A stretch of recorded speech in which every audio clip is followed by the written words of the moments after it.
The Clue of the Twisted Candle. By Edgar Wallace. Chapter 1. The 4:15 from Victoria to Lewes had been held up at 3 bridges in consequence of a derailment and, though John Lexman was fortunate enough to catch a belated connection to Beston Tracy, the wagonette which was the sole communication between the village and the outside world had gone. "If you can wait half an hour, Mr. Lexman," said the station-master, "I will telephone up to the village and get Briggs to come down for you." John Lexman looked out upon the dripping landscape and shrugged his shoulders. "I'll walk," he said shortly and, leaving his bag in the station-master's care and buttoning his mackintosh to his chin, he stepped forth resolutely into the rain to negotiate the 2 miles which separated the tiny railway station from Little Tracy. The downpour was incessant and likely to last through the night. The high hedges on either side of the narrow road were so many leafy cascades, the road itself was in places ankle-deep in mud.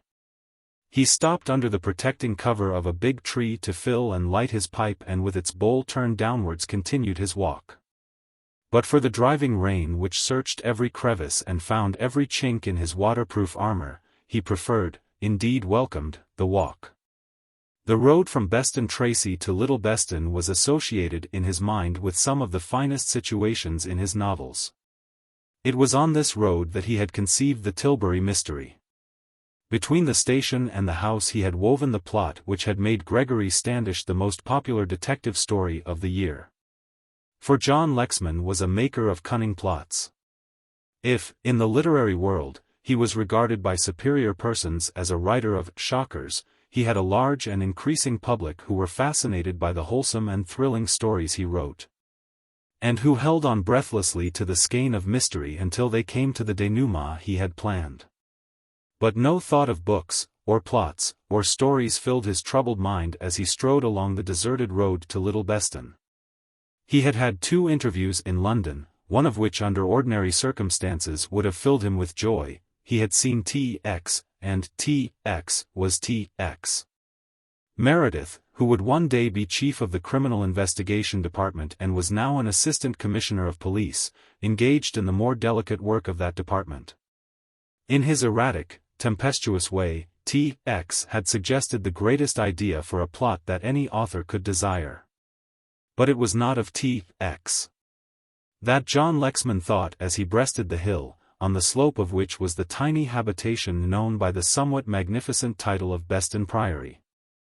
It was the interview he had had with the Greek on the previous day which filled his mind, and he frowned as he recalled it. He opened the little wicket gate and went through the plantation to the house, doing his best to shake off the recollection of the remarkable and unedifying discussion he had had with the moneylender. Beston Priory was little more than a cottage, though one of its walls was an indubitable relic of that establishment which a pious Howard had erected in the 13th century. A small and unpretentious building, built in the Elizabethan style with quaint gables and high chimneys, its latticed windows and sunken gardens, its rosary and its tiny meadow, gave it a certain manorial completeness which was a source of great pride to its owner. He passed under the thatched porch, and stood for a moment in the broad hallway as he stripped his drenching mackintosh. The hall was in darkness. Grace would probably be changing for dinner, and he decided that in his present mood he would not disturb her. He passed through the long passage which led to the big study at the back of the house. A fire burnt redly in the old-fashioned grate and the snug comfort of the room brought a sense of ease and relief. He changed his shoes, and lit the table lamp. The room was obviously a man's den. The leather-covered chairs, the big and well-filled bookcase which covered one wall of the room, the huge, solid oak writing desk, covered with books and half-finished manuscripts, spoke unmistakably of its owner's occupation. After he had changed his shoes, he refilled his pipe, walked over to the fire, and stood looking down into its glowing heart. He was a man a little above medium height, slimly built, with a breadth of shoulder which was suggestive of the athlete. He had indeed rowed 4 in his boat, and had fought his way into the semi-finals of the Amateur Boxing Championship of England. His face was strong, lean, yet well-molded. His eyes were grey and deep, his eyebrows straight and a little forbidding.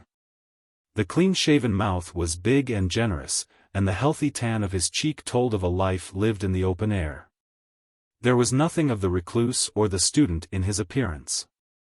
He was in fact a typical, healthy-looking Britisher, very much like any other man of his class whom one would meet in the mess-room of the British Army, in the wardrooms of the fleet, or in the far-off posts of the Empire, where the administrative cogs of the great machine are to be seen at work.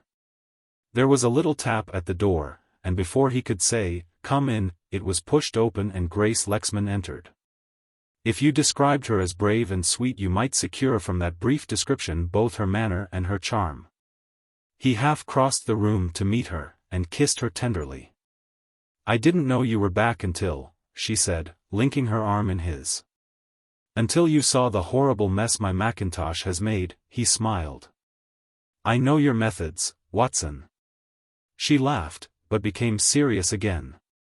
"I am very glad you've come back." "We have a visitor," she said. He raised his eyebrows. "A visitor?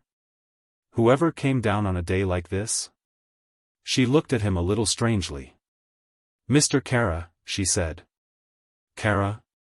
How long has he been here?" "He came at 4. There was nothing enthusiastic in her tone. "I can't understand why you don't like old Kara," rallied her husband. "There are very many reasons," she replied, a little curtly for her. "Anyway," said John Lexman, after a moment's thought, "his arrival is rather opportune." "Where is he?" "He is in the drawing-room."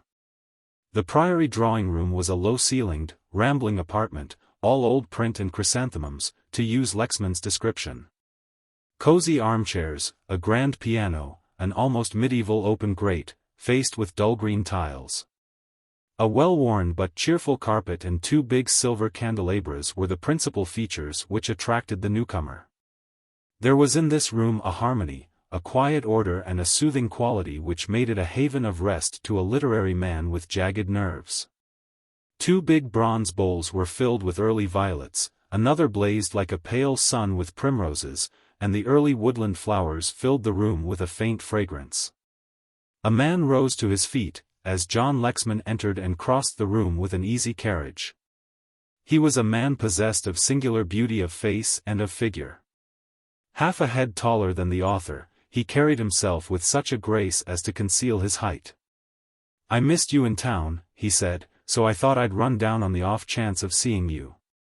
He spoke in the well-modulated tone of one who had had a long acquaintance with the public schools and universities of England. There was no trace of any foreign accent, yet Remington Kara was a Greek and had been born and partly educated in the more turbulent area of Albania. The 2 men shook hands warmly. "You'll stay to dinner?"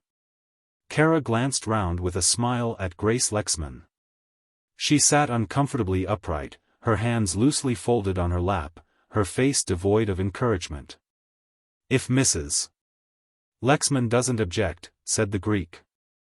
"I should be pleased, if you would," she said, almost mechanically.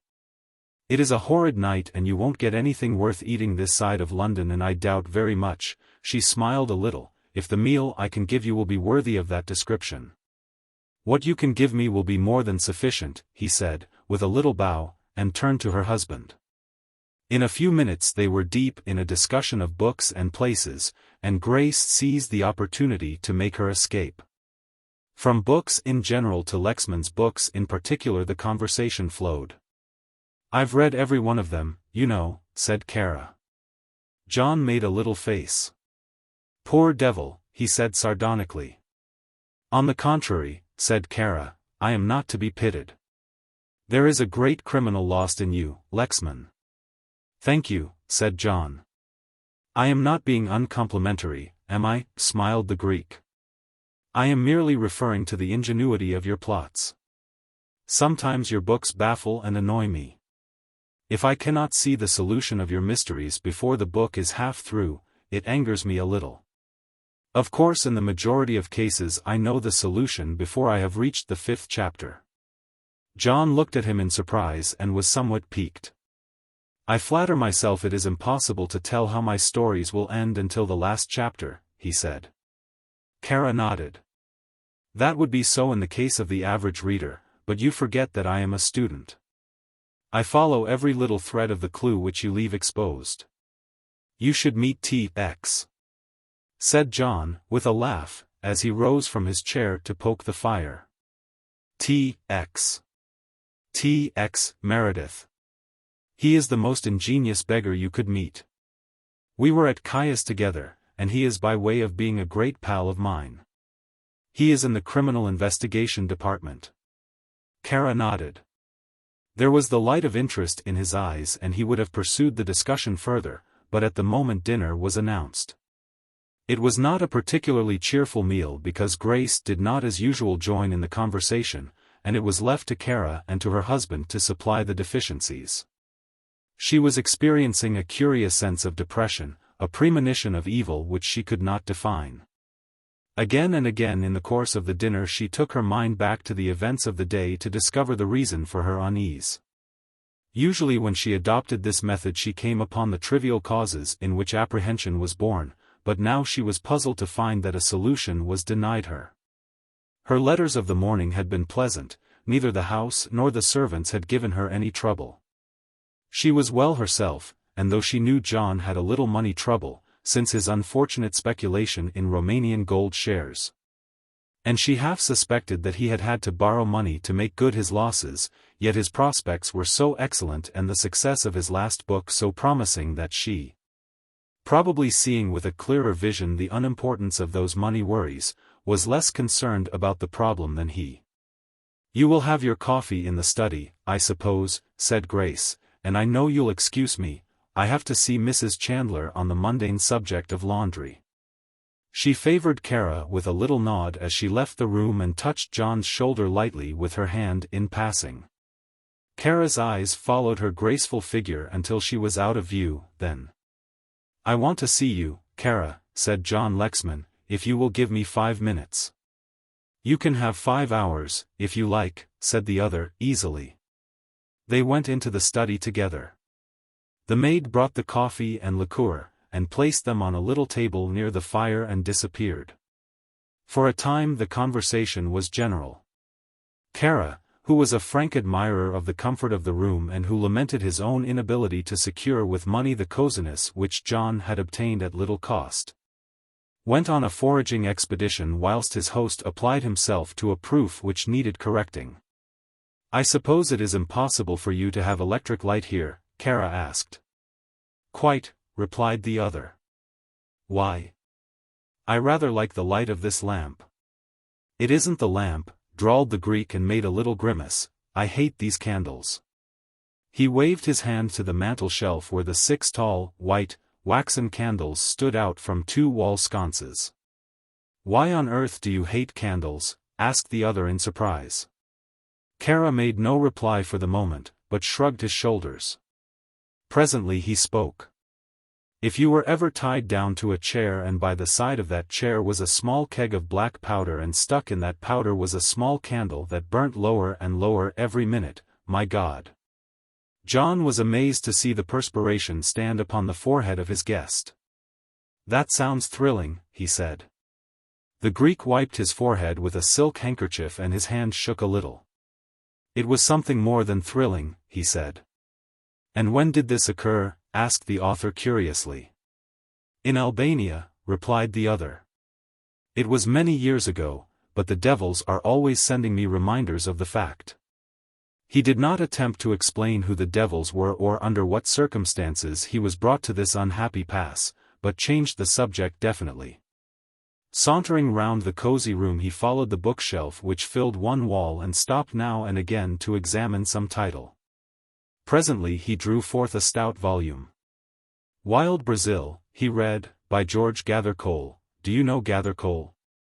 John was filling his pipe from a big blue jar on his desk and nodded. "Met him once, a taciturn devil. Very short of speech and, like all men who have seen and done things, less inclined to talk about himself than any man I know."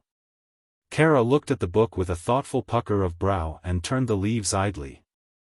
"I've never seen him," he said as he replaced the book, "yet, in a sense, his new journey is on my behalf." The other man looked up. On your behalf? Yes, you know he has gone to Patagonia for me. He believes there is gold there. You will learn as much from his book on the mountain systems of South America. I was interested in his theories and corresponded with him. As a result of that correspondence he undertook to make a geological survey for me. I sent him money for his expenses, and he went off. You never saw him? Asked John Lexman, surprised. Kara shook his head. That was not, began his host.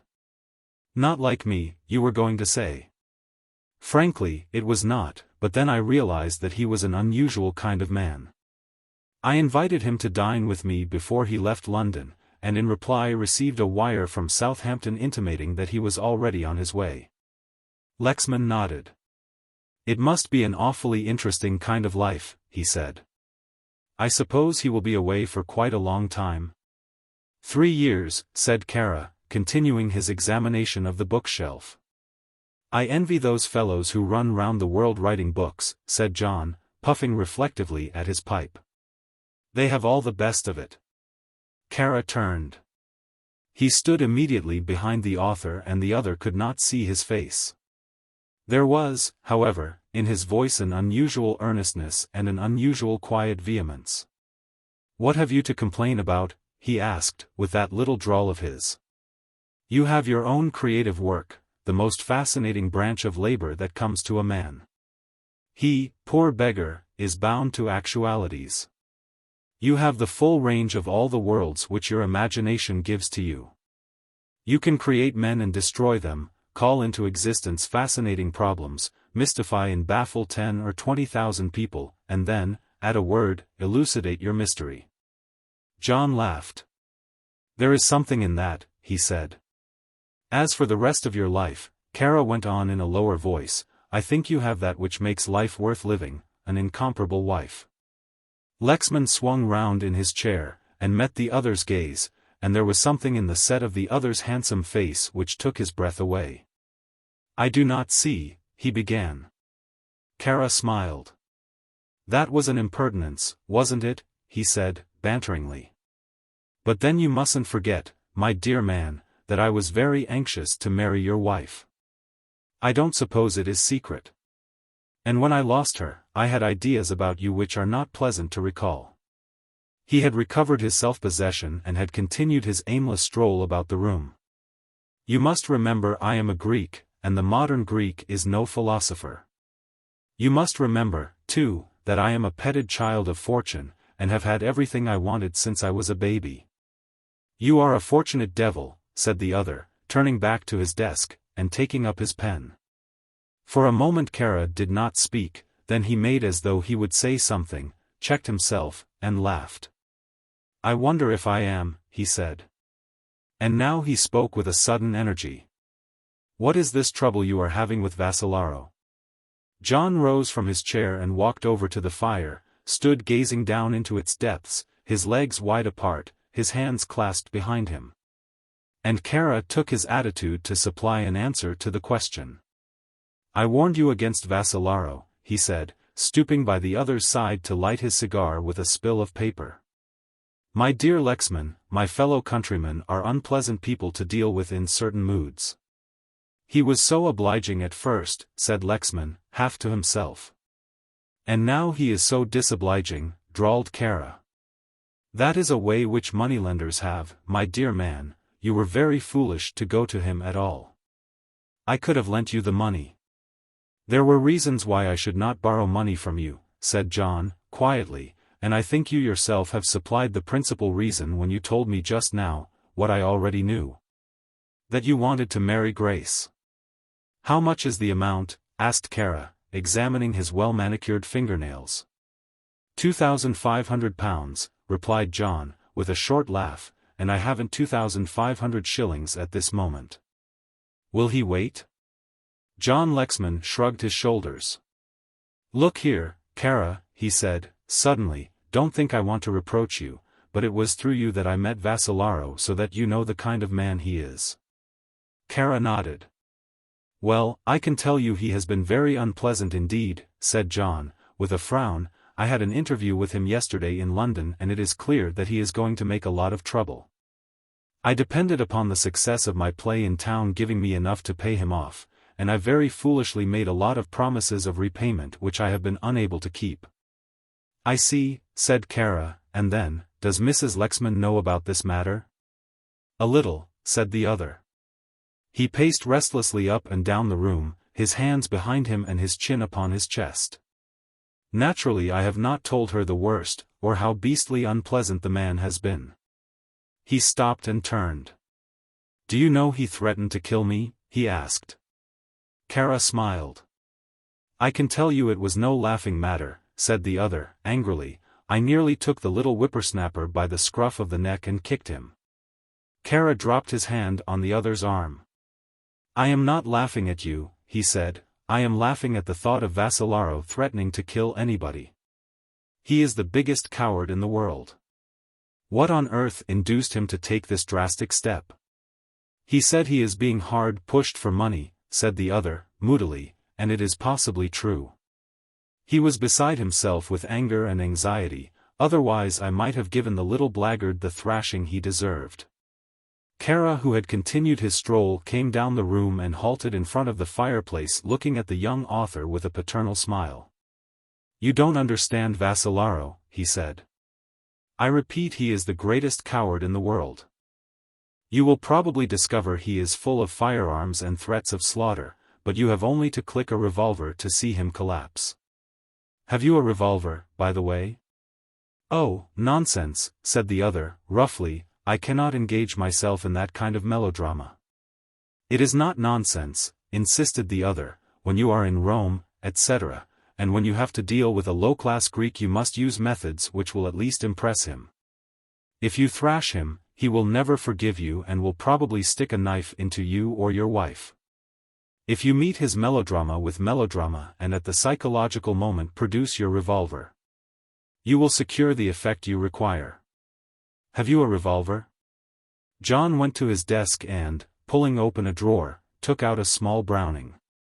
"That is the extent of my armory," he said. "It has never been fired and was sent to me by an unknown admirer last Christmas." "A curious Christmas present," said the other, examining the weapon. "I suppose the mistaken donor imagined from my books that I lived in a veritable museum of revolvers, sword sticks, and noxious drugs," said Lexman, recovering some of his good humor. It was accompanied by a card. "Do you know how it works?" asked the other. "I have never troubled very much about it," replied Lexman. "I know that it is loaded by slipping back the cover, but as my admirer did not send ammunition, I never even practiced with it." There was a knock at the door. "That is the post," explained John. The maid had one letter on the salver and the author took it up with a frown. "From Vassalaro," he said, when the girl had left the room. The Greek took the letter in his hand and examined it. "He writes a vile fist," was his only comment as he handed it back to John. He slit open the thin, buff envelope and took out half a dozen sheets of yellow paper, only a single sheet of which was written upon. The letter was brief.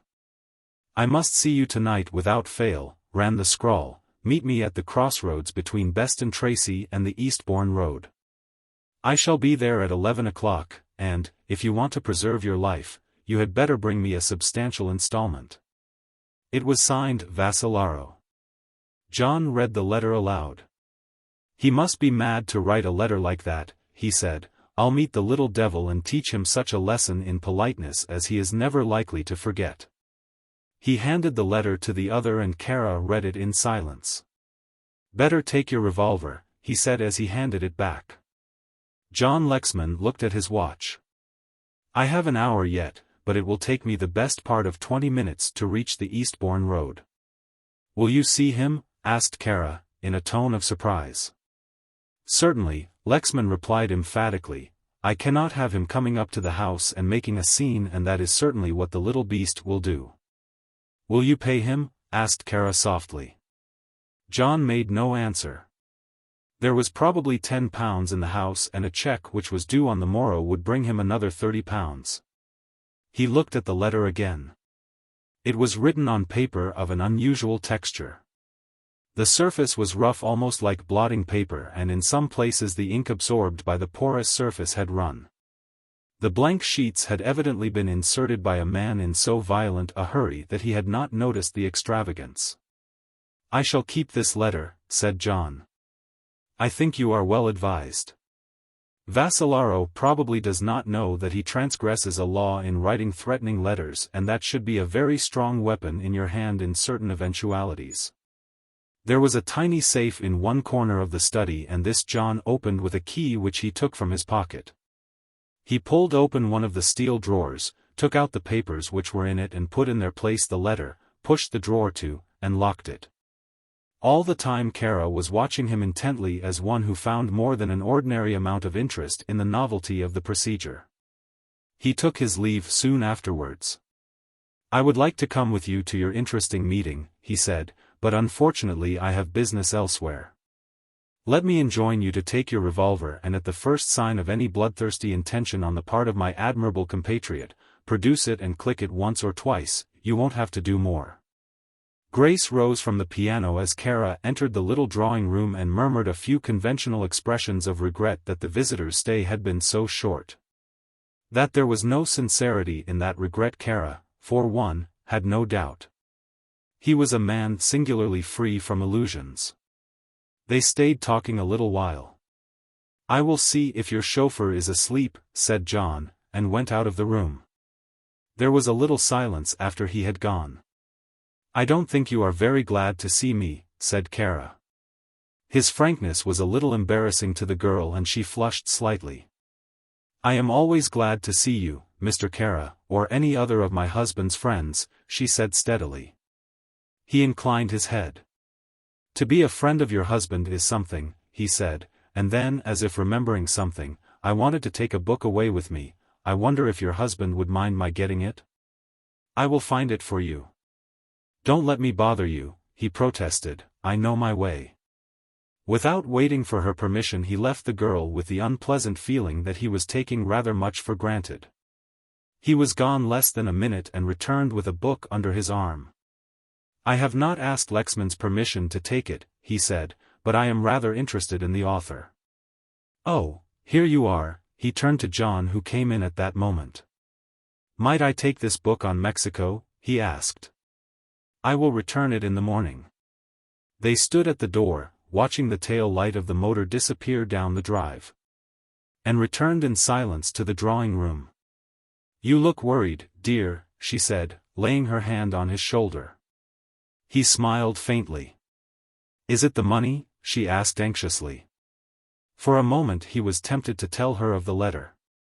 He stifled the temptation, realizing that she would not consent to his going out if she knew the truth. "It is nothing very much," he said. "I have to go down to Beston Tracy to meet the last train. I am expecting some proofs down." He hated lying to her, and even an innocuous lie of this character was repugnant to him. "I'm afraid you have had a dull evening," he said. Kara was not very amusing. She looked at him thoughtfully. "He has not changed very much," she said slowly. "He's a wonderfully handsome chap, isn't he?" he asked in a tone of admiration. "I can't understand what you ever saw in a fellow like me, when you had a man who was not only rich, but possibly the best-looking man in the world." She shivered a little. "I have seen a side of Mr. Kara that is not particularly beautiful," she said. "Oh, John, I am afraid of that man." He looked at her in astonishment. "Afraid?" he asked. "Good heavens, Grace, what a thing to say.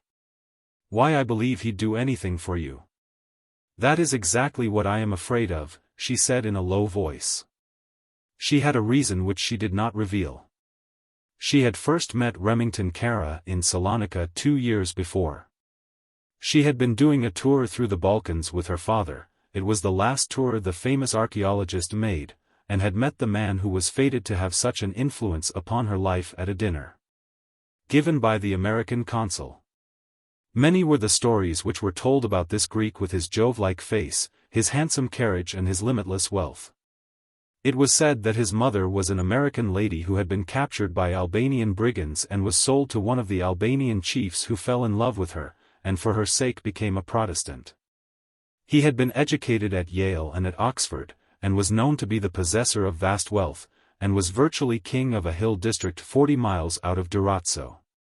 Here he reigned supreme, occupying a beautiful house which he had built by an Italian architect, and the fittings and appointments of which had been imported from the luxurious centers of the world. In Albania they called him Kara Rummo, which meant the Black Roman, for no particular reason so far as anyone could judge, for his skin was as fair as a Saxon's. And his close-cropped curls were almost golden. He had fallen in love with Grace Terrell. At first his attentions had amused her, and then there came a time when they frightened her, for the man's fire and passion had been unmistakable. She had made it plain to him that he could base no hopes upon her returning his love, and, in a scene which she even now shuddered to recall, he had revealed something of his wild and reckless nature. On the following day she did not see him, but 2 days later, when returning through the bazaar from a dance which had been given by the Governor-General, her carriage was stopped. She was forcibly dragged from its interior, and her cries were stifled with a cloth impregnated with a scent of a peculiar aromatic sweetness. Her assailants were about to thrust her into another carriage, when a party of British bluejackets who had been on leave came upon the scene, and, without knowing anything of the nationality of the girl, had rescued her. In her heart of hearts she did not doubt Kara's complicity in this medieval attempt to gain a wife, but of this adventure she had told her husband nothing. Until her marriage she was constantly receiving valuable presents which she as constantly returned to the only address she knew, Kara's estate at Lemezot. A few months after her marriage she had learned through the newspapers that this leader of Greek society had purchased a big house near Cadogan Square, and then, to her amazement and to her dismay, Kara had scraped an acquaintance with her husband even before the honeymoon was over. His visits had been happily few, but the growing intimacy between John and this strange undisciplined man had been a source of constant distress to her. Should she, at this, the 11th hour, tell her husband all her fears and her suspicions? She debated the point for some time. And never was she nearer taking him into her complete confidence than she was as he sat in the big armchair by the side of the piano, a little drawn of face, more than a little absorbed in his own meditations. Had he been less worried she might have spoken. As it was, she turned the conversation to his last work, the big mystery story which, if it would not make his fortune, would mean a considerable increase to his income. At 11:15 he looked at his watch, and rose. She helped him on with his coat. He stood for some time irresolutely. "Is there anything you have forgotten?" she asked. He asked himself whether he should follow Kara's advice. In any circumstance it was not a pleasant thing to meet a ferocious little man who had threatened his life, and to meet him unarmed was tempting Providence. The whole thing was of course ridiculous, but it was ridiculous that he should have borrowed, and it was ridiculous that the borrowing should have been necessary. And yet he had speculated on the best of advice, it was Kara's advice. The connection suddenly occurred to him, and yet Kara had not directly suggested that he should buy Romanian gold shares, but had merely spoken glowingly of their prospects. He thought a moment, and then walked back slowly into the study, pulled open the drawer of his desk, took out the sinister little Browning, and slipped it into his pocket. "I shan't be long, dear," he said, and kissing the girl he strode out into the darkness. Kara sat back in the luxurious depths of his car, humming a little tune, as the driver picked his way cautiously over the uncertain road. The rain was still falling, and Kara had to rub the windows free of the mist which had gathered on them to discover where he was. From time to time he looked out as though he expected to see somebody, and then with a little smile he remembered that he had changed his original plan, and that he had fixed the waiting room of Lewes Junction as his rendezvous. Here it was that he found a little man muffled up to the ears in a big top coat, standing before the dying fire. He started as Kara entered and at a signal followed him from the room. The stranger was obviously not English. His face was sallow and peaked, his cheeks were hollow, and the beard he wore was irregular, almost unkempt. Kara led the way to the end of the dark platform, before he spoke. "You have carried out my instructions?" he asked brusquely. The language he spoke was Arabic, and the other answered him in that language. Everything that you have ordered has been done, Effendi, he said humbly. You have a revolver? The man nodded and patted his pocket. Loaded? Excellency, asked the other, in surprise, what is the use of a revolver, if it is not loaded?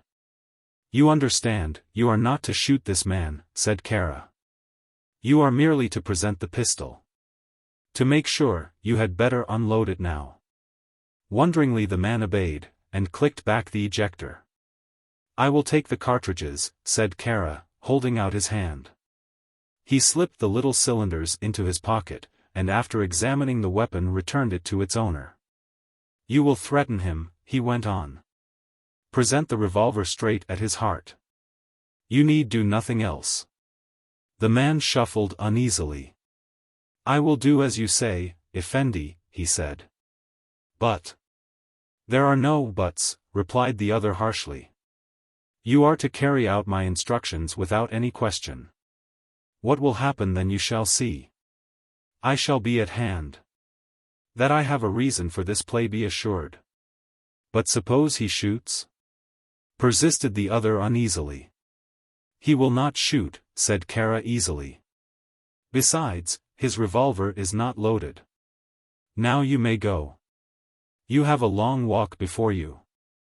You know the way? The man nodded. I have been over it before, he said confidently. Kara returned to the big limousine which had drawn up some distance from the station. He spoke a word or two to the chauffeur in Greek, and the man touched his hat. How do you find this book? Any thoughts about the book or the author? Any suggestion for improvement? Please take a moment to share your thoughts in a comment. If you like it, share it with your friends who might enjoy it as well. Subscribe to keep in touch. Visit CompleteAudiobooks.com for more quality content. Chapter 2. Assistant Commissioner of Police T.X. Meredith did not occupy offices in New Scotland Yard. It is the peculiarity of public offices that they are planned with the idea of supplying the margin of space above all requirements and that on their completion they are found wholly inadequate to house the various departments which mysteriously come into progress coincident with the building operations. T.X., as he was known by the police forces of the world, had a big suite of offices in Whitehall. The house was an old one facing the Board of Trade, and the inscription on the ancient door told passers-by that this was the Public Prosecutor, Special Branch. The duties of T.X. were multifarious. People said of him, and like most public gossip, this was probably untrue, that he was the head of the illegal department of Scotland Yard. If by chance you lost the keys of your safe, T.X. could supply you, so popular rumor ran, with a burglar who would open that safe in half an hour. If there dwelt in England a notorious individual against whom the police could collect no scintilla of evidence to justify a prosecution, and if it was necessary for the good of the community that that person should be deported, it was T.X. who arrested the obnoxious person, hustled him into a cab and did not lose his hold upon his victim until he had landed him on the indignant shores of an otherwise friendly power. It is very certain that when the minister of a tiny power which shall be nameless was suddenly recalled by his government and brought to trial in his native land for putting into circulation spurious bonds, it was somebody from the department which T.X. controlled, who burgled His Excellency's house, burnt the locks from his safe and secured the necessary incriminating evidence. I say it is fairly certain, and here I am merely voicing the opinion of very knowledgeable people indeed, heads of public departments who speak behind their hands. Mysterious undersecretaries of state who discuss things in whispers in the remote corners of their clubrooms, and the more frank views of American correspondents who had no hesitation in putting those views into print for the benefit of their readers. That T.X. had a more legitimate occupation we know, for it was that flippant man whose outrageous comment on the Home Office administration is popularly supposed to have sent one Home Secretary to his grave, who traced the Deptford murderers through a labyrinth of perjury and who brought to book Sir Julius Waglite, though he had covered his trail of defalcation through the balance sheets of 34 companies. On the night of March 3, T.X. sat in his inner office interviewing a disconsolate inspector of Metropolitan Police, named Mansus. In appearance T.X. conveyed the impression of extreme youth, for his face was almost boyish, and it was only when you looked at him closely and saw the little creases about his eyes, the setting of his straight mouth, that you guessed he was on the way to 40. In his early days he had been something of a poet, and had written a slight volume of woodland lyrics, the mention of which at this later stage was sufficient to make him feel violently unhappy. In manner he was tactful but persistent. His language was at times marked by a violent extravagance, and he had had the distinction of having provoked, by certain correspondence which had seen the light, the comment of a former Home Secretary that it was unfortunate that Mr. Meredith did not take his position with the seriousness which was expected from a public official. His language was, as I say, under great provocation, violent and unusual.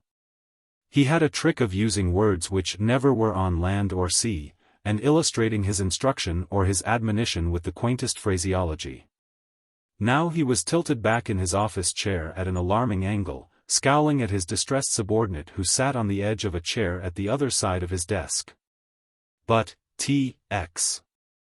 protested the inspector, there was nothing to be found. It was the outrageous practice of Mr.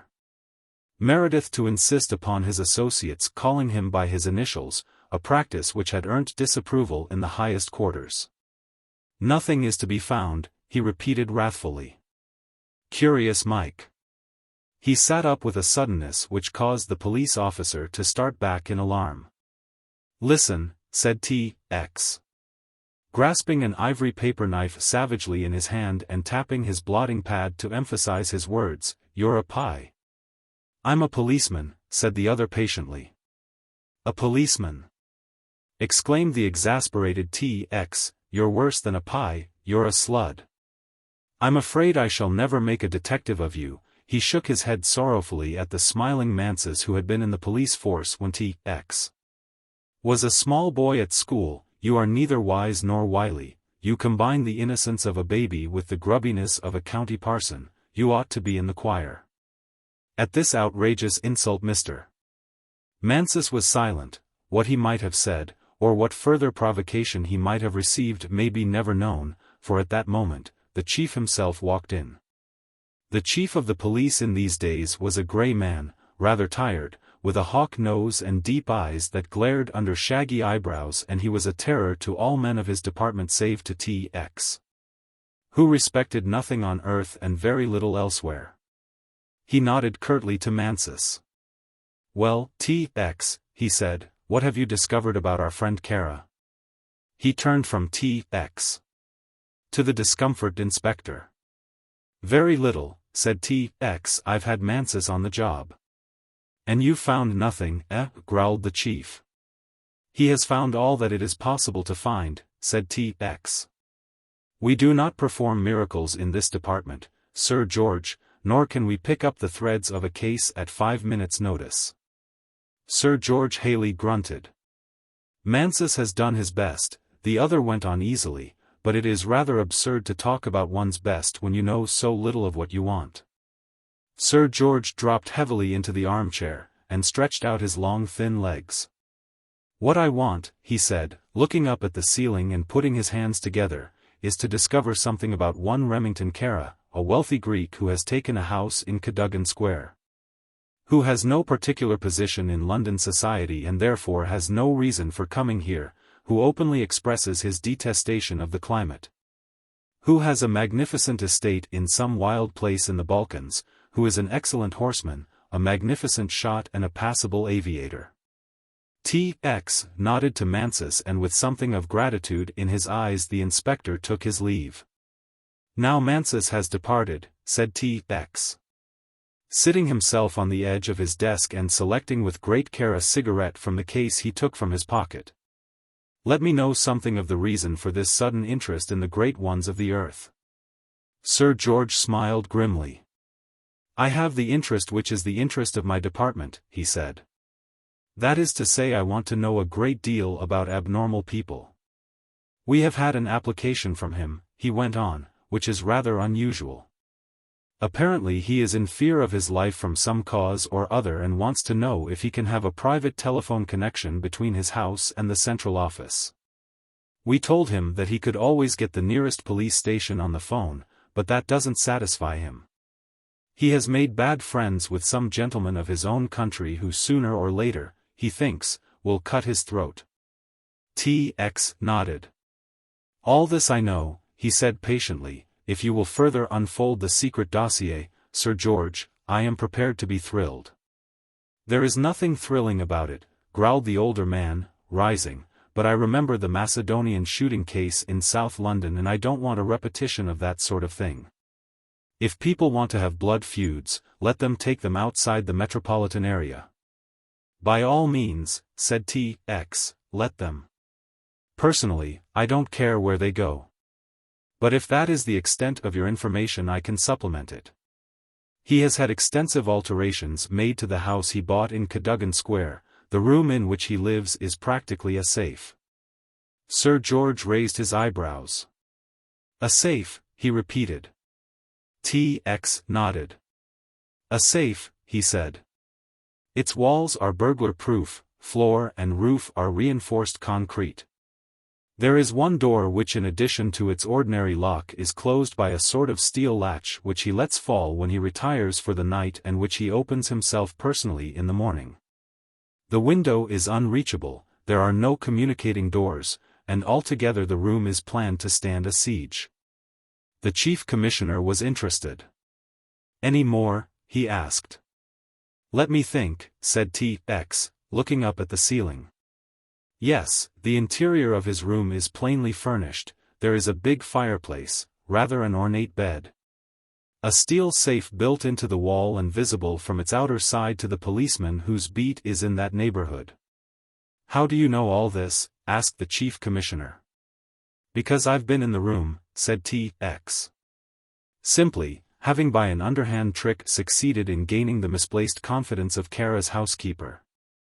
Who by the way, he turned round to his desk and scribbled a name on the blotting pad, will be discharged tomorrow and must be found a place. Is there any, began the chief. Funny business, interrupted T.X., not a bit.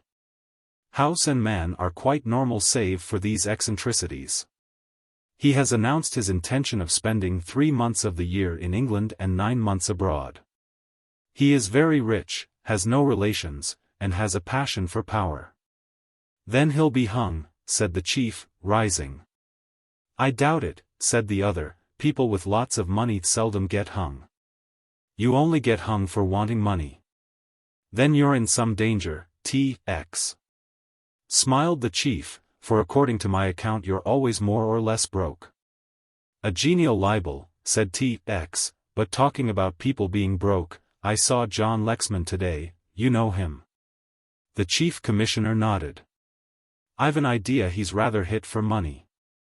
He was in that Romanian gold swindle, and by his general gloom, which only comes to a man when he's in love, and he can't possibly be in love since he's married, or when he's in debt. I fear that he is still feeling the effect of that rosy adventure.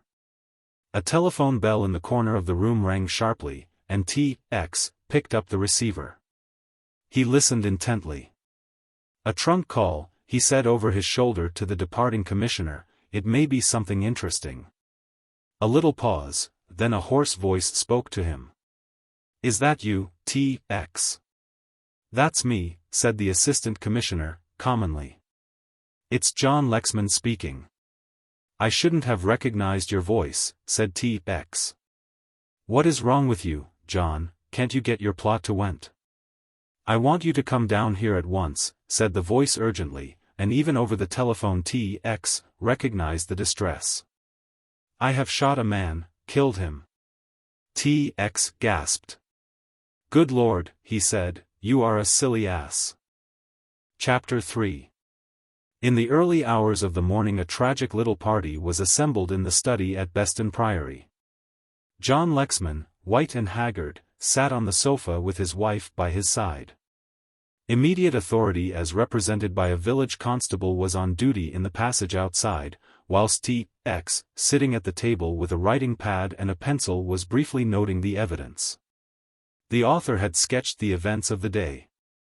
He had described his interview with the moneylender the day before and the arrival of the letter. "You have the letter?" asked T.X. John Lexman nodded. "I am glad of that," said the other with a sigh of relief. "That will save you from a great deal of unpleasantness. My poor old chap, tell me what happened afterward." "I reached the village," said John Lexman, "and passed through it. There was nobody about, the rain was still falling very heavily, and indeed I didn't meet a single soul all the evening. I reached the place appointed about 5 minutes before time. It was the corner of Eastbourne Road on the station side, and there I found Vassalaro waiting. I was rather ashamed of myself at meeting him at all under these conditions, but I was very keen on his not coming to the house, for I was afraid it would upset Grace. What made it all the more ridiculous was this infernal pistol which was in my pocket, banging against my side with every step I took, as though to nudge me to an understanding of my folly." "Where did you meet Vassalaro?" asked T.X. "He was on the other side of the Eastbourne Road and crossed the road to meet me. At first he was very pleasant, though a little agitated, but afterward he began to behave in a most extraordinary manner, as though he was lashing himself up into a fury which he didn't feel. I promised him a substantial amount on account, but he grew worse and worse, and then, suddenly, before I realized what he was doing, he was brandishing a revolver in my face and uttering the most extraordinary threats. Then it was I remembered Kara's warning." "Kara," said T.X. quickly. "A man I know, and who was responsible for introducing me to Vassalaro. He is immensely wealthy." "I see," said T.X., "go on."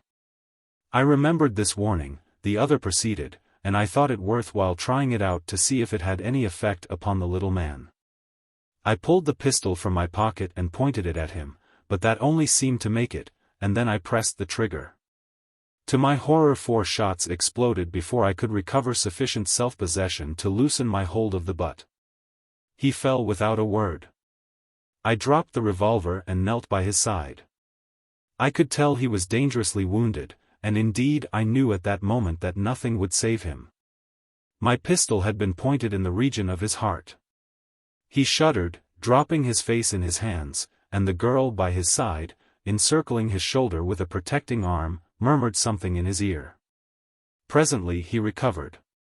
He wasn't quite dead. I heard him murmur something, but I wasn't able to distinguish what he said. I went straight to the village and told the constable and had the body removed." T.X. rose from the table and walked to the door and opened it. "Come in, constable," he said, and when the man made his appearance, "I suppose you were very careful in removing this body. And you took everything which was lying about in the immediate vicinity?" "Yes, sir," replied the man, "I took his hat and his walking stick, if that's what you mean." "And the revolver?" asked T.X. The man shook his head. "There weren't any revolver, sir, except the pistol which Mr. Lexman had. He fumbled in his pocket and pulled it out gingerly, and T.X. took it from him. I'll look after your prisoner. You go down to the village, get any help you can, and make a most careful search in the place where this man was killed, and bring me the revolver which you will discover. You'll probably find it in a ditch by the side of the road. I'll give a sovereign to the man who finds it." The constable touched his hat and went out. "It looks rather a weird case to me," said T.X., as he came back to the table. "Can't you see the unusual features yourself, Lexman? It isn't unusual for you to owe money, and it isn't unusual for the usurer to demand the return of that money, but in this case he is asking for it before it was due. And further than that, he was demanding it with threats. It is not the practice of the average money lender to go after his clients with a loaded revolver. Another peculiar thing is that if he wished to blackmail you, that is to say, bring you into contempt in the eyes of your friends, why did he choose to meet you in a dark and unfrequented road? And not in your house, where the moral pressure would be greatest?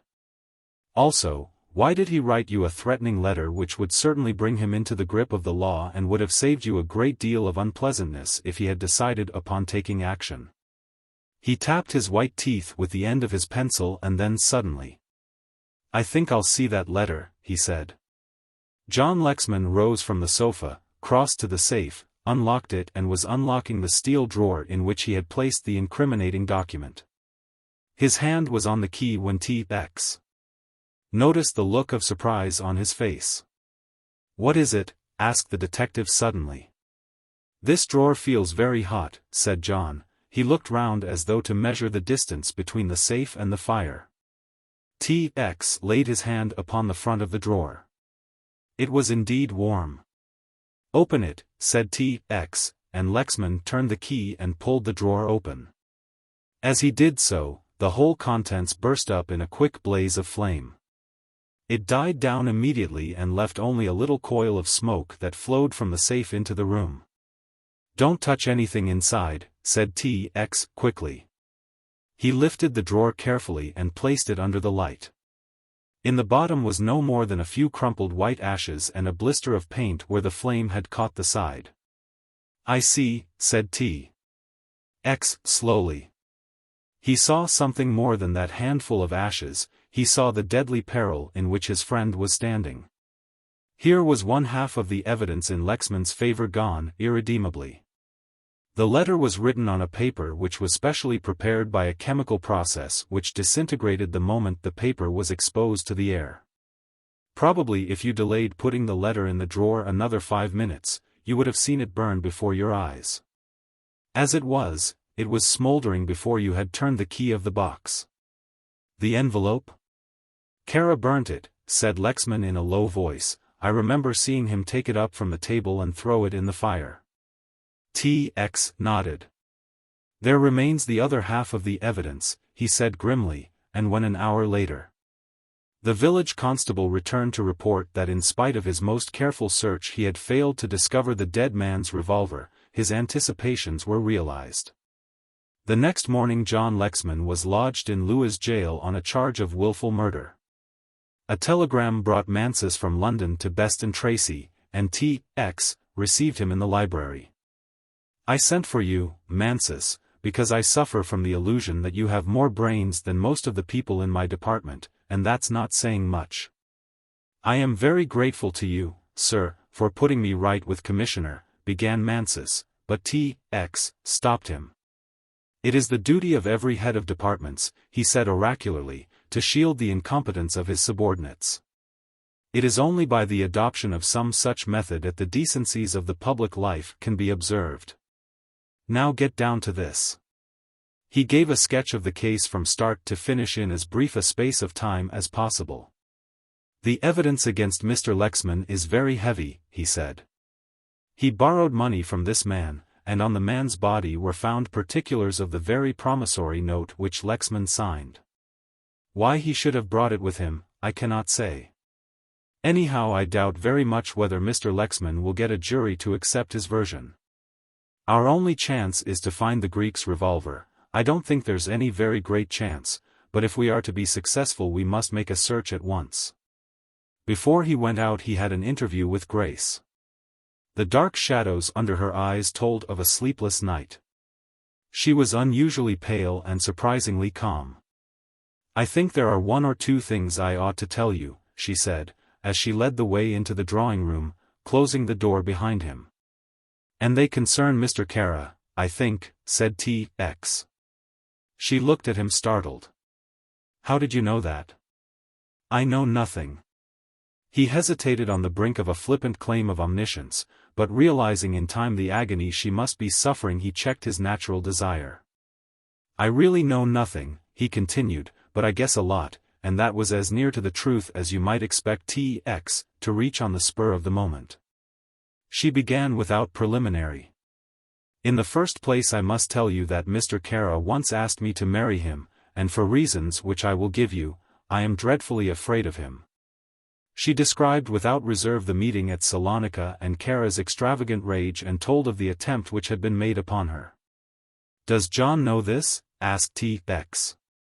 She shook her head sadly. "I wish I had told him now," she said. "Oh, how I wish I had." She wrung her hands in an ecstasy of sorrow and remorse. T.X. looked at her sympathetically. Then he asked, "Did Mr. Kara ever discuss your husband's financial position with you? Never. How did John Lexman happen to meet Vassalaro? I can tell you that, she answered, the first time we met Mr.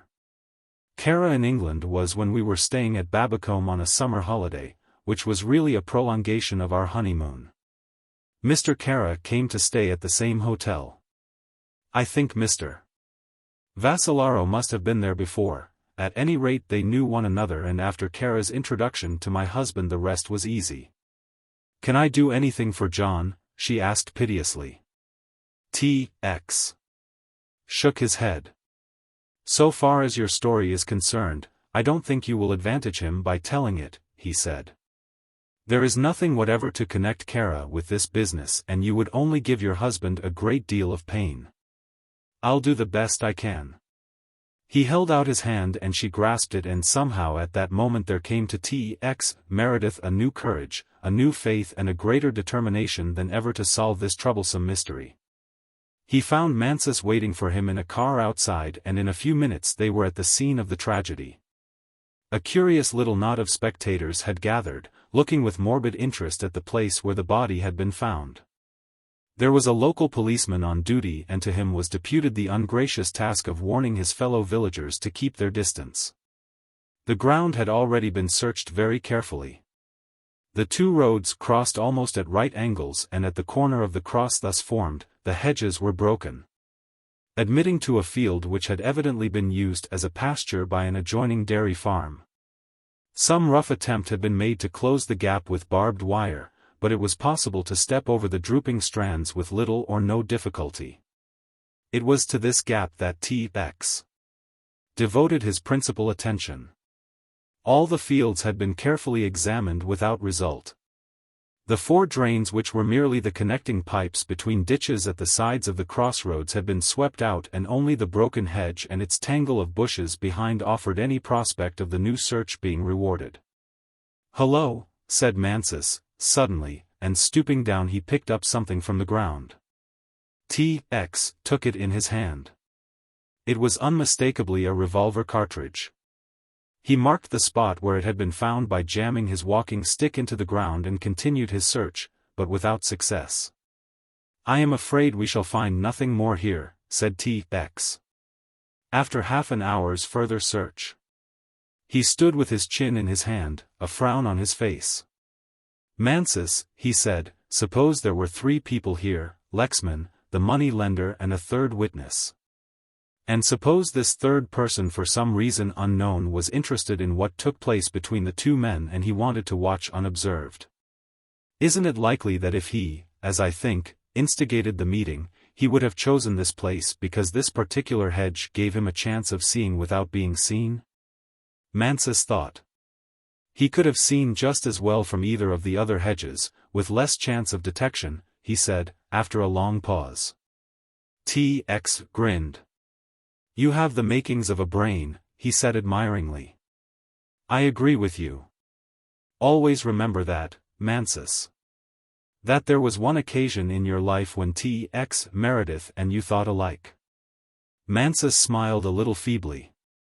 Of course, from the point of view of the observer this was the worst place possible, so whoever came here, if they did come here, dropping revolver bullets about, must have chosen the spot because it was get-at-able from another direction. Obviously he couldn't come down the road and climb in without attracting the attention of the Greek who was waiting for Mr. Lexman. We may suppose there is a gate farther along the road, we may suppose that he entered that gate, came along the field by the side of the hedge, and that somewhere between here and the gate he threw away his cigar. "His cigar?" said Mansus in surprise. "His cigar," repeated T.X., "if he was alone, he would keep his cigar alight until the very last moment." "He might have thrown it into the road," said Mansus. "Don't gibber," said T.X., and led the way along the hedge. From where they stood they could see the gate which led on to the road about 100 yards further on. Within a dozen yards of that gate, T.X. found what he had been searching for, a half-smoked cigar. It was sodden with rain and he picked it up tenderly. "A good cigar, if I am any judge," he said, cut with a penknife, and smoked through a holder. They reached the gate and passed through.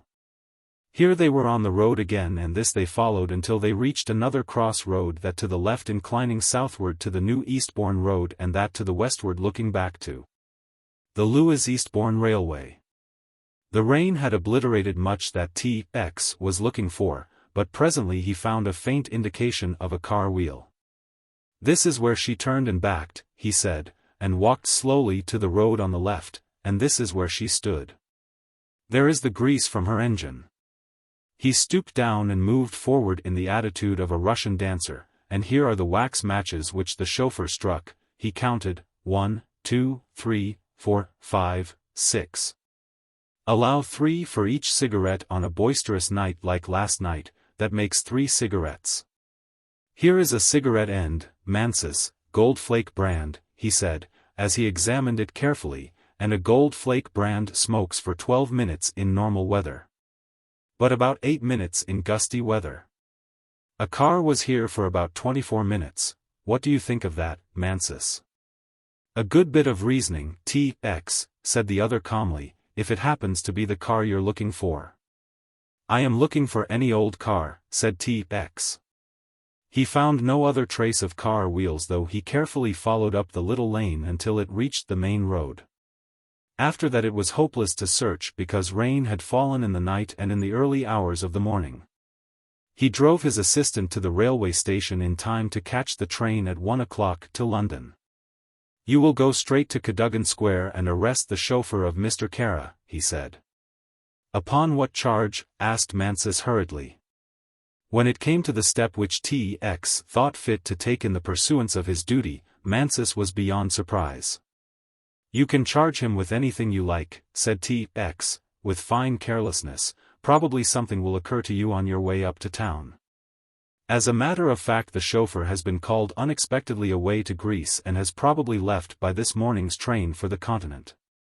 If that is so, we can do nothing, because the boat will have left Dover and will have landed him at Boulogne, but if by any luck you get him, keep him busy until I get back." T.X. himself was a busy man that day, and it was not until night was falling that he again turned to Best and Tracy to find a telegram waiting for him. He opened it and read. Chauffeur's name, Gould. Formerly waiter, English Club, Constantinople. Left for East by early train this morning, his mother being ill. "His mother ill," said T.X. contemptuously, "how very feeble. I should have thought Kara could have gone one better than that." He was in John Lexman's study as the door opened and the maid announced, "Mr. Remington Kara." Chapter 4. T.X. folded the telegram very carefully and slipped it into his waistcoat pocket. He favored the newcomer with a little bow, and taking upon himself the honors of the establishment, pushed a chair to his visitor. "I think you know my name," said Kara easily. "I am a friend of poor Lexman's." "So I am told," said T.X., "but don't let your friendship for Lexman prevent your sitting down." For a moment the Greek was nonplussed, and then, with a little smile and bow, he seated himself by the writing table. "I am very distressed at this happening," he went on, "and I am more distressed because I feel that as I introduced Lexman to this unfortunate man, I am in a sense responsible." "If I were you," said T.X., leaning back in the chair and looking half questioningly and half earnestly into the face of the other, "I shouldn't let that fact keep me awake at night.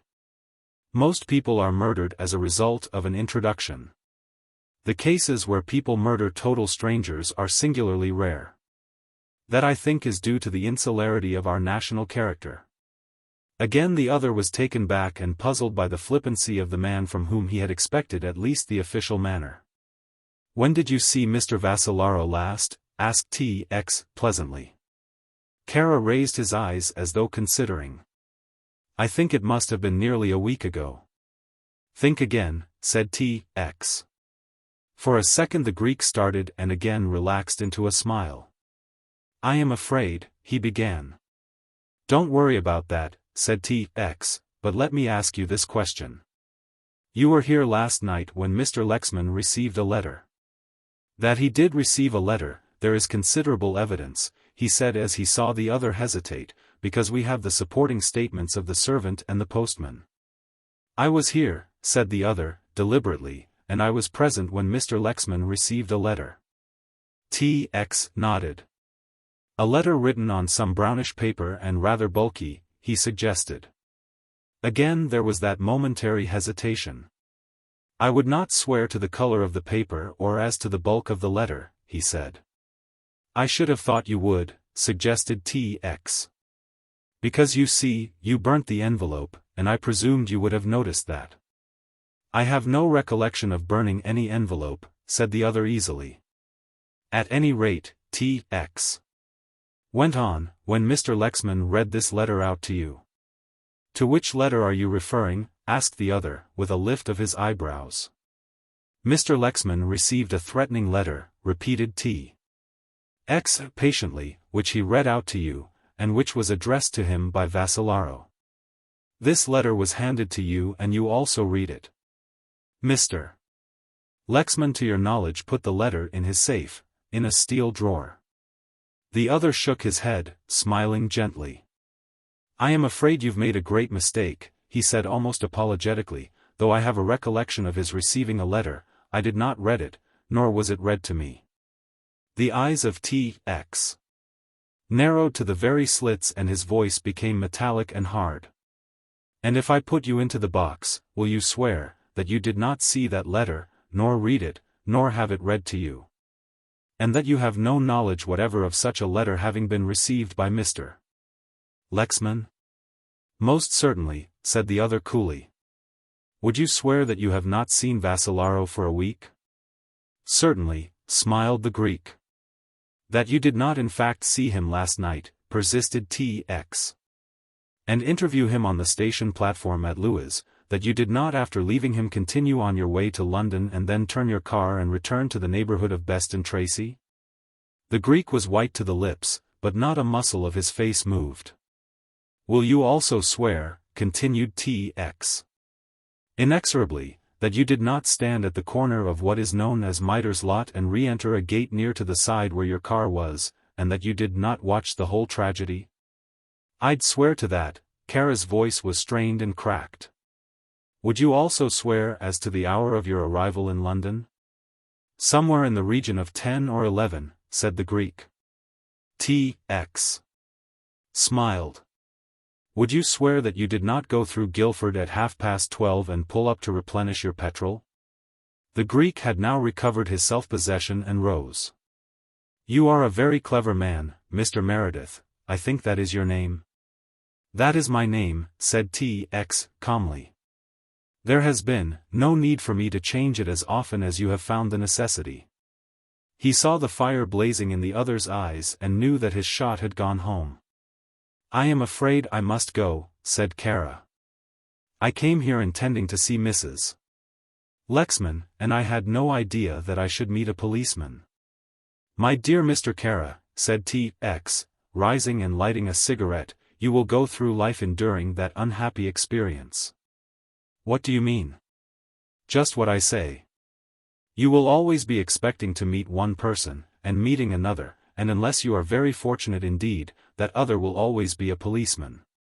His eyes twinkled, for he had recovered from the gust of anger which had swept through him. There are two pieces of evidence I require to save Mr. Lexman from very serious trouble, he said. The first of these is the letter which was burnt, as you know. Yes, said Kara. T.X. leant across the desk. How did you know? He snapped. Somebody told me, I don't know who it was. That's not true, replied T.X., nobody knows except myself and Mrs. Lexman. But my dear good fellow, said Kara, pulling on his gloves, you have already asked me whether I didn't burn the letter. I said envelope, said T.X., with a little laugh. And you were going to say something about the other clue? The other is the revolver, said T.X. Mr. Lexman's revolver, drawled the Greek. That we have, said T.X. shortly. What we want is the weapon which the Greek had when he threatened Mr. Lexman. There, I'm afraid I cannot help you. Kara walked to the door and T.X. followed. I think I will see Mrs. Lexman. I think not, said T.X. The other turned with a sneer. Have you arrested her, too? He asked. Pull yourself together, said T.X. coarsely. He escorted Kara to his waiting limousine. You have a new chauffeur tonight, I observe, he said. Kara, towering with rage, stepped daintily into the car. If you are writing to the other, you might give him my love, said T.X. And make most tender inquiries after his mother. I particularly ask this. Kara said nothing until the car was out of earshot. Then he lay back on the down cushions and abandoned himself to a paroxysm of rage and blasphemy. Chapter 5. 6 months later, T.X. Meredith was laboriously tracing an elusive line which occurred on an ordnance map of Sussex when the Chief Commissioner announced himself. Sir George described T.X. as the most wholesome corrective a public official could have, and never missed an opportunity of meeting his subordinate, as he said, for this reason. What are you doing there? He growled. The lesson this morning, said T.X., without looking up, is maps. Sir George passed behind his assistant and looked over his shoulder. That is a very old map you have got there, he said. 1876. It shows the course of a number of interesting little streams in this neighborhood which have been lost sight of for one reason or the other by the gentleman who made the survey at a later period. I am perfectly sure that in one of these streams I shall find what I am seeking. You haven't given up hope, then, in regard to Lexman? I shall never give up hope, said T.X. Until I am dead, and possibly not then. Let me see, what did he get? 15 years. 15 years, repeated T.X., and a very fortunate man to escape with his life. Sir George walked to the window and stared out onto busy Whitehall. I am told you are quite friendly with Kara again. T.X. made a noise which might be taken to indicate his assent to the statement. I suppose you know that gentleman has made a very heroic attempt to get you fired, he said. I shouldn't wonder, said T.X. I made as heroic an attempt to get him hung, and one good turn deserves another. What did he do? See ministers and people? He did, said Sir George. He's a silly ass, responded T.X. I can understand all that. The Chief Commissioner turned round, but what I cannot understand is your apology to him. There are so many things you don't understand, Sir George, said T.X. tartly, that I despair of ever cataloguing them. You are an insolent cub, growled his chief. Come to lunch. Where will you take me? Asked T.X. cautiously. To my club. I'm sorry, said the other, with elaborate politeness, I have lunched once at your club. Need I say more? He smiled, as he worked after his chief had gone, at the recollection of Kara's profound astonishment and the gratification he strove so desperately to disguise. Kara was a vain man, immensely conscious of his good looks, conscious of his wealth. He had behaved most handsomely, for not only had he accepted the apology, but he left nothing undone to show his desire to create a good impression upon the man who had so grossly insulted him.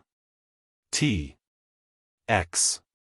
had accepted an invitation to stay a weekend at Kara's little place in the country, and had found there assembled everything that the heart could desire in the way of fellowship.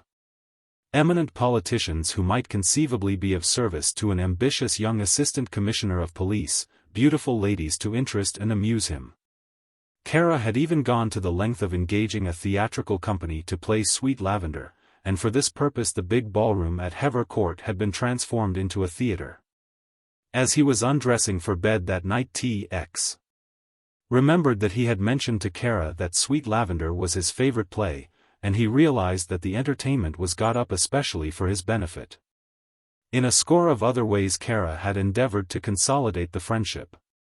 He gave the young commissioner advice about a railway company which was operating in Asia Minor, and the shares of which stood a little below par. T.X. thanked him for the advice, and did not take it, nor did he feel any regret when the shares rose £3 in as many weeks. T.X. had superintended the disposal of Beston Priory. He had the furniture removed to London, and had taken a flat for Grace Lexman. She had a small income of her own, and this, added to the large royalties which came to her, as she was bitterly conscious, in increasing volume as the result of the publicity of the trial, placed her beyond fear of want. 15 years, murmured T.X., as he worked and whistled. There had been no hope for John Lexman from the start. He was in debt to the man he killed. His story of threatening letters was not substantiated. The revolver which he said had been flourished at him had never been found. 2 people believed implicitly in the story, and a sympathetic Home Secretary had assured T.X. personally that if he could find the revolver and associate it with the murder beyond any doubt, John Lexman would be pardoned. Every stream in the neighborhood had been dragged. In one case a small river had been dammed, and the bed had been carefully dried and sifted, but there was no trace of the weapon, and T.X. had tried methods more effective and certainly less legal. A mysterious electrician had called at 456 Cadogan Square in Kara's absence, and he was armed with such indisputable authority that he was permitted to penetrate to Kara's private room, in order to examine certain fitments. Kara, returning next day, thought no more of the matter when it was reported to him, until going to his safe that night he discovered that it had been opened and ransacked. As it happened, most of Kara's valuable and confidential possessions were at the bank. In a fret of panic and at considerable cost he had the safe removed and another put in its place of such potency that the makers offered to indemnify him against any loss from burglary. T.X. finished his work, washed his hands, and was drying them when Mansus came bursting into the room. It was not usual for Mansus to burst into anywhere. He was a slow, methodical, painstaking man, with a deliberate and an official manner. "What's the matter?" asked T.X. quickly. "We didn't search Vasillaro's lodgings," cried Mansus breathlessly. "It just occurred to me as I was coming over Westminster Bridge. I was on top of a bus." "Wake up," said T.X., "you're amongst friends and cut all that bus stuff out. Of course we searched Vasillaro's lodgings." "No, we didn't, sir," said the other triumphantly. "He lived in Great James Street." "He lived in the Adelphi," corrected T.X. "There were 2 places where he lived," said Mansus. "When did you learn this?" asked his chief, dropping his flippancy. "This morning. I was on a bus coming across Westminster Bridge, and there were 2 men in front of me, and I heard the word Vasillaro, and naturally I pricked up my ears." "It was very unnatural, but proceed," said T.X. "One of the men, a very respectable person, said, 'That chap Vasillaro used to lodge in my place, and I've still got a lot of his things. What do you think I ought to do?' "And you said," suggested the other. "I nearly frightened his life out of him," said Mansus. "I said, 'I am a police officer and I want you to come along with me.' And of course he shut up and would not say another word," said T.X. "That's true, sir," said Mansus, "but after a while I got him to talk. Vasillaro lived in Great James Street, 604, on the 3rd floor. In fact, some of his furniture is there still. He had a good reason for keeping 2 addresses by all accounts." T.X. nodded wisely. "What was her name?" he asked. "He had a wife," said the other, "but she left him about 4 months before he was killed.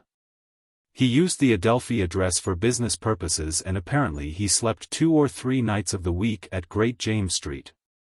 I have told the man to leave everything as it is, and that we will come round." 10 minutes later the 2 officers were in the somewhat gloomy apartments which Vasillaro had occupied. The landlord explained that most of the furniture was his, but that there were certain articles which were the property of the deceased man. He added, somewhat unnecessarily, that the late tenant owed him 6 months' rent. The articles which had been the property of Vasillaro included a tin trunk, a small writing bureau, a secretaire bookcase and a few clothes. The secretaire was locked, as was the writing bureau. The tin box, which had little or nothing of interest, was unfastened. The other locks needed very little attention. Without any difficulty Mansus opened both. The leaf of the bureau, when let down, formed the desk, and piled up inside was a whole mass of letters opened and unopened, accounts, notebooks and all the paraphernalia which an untidy man collects. Letter by letter, T.X. went through the accumulation without finding anything to help him. Then his eye was attracted by a small tin case thrust into one of the oblong pigeon-holes at the back of the desk. This he pulled out and opened and found a small wad of paper wrapped in tin foil. "Hello, hello," said T.X., and he was pardonably exhilarated. Chapter 6. A man stood in the speckless courtyard before the governor's house at Dartmoor jail. He wore the ugly livery of shame which marks the convict. His head was clipped short, and there was 2 days' growth of beard upon his haggard face. Standing with his hands behind him, he waited for the moment when he would be ordered to his work. John Lexman, A.O. 43, looked up at the blue sky as he had looked so many times from the exercise yard, and wondered what the day would bring forth. A day to him was the beginning and the end of an eternity. He dare not let his mind dwell upon the long aching years ahead. He dare not think of the woman he left, or let his mind dwell upon the agony which she was enduring. He had disappeared from the world he loved, and the world that knew him, and all that there was in life. All that was worthwhile had been crushed and obliterated into the granite of the Princetown quarries, and its wide horizon shrunken by the gaunt moorland with its menacing tors. New interests made up his existence. The quality of the food was one. The character of the book he would receive from the prison library another. The future meant Sunday chapel. The present whatever task they found him. For the day he was to paint some doors and windows of an outlying cottage. A cottage occupied by a warder who, for some reason, on the day previous, had spoken to him with a certain kindness and a certain respect which was unusual. "Face the wall," growled a voice, and mechanically he turned, his hands still behind him, and stood staring at the grey wall of the prison storehouse. He heard the shuffling feet of the quarry gang, his ears caught the clink of the chains which bound them together. They were desperate men, peculiarly interesting to him, and he had watched their faces furtively in the early period of his imprisonment. He had been sent to Dartmoor after spending 3 months in Wormwood Scrubs. Old hands had told him variously that he was fortunate or unlucky. It was usual to have 12 months at the Scrubs before testing the life of a convict establishment. He believed there was some talk of sending him to Parkhurst, and here he traced the influence which T.X. would exercise, for Parkhurst was a prisoner's paradise. He heard his warder's voice behind him. "Right turn, 43, quick march." He walked ahead of the armed guard, through the great and gloomy gates of the prison, turned sharply to the right, and walked up the village street toward the moors. Beyond the village of Princetown, and on the Tavistock Road were 2 or 3 cottages which had been lately taken by the prison staff. And it was to the decoration of one of these that A.O. 43 had been sent. The house was as yet without a tenant.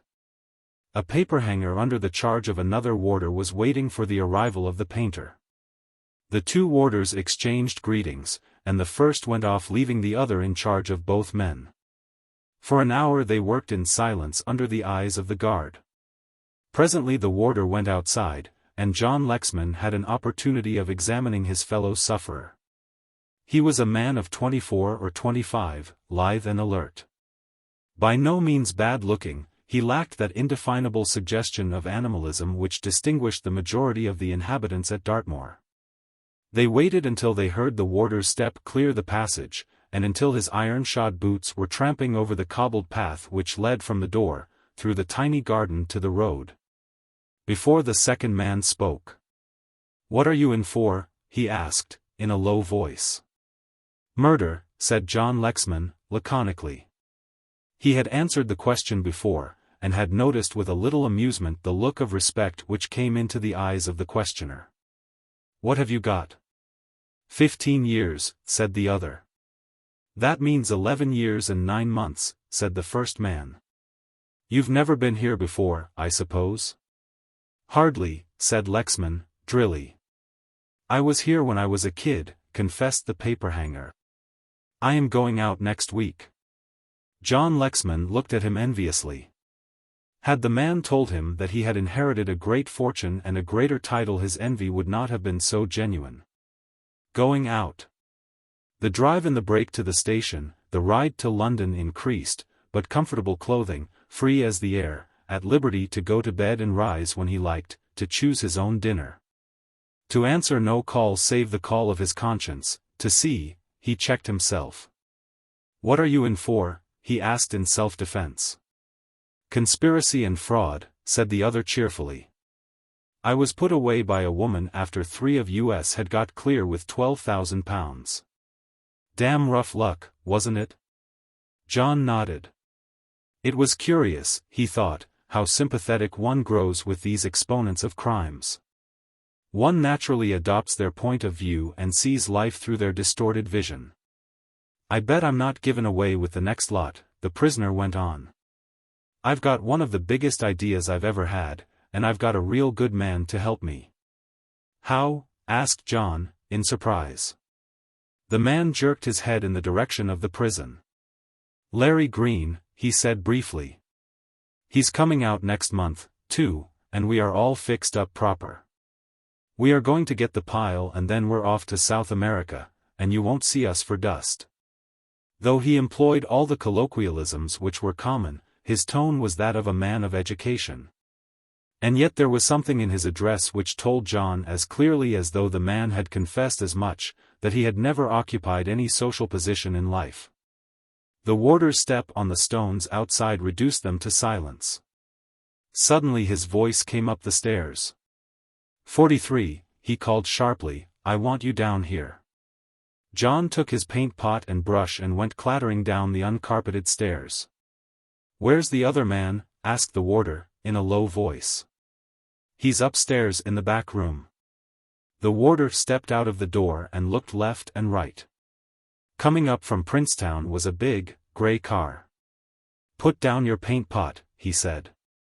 His voice was shaking with excitement. I am going upstairs. When that car comes abreast of the gate, ask no questions and jump into it. Get down into the bottom and pull a sack over you, and do not get up until the car stops. The blood rushed to John Lexman's head, and he staggered. My God, he whispered. Do as I tell you, hissed the warder. Like an automaton, John put down his brushes, and walked slowly to the gate. The grey car was crawling up the hill, and the face of the driver was half enveloped in a big rubber mask. Through the 2 great goggles John could see little to help him identify the man. As the machine came up to the gate, he leapt into the tonneau and sank instantly to the bottom. As he did so he felt the car leap forward underneath him. Now it was going fast, now faster, now it rocked and swayed as it gathered speed. He felt it sweeping downhill and uphill, and once he heard a hollow rumble as it crossed a wooden bridge. He could not detect from his hiding place in what direction they were going, but he gathered they had switched off to the left and were making for one of the wildest parts of the moor. Never once did he feel the car slacken its pace, until, with a grind of brakes, it stopped suddenly. Get out, said a voice. John Lexman threw off the cover and leapt out, and as he did so the car turned and sped back the way it had come. For a moment he thought he was alone, and looked around. Far away in the distance he saw the grey bulk of Princetown jail. It was an accident that he should see it, but it so happened that a ray of the sun fell athwart it and threw it into relief. He was alone on the moors. Where could he go? He turned at the sound of a voice. He was standing on the slope of a small tor. At the foot there was a smooth stretch of green sward. It was on this stretch that the people of Dartmoor held their pony races in the summer months. There was no sign of horses, but only a great bat-like machine with outstretched pinions of taut white canvas, and by that machine a man clad from head to foot in brown overalls. John stumbled down the slope. As he neared the machine he stopped and gasped. Kara, he said, and the brown man smiled. But, I do not understand. What are you going to do? asked Lexman, when he had recovered from his surprise. "I am going to take you to a place of safety," said the other. "I have no reason to be grateful to you, as yet, Kara," breathed Lexman.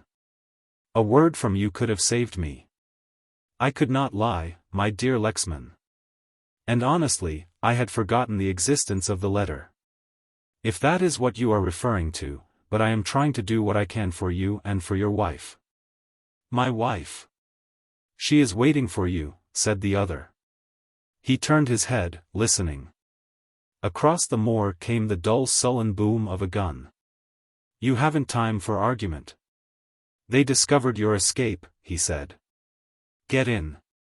John clambered up into the frail body of the machine and Kara followed. "This is a self-starter," he said, "one of the newest models of monoplanes." He clicked over a lever and with a roar the big three-bladed tractor screw spun. The aeroplane moved forward with a jerk, ran with increasing gait for 100 yards, and then suddenly the jerky progress ceased. The machine swayed gently from side to side, and looking over, the passenger saw the ground recede beneath him. Up, up, they climbed in one long sweeping ascent, passing through drifting clouds till the machine soared like a bird above the blue sea. John Lexman looked down. He saw the indentations of the coast and recognized the fringe of white houses that stood for Torquay, but in an incredibly short space of time all signs of the land were blotted out. Talking was impossible. The roar of the engines defied penetration. Kara was evidently a skillful pilot. From time to time he consulted the compass on the board before him, and changed his course ever so slightly. Presently he released one hand from the driving wheel, and scribbling on a little block of paper which was inserted in a pocket at the side of the seat he passed it back. John Lexman read. "If you cannot swim there is a life belt under your seat." John nodded. Kara was searching the sea for something, and presently he found it. Viewed from the height at which they flew it looked no more than a white speck in a great blue saucer, but presently the machine began to dip, falling at a terrific rate of speed, which took away the breath of the man who was hanging on with both hands to the dangerous seat behind. He was deadly cold, but had hardly noticed the fact. It was all so incredible, so impossible. He expected to wake up and wondered if the prison was also part of the dream. Now he saw the point for which Kara was making. A white steam yacht, long and narrow of beam, was steaming slowly westward. He could see the feathery wake in her rear, and as the aeroplane fell he had time to observe that a boat had been put off. Then with a jerk the monoplane flattened out and came like a skimming bird to the surface of the water. Her engines stopped. "We ought to be able to keep afloat for 10 minutes, said Kara, "and by that time they will pick us up." His voice was high and harsh in the almost painful silence which followed the stoppage of the engines. In less than 5 minutes the boat had come alongside, manned, as Lexman gathered from a glimpse of the crew, by Greeks. He scrambled aboard and 5 minutes later he was standing on the white deck of the yacht, watching the disappearing tail of the monoplane. Kara was by his side. "There goes £1,500, said the Greek, with a smile. "Add that to the 2,000 I paid the warder and you have a tidy sum, but some things are worth all the money in the world." Chapter 7. T.X. came from Downing Street at 11 o'clock one night, and his heart was filled with joy and gratitude. He swung his stick to the common danger of the public, but the policeman on point duty at the end of the street, who saw him, recognized and saluted him, did not think it fit to issue any official warning. He ran up the stairs to his office, and found Mansus reading the evening paper. "My poor, dumb beast," said T.X. "I am afraid I have kept you waiting for a very long time, but tomorrow you and I will take a little journey to Devonshire. It will be good for you, Mansus. Where did you get that ridiculous name, by the way?" "M or N," replied Mansus, laconically. "I repeat that there is the dawn of an intellect in you," said T.X. offensively. He became more serious as he took from a pocket inside his waistcoat a long blue envelope containing the paper which had cost him so much to secure. "Finding the revolver was a masterstroke of yours, Mansus," he said, and he was in earnest as he spoke. The man colored with pleasure, for the subordinates of T.X. loved him, and a word of praise was almost equal to promotion. It was on the advice of Mansus that the road from London to Lewes had been carefully covered and such streams as passed beneath that road had been searched. The revolver had been found after the third attempt between Gatwick and Horsley. Its identification was made easier by the fact that Vassillaro's name was engraved on the butt. It was rather an ornate affair, and in its earlier days had been silver-plated. The handle was of mother-o'-pearl. Obviously the gift of one brigand to another, was T.X.'s comment. Armed with this, his task would have been fairly easy, but when to this evidence he added a rough draft of the threatening letter which he had found amongst Vassillaro's belongings, and which had evidently been taken down at dictation, since some of the words were misspelt and had been corrected by another hand, the case was complete. But what clinched the matter was the finding of a wad of that peculiar chemical paper, a number of sheets of which T.X. had ignited for the information of the Chief Commissioner and the Home Secretary by simply exposing them for a few seconds to the light of an electric lamp. Instantly it had filled the Home Secretary's office with a pungent and most disagreeable smoke, for which he was heartily cursed by his superiors. But it had rounded off the argument. He looked at his watch. "I wonder if it is too late to see Mrs. Lexman," he said. "I don't think any hour would be too late," suggested Mansus. "You shall come and chaperone me," said his superior. But a disappointment awaited. Mrs. Lexman was not in, and neither the ringing at her electric bell nor vigorous applications to the knocker brought any response. The hall porter of the flats where she lived was under the impression that Mrs. Lexman had gone out of town. She frequently went out on Saturdays and returned on the Monday and, he thought, occasionally on Tuesdays. It happened that this particular night was a Monday night and T.X. was faced with a dilemma. The night porter, who had only the vaguest information on the subject, thought that the day porter might know more, and aroused him from his sleep. Yes, Mrs. Lexman had gone. She went on the Sunday, an unusual day to pay a weekend visit, and she had taken with her 2 bags. The porter ventured the opinion that she was rather excited, but when asked to define the symptoms relapsed into a chaos of incoherent you-knows, and what I means. "I don't like this," said T.X. suddenly. "Does anybody know that we have made these discoveries?" "Nobody outside the office," said Mansus, unless. "Unless what?" asked the other, irritably. "Don't be a jimp, Mansus. Get it off your mind." "What is it?" "I am wondering," said Mansus slowly, "if the landlord at Great James Street said anything. He knows we have made a search." "We can easily find that out," said T.X. They hailed a taxi and drove to Great James Street. That respectable thoroughfare was wrapped in sleep, and it was some time before the landlord could be aroused. Recognizing T.X., he checked his sarcasm, which he had prepared for a keyless lodger, and led the way into the drawing-room. "You didn't tell me not to speak about it, Mr. Meredith," he said, in an aggrieved tone, "and as a matter of fact I have spoken to nobody except the gentleman who called the same day." "What did he want?" asked T.X. "He said he had only just discovered that Mr. Vassillaro had stayed with me and he wanted to pay whatever rent was due," replied the other. "What like of man was he?" asked T.X. The brief description the man gave sent a cold chill to the commissioner's heart. "Cara for a ducat," he said, and swore long and variously. "Cadogan Square," he ordered. His ring was answered promptly.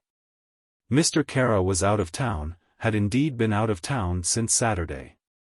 This much the manservant explained with a suspicious eye upon his visitors, remembering that his predecessor had lost his job from a too confiding friendliness with spurious electric fitters. He did not know when Mr. Cara would return, perhaps it would be a long time and perhaps a short time. He might come back that night or he might not. "You are wasting your young life," said T.X. bitterly. "You ought to be a fortune-teller." "This settles the matter," he said, in the cab on the way back. Find out the first train for Tavistock in the morning and wire the George Hotel to have a car waiting. Why not go tonight, suggested the other. There is the midnight train. It is rather slow, but it will get you there by 6 or 7 in the morning. Too late, he said, unless you can invent a method of getting from here to Paddington in about 50 seconds. The morning journey to Devonshire was a dispiriting one despite the fineness of the day. T.X. had an uncomfortable sense that something distressing had happened. The run across the moor in the fresh spring air revived him a little. As they spun down to the valley of the Dart, Mansus touched his arm. Look at that, he said, and pointed to the blue heavens where, a mile above their heads, a white-winged aeroplane, looking no larger than a very distant dragon-fly, shimmered in the sunlight. By Jove, said T.X., what an excellent way for a man to escape. It's about the only way, said Mansus. The significance of the aeroplane was borne in upon T.X. a few minutes later when he was held up by an armed guard. A glance at his card was enough to pass him. What is the matter? He asked. A prisoner has escaped, said the sentry. Escaped? By aeroplane? Asked T.X. I don't know anything about aeroplanes, sir. All I know is that one of the working party got away. The car came to the gates of the prison and T.X. sprang out, followed by his assistant. He had no difficulty in finding the governor, a greatly perturbed man, for an escape is a very serious matter. The official was inclined to be brusque in his manner, but again the magic card produced a soothing effect. I am rather rattled, said the governor. One of my men has got away. I suppose you know that? And I am afraid another of your men is going away, sir, said T.X., who had a curious reverence for military authority. He produced his paper and laid it on the governor's table. This is an order for the release of John Lexman, convicted under sentence of 15 years penal servitude. The governor looked at it. Dated last night, he said, and breathed a long sigh of relief. Thank the Lord, that is the man who escaped. Chapter 8. 2 years after the events just described, T.X., journeying up to London from Bath, was attracted by a paragraph in the Morning Post. It told him briefly that Mr. Remington Kara, the influential leader of the Greek colony, had been the guest of honor at a dinner of the Hellenic Society. T.X. had only seen Kara for a brief space of time following that tragic morning, when he had discovered not only that his best friend had escaped from Dartmoor prison and disappeared, as it were, from the world at a moment when his pardon had been signed, but that that friend's wife had also vanished from the face of the earth. At the same time, it might, as even T.X. admitted, have been the veriest coincidence that Kara had also cleared out of London to reappear at the end of 6 months. Any question addressed to him, concerning the whereabouts of the two unhappy people, was met with a bland expression of ignorance as to their whereabouts. John Lexman was somewhere in the world, hiding as he believed from justice, and with him was his wife. T.X. had no doubt in his mind as to this solution of the puzzle. He had caused to be published the story of the pardon and the circumstances under which that pardon had been secured, and he had, moreover, arranged for an advertisement to be inserted in the principal papers of every European country. It was a moot question amongst the departmental lawyers as to whether John Lexman was not guilty of a technical and punishable offense for prison breaking, but this possibility did not keep T.X. awake at nights. The circumstances of the escape had been carefully examined. The warder responsible had been discharged from the service, and had almost immediately purchased for himself a beer house in Falmouth, for a sum which left no doubt in the official mind that he had been the recipient of a heavy bribe. Who had been the guiding spirit in that escape, Mrs. Lexman, or Kara? It was impossible to connect Kara with the event. The motor car had been traced to Exeter, where it had been hired by a foreign-looking gentleman, but the chauffeur, whoever he was, had made good his escape. An inspection of Kara's hangars at Wembley showed that his 2 monoplanes had not been removed, and T.X. failed entirely to trace the owner of the machine he had seen flying over Dartmoor on the fatal morning. T.X. was somewhat baffled and a little amused by the disinclination of the authorities to believe that the escape had been effected by this method at all. All the events of the trial came back to him, as he watched the landscape spinning past. He set down the newspaper with a little sigh, put his feet on the cushions of the opposite seat and gave himself up to reverie. Presently he returned to his journals and searched them idly for something to interest him in the final stretch of journey between Newbury and Paddington. Presently he found it in a 2-column article with the uninspiring title, "The Mineral Wealth of Tierra del Fuego." It was written brightly with a style which was at once easy and informative. It told of adventures in the marshes behind XVIII. Sebastian Bay and journeys up the Juarez-Selman River, of nights spent in primeval forests, and ended in a geological survey, wherein the commercial value of syenite, porphyry, trachyte and diolite were severally canvassed. The article was signed G.G. It is said of T.X. that his greatest virtue was his curiosity. He had at the tip of his fingers the names of all the big explorers and author-travelers, and for some reason he could not place G.G. to his satisfaction. In fact, he had an absurd desire to interpret the initials into George Grossmith. His inability to identify the writer irritated him, and his first act on reaching his office was to telephone to one of the literary editors of the Times whom he knew. "Not my department," was the chilly reply, "and besides we never give away the names of our contributors. Speaking as a person outside the office, I should say that G.G. was George Gathercole, the explorer, you know, the fellow who had an arm chewed off by a lion or something." "George Gathercole," repeated T.X. "What an ass I am."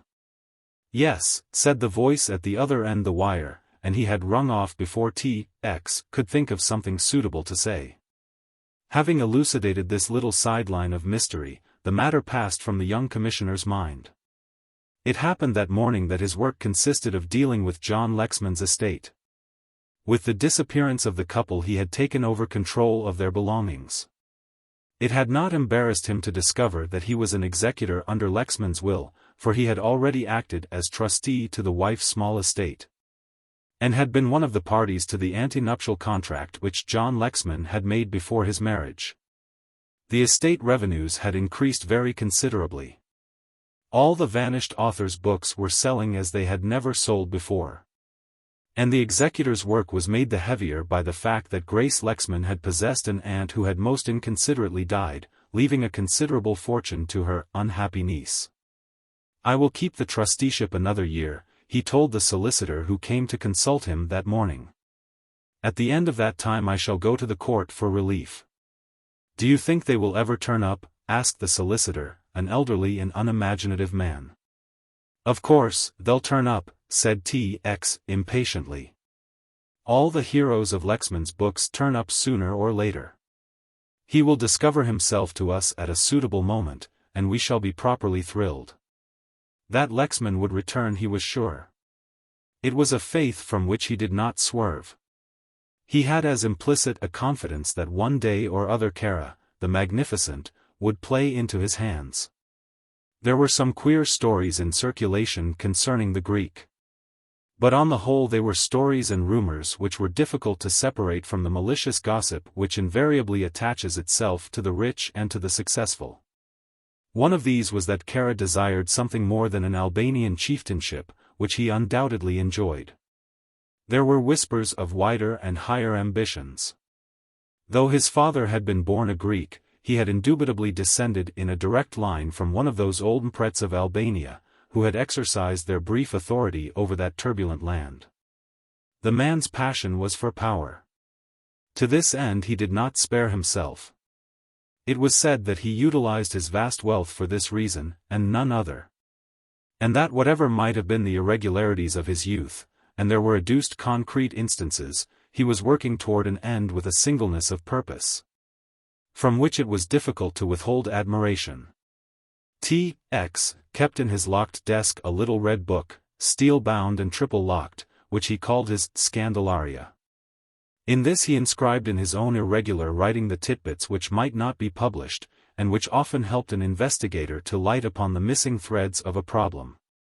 In truth, he scorned no source of information, and was conscienceless in the compilation of this somewhat chaotic record. The affairs of John Lexman recalled Kara, and Kara's great reception. Mansus would have made arrangements to secure a verbatim report of the speeches which were made, and these would be in his hands by the night. Mansus did not tell him that Kara was financing some very influential people indeed. That a certain Under-Secretary of State with a great number of very influential relations had been saved from bankruptcy by the timely advances which Kara had made. This T.X. had obtained through sources which might be hastily described as discreditable. Mansus knew of the baccarat establishment in Albemarle Street, but he did not know that the neurotic wife of a very great man indeed, no less than the Minister of Justice, was a frequent visitor to that establishment, and that she had lost in one night some £6,000. In these circumstances it was remarkable, thought T.X., that she should report to the police so small a matter as the petty pilfering of servants. This, however, she had done, and whilst the lesser officers of Scotland Yard were interrogating pawnbrokers, the men higher up were genuinely worried by the lady's own lapses from grace. It was all sordid but, unfortunately, conventional, because highly placed people will always do underbred things, where money or women are concerned, but it was necessary. For the proper conduct of the department which T.X. directed, that, however sordid and however conventional might be the errors which the great ones of the earth committed, they should be filed for reference. The motto which T.X. went upon in life was, "You never know." The Minister of Justice was a very important person, for he was a personal friend of half the monarchs of Europe. A poor man, with 2,000 or 3,000 a year of his own, with no very definite political views and uncommitted to the more violent policies of either party, he succeeded in serving both, with profit to himself, and without earning the obloquy of either. Though he did not pursue the blatant policy of the Vicar of Bray, yet it is fact which may be confirmed from the reader's own knowledge, that he served in 4 different administrations, drawing the pay and emoluments of his office from each, though the fundamental policies of those 4 governments were distinct. Lady Bartholomew, the wife of this adaptable minister, had recently departed for San Remo. The newspapers announced the fact and spoke vaguely of a breakdown which prevented the lady from fulfilling her social engagements. T.X., ever a doubting Thomas, could trace no visit of nerve specialist, nor yet of the family practitioner, to the official residence in Downing Street, and therefore he drew conclusions. In his own Who's Who, T.X. noted the hobbies of his victims which, by the way, did not always coincide with the innocent occupations set against their names in the more pretentious volume. Their follies and their weaknesses found a place and were recorded at a length, as it might seem to the uninformed observer, beyond the limit which charity allowed. Lady Mary Bartholomew's name appeared not once, but many times, in the erratic records which T.X. kept. There was a plain matter-of-fact and wholly unobjectionable statement that she was born in 1874, that she was the 7th daughter of the Earl of Balmoral, that she had one daughter who rejoiced in the somewhat unpromising name of Belinda Mary, and such further information as a man might get without going to a great deal of trouble. T.X., refreshing his memory from the little red book, wondered what unexpected tragedy had sent Lady Bartholomew out of London in the middle of the season. The information was that the lady was fairly well off at this moment, and this fact made matters all the more puzzling and almost induced him to believe that, after all, the story was true. And a nervous breakdown really was the cause of her sudden departure. He sent for Mansus. "You saw Lady Bartholomew off at Charing Cross, I suppose?" Mansus nodded. "She went alone?" "She took her maid, but otherwise she was alone." "I thought she looked ill." "She has been looking ill for months past," said T.X., without any visible expression of sympathy. "Did she take Belinda Mary?" Mansus was puzzled. "Belinda Mary," he repeated slowly. "Oh, you mean the daughter?" "No, she's at a school somewhere in France." T.X. whistled a snatch of a popular song, closed the little red book with a snap and replaced it in his desk. I wonder where on earth people dig up names like Belinda Mary, he mused. Belinda Mary must be rather a weird little animal, the Lord forgive me for speaking so about my betters. If heredity counts for anything, she ought to be something between a head waiter and a pack of cards. Have you lost anything? Mansus was searching his pockets. I made a few notes, some questions I wanted to ask you about, and Lady Bartholomew was the subject of one of them. I have had her under observation for 6 months, do you want it kept up? T.X. thought a while, then shook his head. I am only interested in Lady Bartholomew in so far as Kara is interested in her. There is a criminal for you, my friend, he added, admiringly. Mansus, busily engaged in going through the bundles of letters, slips of paper and little notebooks he had taken from his pocket, sniffed audibly. Have you a cold? Asked T.X. politely. No, sir, was the reply, only I haven't much opinion of Kara as a criminal. Besides, what has he got to be a criminal about? He has all that he requires in the money department, he's one of the most popular people in London, and certainly one of the best-looking men I've ever seen in my life. He needs nothing. T.X. regarded him scornfully. You're a poor blind brute, he said, shaking his head. Don't you know that great criminals are never influenced by material desires, or by the prospect of concrete gains? The man, who robs his employer's till in order to give the girl of his heart the 25 pearl and ruby brooch her soul desires, gains nothing but the glow of satisfaction which comes to the man who is thought well of. The majority of crimes in the world are committed by people for the same reason, they want to be thought well of. Here is Dr. X, who murdered his wife because she was a drunkard and a slut, and he dared not leave her for fear the neighbors would have doubts as to his respectability. Here is another gentleman who murders his wives in their baths in order that he should keep up some sort of position and earn the respect of his friends and his associates. Nothing roused him more quickly to a frenzy of passion than the suggestion that he was not respectable. Here is the great financier, who has embezzled $1.25 million, not because he needed money, but because people looked up to him. Therefore, he must build great mansions, submarine pleasure courts, and must lay out huge estates, because he wished that he should be thought well of. Mansus sniffed again. What about the man who half murders his wife, does he do that to be well thought of? He asked, with a tinge of sarcasm. T.X. looked at him pityingly.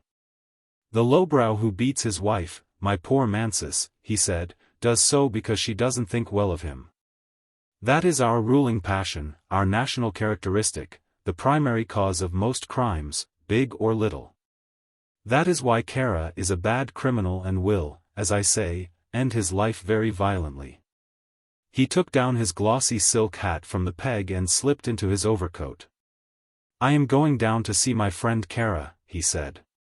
I have a feeling that I should like to talk with him. He might tell me something.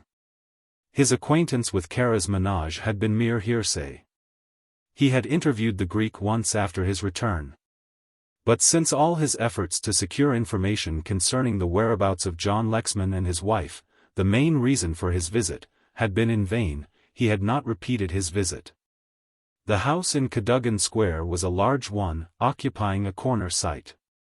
It was peculiarly English in appearance, with its window boxes, its discreet curtains, its polished brass and enamelled doorway. It had been the town house of Lord Henry Gratham, that eccentric connoisseur of wine and follower of witless pleasure. It had been built by him round a bottle of port, as his friend said, meaning thereby that his first consideration had been the cellarage of the house.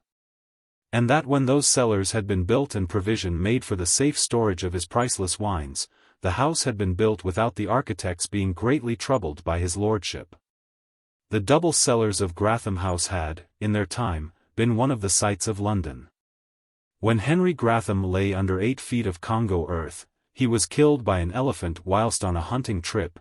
His executors had been singularly fortunate in finding an immediate purchaser. Rumor had it that Kara, who was no lover of wine, had bricked up the cellars, and their very existence passed into domestic legendary. The door was opened by a well-dressed and deferential manservant, and T.X. was ushered into the hall. A fire burnt cheerily in a bronze grate, and T.X. had a glimpse of a big oil painting of Kara above the marble mantelpiece. "Mr. Kara is very busy, sir," said the man. "Just take in my card," said T.X. "I think he may care to see me." The man bowed, produced from some mysterious corner a silver salver, and glided upstairs in that manner which well-trained servants have, a manner which seems to call for no bodily effort. In a minute he returned. "Will you come this way, sir?" he said, and led the way up a broad flight of stairs. At the head of the stairs was a corridor which ran to the left and to the right. From this there gave 4 rooms. One at the extreme end of the passage on the right, one on the left, and 2 at fairly regular intervals in the center. When the man's hand was on one of the doors, T.X. asked quietly, "I think I have seen you before somewhere, my friend." The man smiled. "It is very possible, sir. I was a waiter at the Constitutional for some time." T.X. nodded. "That is where it must have been," he said. The man opened the door and announced the visitor. T.X. found himself in a large room, very handsomely furnished, but just lacking that sense of coziness and comfort which is the feature of the Englishman's home. Kara rose from behind a big writing table, and came with a smile and a quick step to greet the visitor. "This is a most unexpected pleasure," he said, and shook hands warmly. T.X. had not seen him for a year and found very little change in this strange young man. He could not be more confident than he had been, nor bear himself with a more graceful carriage. Whatever social success he had achieved, it had not spoiled him, for his manner was as genial and easy as ever. "I think that will do, Miss Holland," he said, turning to the girl who, with notebook in hand, stood by the desk. Evidently, thought T.X. our Hellenic friend has a pretty taste in secretaries. In that one glance he took her all in, from the bronze brown of her hair to her neat foot. T.X. was not readily attracted by members of the opposite sex. He was self-confessed a predestined bachelor, finding life and its incidents too absorbing to give his whole mind to the serious problem of marriage, or to contract responsibilities and interests which might divert his attention from what he believed was the greater game. Yet he must be a man of stone to resist the freshness, the beauty and the youth of this straight, slender girl. The pink and whiteness of her, the aliveness and buoyancy and the thrilling sense of vitality she carried in her very presence. "What is the weirdest name you have ever heard?"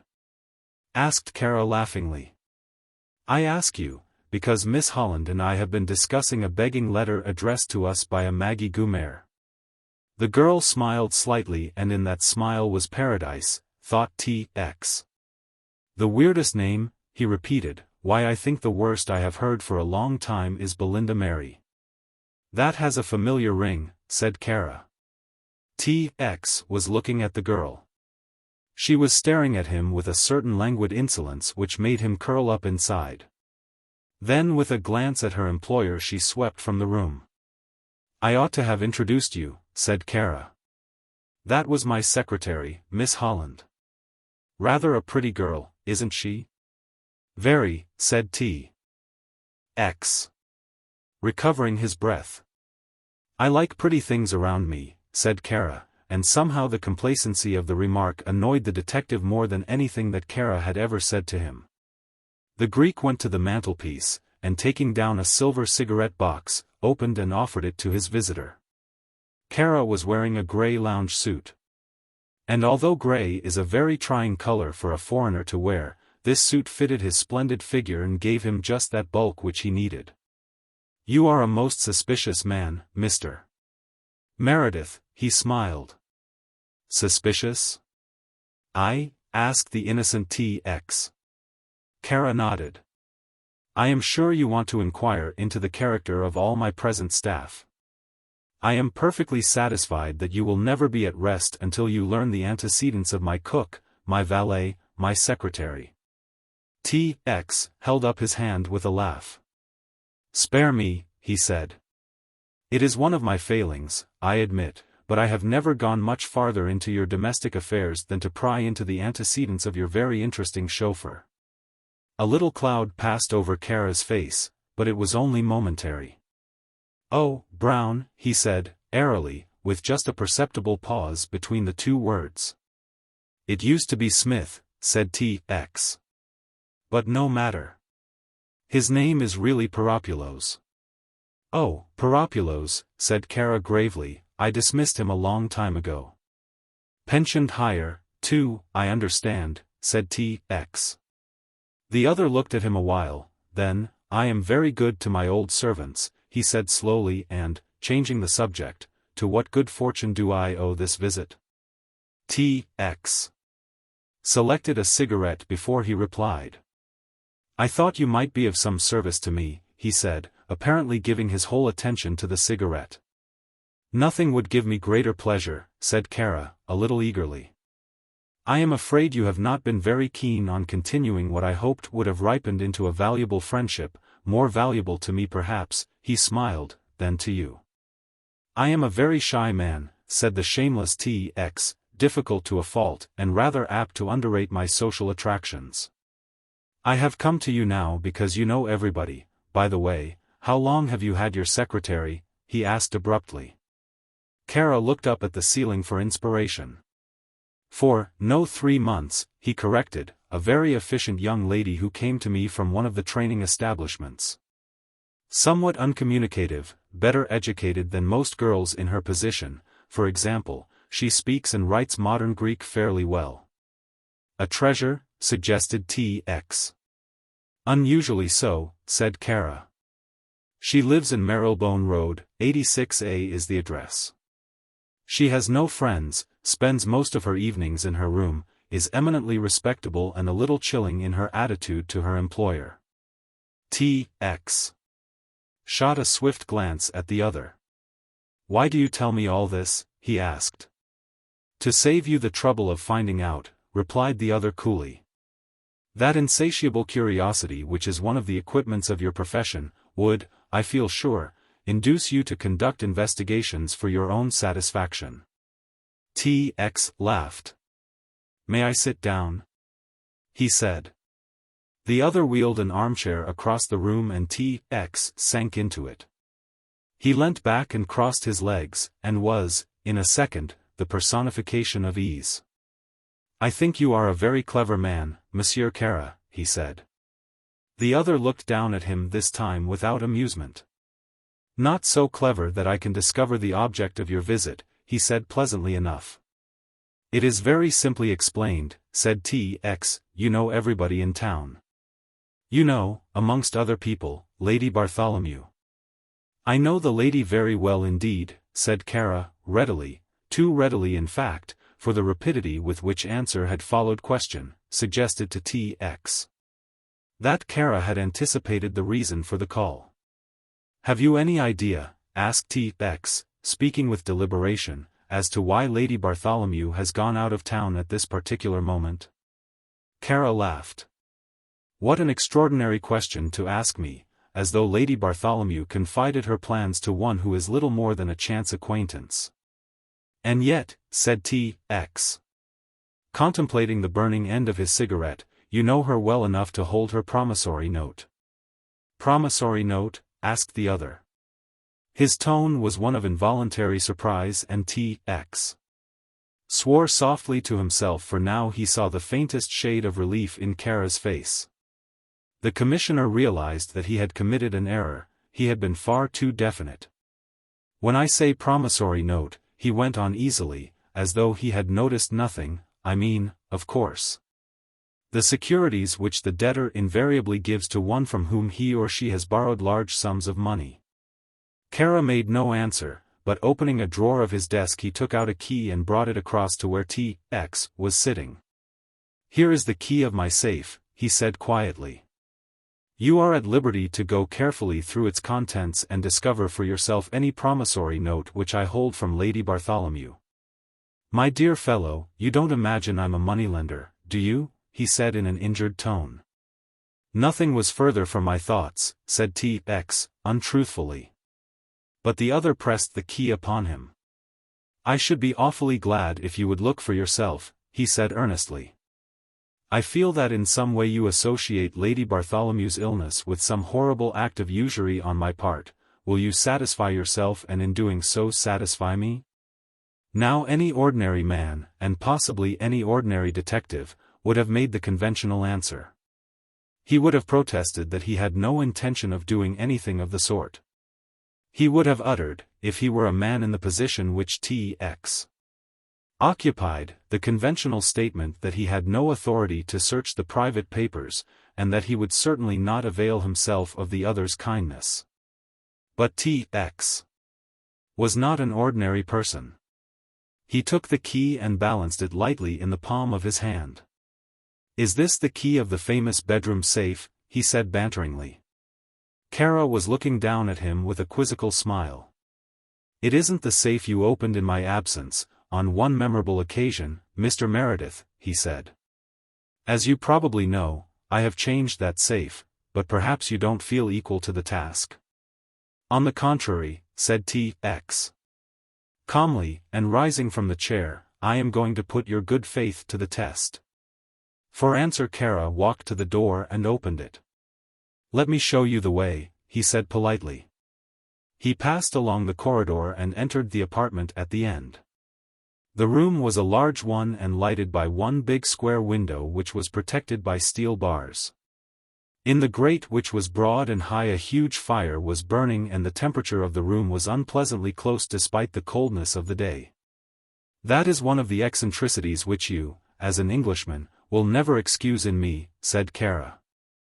Near the foot of the bed, let into, and flush with, the wall, was a big green door of the safe.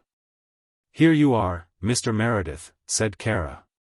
All the precious secrets of Remington Kara are yours for the seeking. I am afraid I've had my trouble for nothing, said T.X. making no attempt to use the key. That is an opinion which I share, said Kara, with a smile. Curiously enough, said T.X. I mean just what you mean. He handed the key to Kara. Won't you open it? Asked the Greek. T.X. shook his head. The safe as far as I can see is a Magnus, the key which you have been kind enough to give me is legibly inscribed upon the handle, Chubb. My experience as a police officer has taught me that Chubb keys very rarely open Magnus safes. Kara uttered an exclamation of annoyance. How stupid of me! He said, yet now I remember, I sent the key to my bankers, before I went out of town. I only came back this morning, you know. I will send for it at once. Pray don't trouble, murmured T.X. politely. He took from his pocket a little flat leather case and opened it.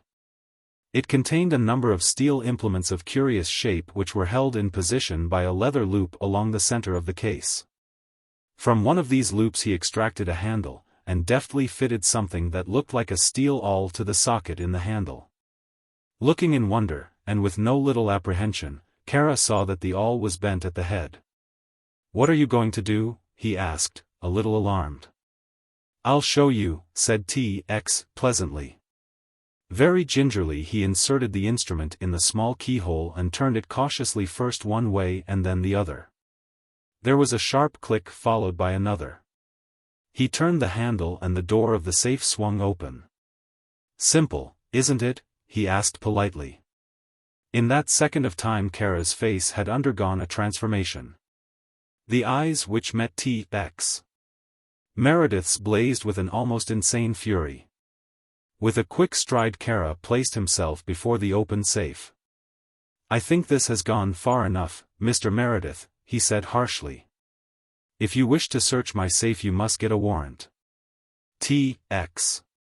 shrugged his shoulders, and carefully unscrewing the instrument he had employed and replacing it in the case, he returned it to his inside pocket. It was at your invitation, my dear Monsieur Kara, he said suavely. Of course I knew that you were putting a bluff up on me with the key and that you had no more intention of letting me see the inside of your safe than you had of telling me exactly what happened to John Lexman. The shot went home. The face which was thrust into the commissioner's was ridged and veined with passion. The lips were turned back to show the big white even teeth, the eyes were narrowed to slits, the jaw thrust out, and almost every semblance of humanity had vanished from his face. You, he hissed, and his clawing hands moved suspiciously backward. Put up your hands, said T.X. sharply, and be damned quick about it. In a flash the hands went up, for the revolver which T.X. held was pressed uncomfortably against the third button of the Greek's waistcoat. That's not the first time you've been asked to put up your hands, I think, said T.X. pleasantly. His own left hand slipped round to Kara's hip pocket. He found something in the shape of a cylinder and drew it out from the pocket. To his surprise it was not a revolver, not even a knife. It looked like a small electric torch, though instead of a bulb and a bullseye glass, there was a pepperbox perforation at one end. He handled it carefully and was about to press the small nickel knob when a strangled cry of horror broke from Kara. For God's sake be careful, he gasped. You're pointing it at me. Do not press that lever, I beg. Will it explode? Asked T.X. curiously. No. T.X. pointed the thing downward to the carpet and pressed the knob cautiously.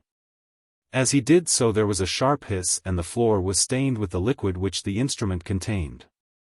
Just one gush of fluid and no more. T.X. looked down. The bright carpet had already changed color, and was smoking. The room was filled with a pungent and disagreeable scent. T.X. looked from the floor to the white-faced man. Vitriol, I believe, he said, shaking his head admiringly. What a dear little fellow you are. The man, big as he was on the point of collapse and mumbled something about self-defense, and listened without a word, whilst T.X. laboring under an emotion which was perfectly pardonable, described Kara, his ancestors and the possibilities of his future estate. Very slowly the Greek recovered his self-possession. I didn't intend using it on you, I swear I didn't, he pleaded. I'm surrounded by enemies, Meredith. I had to carry some means of protection. It is because my enemies know I carry this that they fight shy of me. I'll swear I had no intention of using it on you. The idea is too preposterous. I am sorry I fooled you about the safe. Don't let that worry you, said T.X. I am afraid I did all the fooling. No, I cannot let you have this back again, he said, as the Greek put out his hand to take the infernal little instrument. I must take this back to Scotland Yard, it's quite a long time since we had anything new in this shape. Compressed air, I presume. Kara nodded solemnly. Very ingenious indeed, said T.X. If I had a brain like yours, he paused, I should do something with it, with a gun, he added, as he passed out of the room. Chapter 9. My dear Mr. Meredith. I cannot tell you how unhappy and humiliated I feel that my little joke with you should have had such an uncomfortable ending. As you know, and as I have given you proof, I have the greatest admiration in the world for one whose work for humanity has won such universal recognition. I hope that we shall both forget this unhappy morning and that you will give me an opportunity of rendering to you in person the apologies which are due to you. I feel that anything less will neither rehabilitate me in your esteem, nor secure for me the remnants of my shattered self-respect. I am hoping you will dine with me next week and meet a most interesting man, George Gathercole, who has just returned from Patagonia. I only received his letter this morning, having made most remarkable discoveries concerning that country. I feel sure that you are large enough minded and too much a man of the world to allow my foolish fit of temper to disturb a relationship which I have always hoped would be mutually pleasant. If you will allow Gathercole, who will be unconscious of the part he is playing, to act as peacemaker between yourself and myself, I shall feel that his trip, which has cost me a large sum of money, will not have been wasted. I am, dear Mr. Meredith, yours very sincerely, Remington Kara. Kara folded the letter and inserted it in its envelope. He rang a bell on his table and the girl who had so filled T.X. with a sense of awe came from an adjoining room. You will see that this is delivered, Miss Holland. She inclined her head and stood waiting. Kara rose from his desk and began to pace the room. Do you know T.X. Meredith? He asked suddenly. I have heard of him, said the girl. A man with a singular mind, said Kara, a man against whom my favorite weapon would fail. She looked at him with interest in her eyes. What is your favorite weapon, Mr. Kara? She asked. Fear, he said. If he expected her to give him any encouragement to proceed, he was disappointed. Probably he required no such encouragement, for in the presence of his social inferiors he was somewhat monopolizing. Cut a man's flesh and it heals, he said. Whip a man and the memory of it passes, frighten him. Fill him with a sense of foreboding and apprehension and let him believe that something dreadful is going to happen either to himself or to someone he loves, better the latter, and you will hurt him beyond forgetfulness. Fear is a tyrant and a despot, more terrible than the rack, more potent than the stake. Fear is many-eyed and sees horrors where normal vision only sees the ridiculous. Is that your creed? She asked quietly. Part of it, Miss Holland, he smiled. She played idly with the letter she held in her hand, balancing it on the edge of the desk, her eyes downcast. What would justify the use of such an awful weapon? She asked. It is amply justified to secure an end, he said blandly. For example, I want something, I cannot obtain that something through the ordinary channel or by the employment of ordinary means. It is essential to me, to my happiness, to my comfort, or my amour propre, that something shall be possessed by me. If I can buy it, well and good. If I can buy those who can use their influence to secure this thing for me, so much the better. If I can obtain it by any merit I possess, I utilize that merit, providing always, that I can secure my object in the time, otherwise. He shrugged his shoulders. I see, she said, nodding her head quickly. I suppose that is how blackmailers feel. He frowned. That is a word I never use, nor do I like to hear it employed, he said. Blackmail suggests to me a vulgar attempt to obtain money. Which is generally very badly wanted by the people who use it, said the girl, with a little smile, and, according to your argument, they are also justified. It is a matter of plain, he said airily. Viewed from my standpoint, they are sordid criminals, the sort of person that T.X. meets, I presume, in the course of his daily work. T.X. he went on somewhat oracularly, is a man for whom I have a great deal of respect. You will probably meet him again, for he will find an opportunity of asking you a few questions about myself. I need hardly tell you. He lifted his shoulders with a deprecating smile. I shall certainly not discuss your business with any person, said the girl coldly. I am paying you £3 a week, I think, he said. I intend increasing that to £5 because you suit me most admirably. Thank you, said the girl quietly, but I am already being paid quite sufficient. She left him, a little astonished and not a little ruffled. To refuse the favors of Remington Kara was, by him, regarded as something of an affront. Half his quarrel with T.X. was that gentleman's curious indifference to the benevolent attitude which Kara had persistently adopted in his dealings with the detective. He rang the bell, this time for his valet. Fisher, he said, I am expecting a visit from a gentleman named Gathercole, a one-armed gentleman whom you must look after if he comes. Detain him on some pretext or other because he is rather difficult to get hold of and I want to see him. I am going out now and I shall be back at 6:30. Do whatever you can to prevent him going away until I return. He will probably be interested if you take him into the library. Very good, sir, said the urbane Fisher, will you change before you go out? Kara shook his head. I think I will go as I am, he said. Get me my fur coat. This beastly cold kills me, he shivered as he glanced into the bleak street. Keep my fire going, put all my private letters in my bedroom, and see that Miss Holland has her lunch. Fisher followed him to his car, wrapped the fur rug about his legs, closed the door carefully and returned to the house. From thence onward his behavior was somewhat extraordinary for a well-bred servant. That he should return to Kara's study and set the papers in order was natural and proper. That he should conduct a rapid examination of all the drawers in Kara's desk might be excused on the score of diligence, since he was, to some extent, in the confidence of his employer. Kara was given to making friends of his servants, up to a point. In his more generous moments he would address his bodyguard as Fred, and on more occasions than one, and for no apparent reason, had tipped his servant over and above his salary. Mr. Fred Fisher found little to reward him for his search until he came upon Kara's cheque-book, which told him that on the previous day the Greek had drawn £6,000 in cash from the bank. This interested him mightily, and he replaced the cheque-book with the tightened lips and the fixed gaze of a man who was thinking rapidly.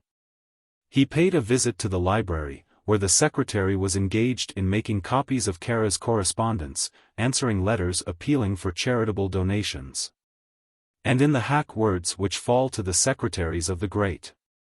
He replenished the fire, asked deferentially for any instructions, and returned again to his quest. This time he made the bedroom the scene of his investigations. The safe he did not attempt to touch, but there was a small bureau in which Kara would have placed his private correspondence of the morning. This, however, yielded no result.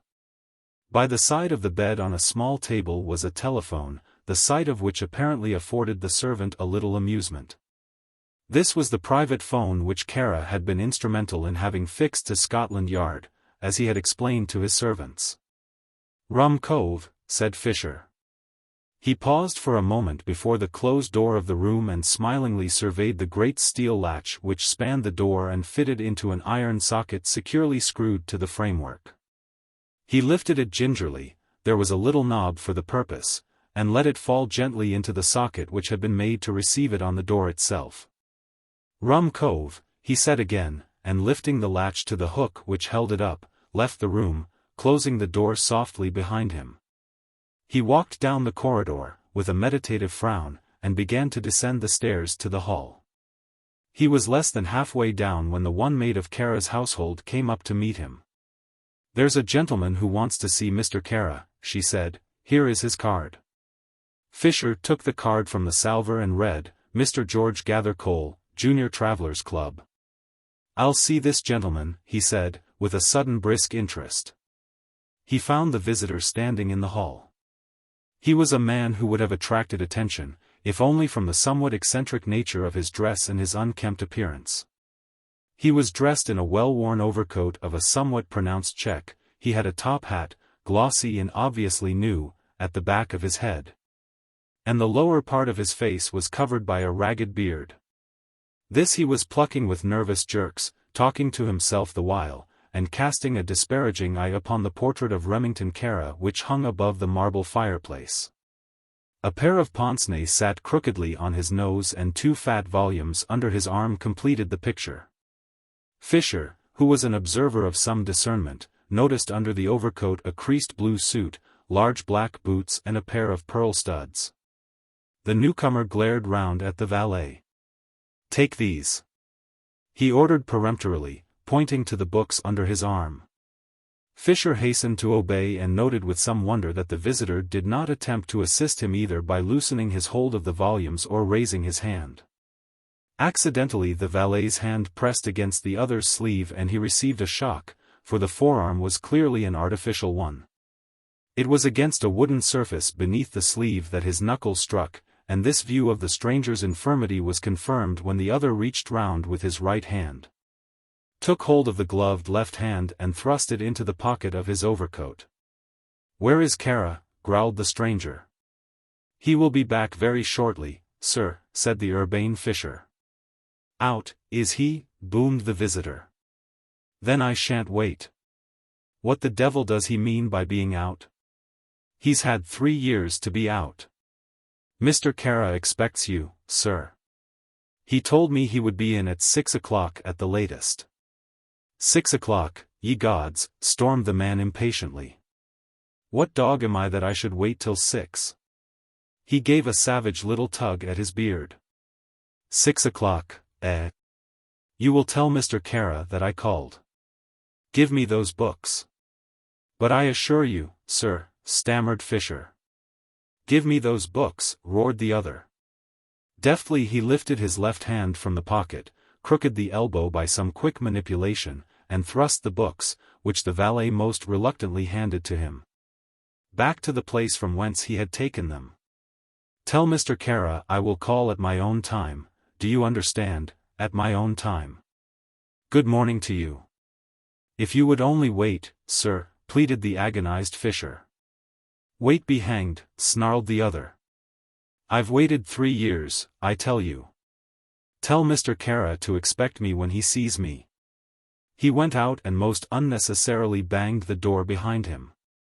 Fisher went back to the library. The girl was sealing up some letters as he entered and looked up. I am afraid, Miss Holland, I've got myself into very serious trouble. What is that, Fisher? Asked the girl.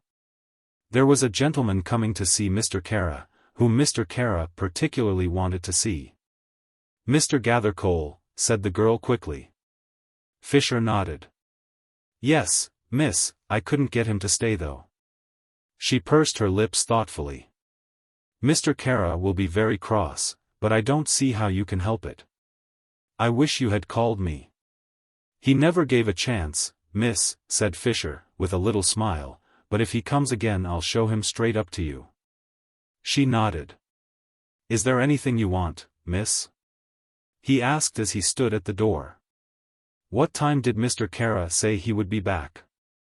At 6 o'clock, miss, the man replied. There is rather an important letter here which has to be delivered. Shall I ring up for a messenger?